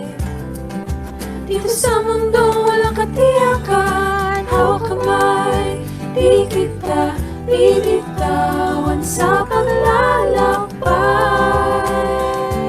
Sa mundo ng kawalan, hawak kamay, di kita iiwan sa paglakbay. Dito sa mundong walang katiyakan, hawak kamay, di kita bibitawan sa paglalakbay. Sa mundo ng kawalan.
Wow, what a very nice intermission number by the Trinity Dance Troupe. Ma'am Yes, Grace, I sir. think the link to the forms that they need to accomplish is lagging a bit because there's heavy traffic. So we would like to apologize to those who cannot get in the link. It's just a heavy traffic, but don't worry. You have until Monday, 12 noon to accomplish those forms. So we Yes. are done with our gathering, day one of the conference. Please don't forget, as we've mentioned a while ago, visit the exhibit. The link was already given. And don't forget to accomplish that evaluation form. I know some of you are saying hindi po gumagana. It's lagging a bit because of heavy traffic, but in a little while, I'm sure you'll be able to get in. So I would like to thank you, Miss Grace Starao from Trinity University of Asia,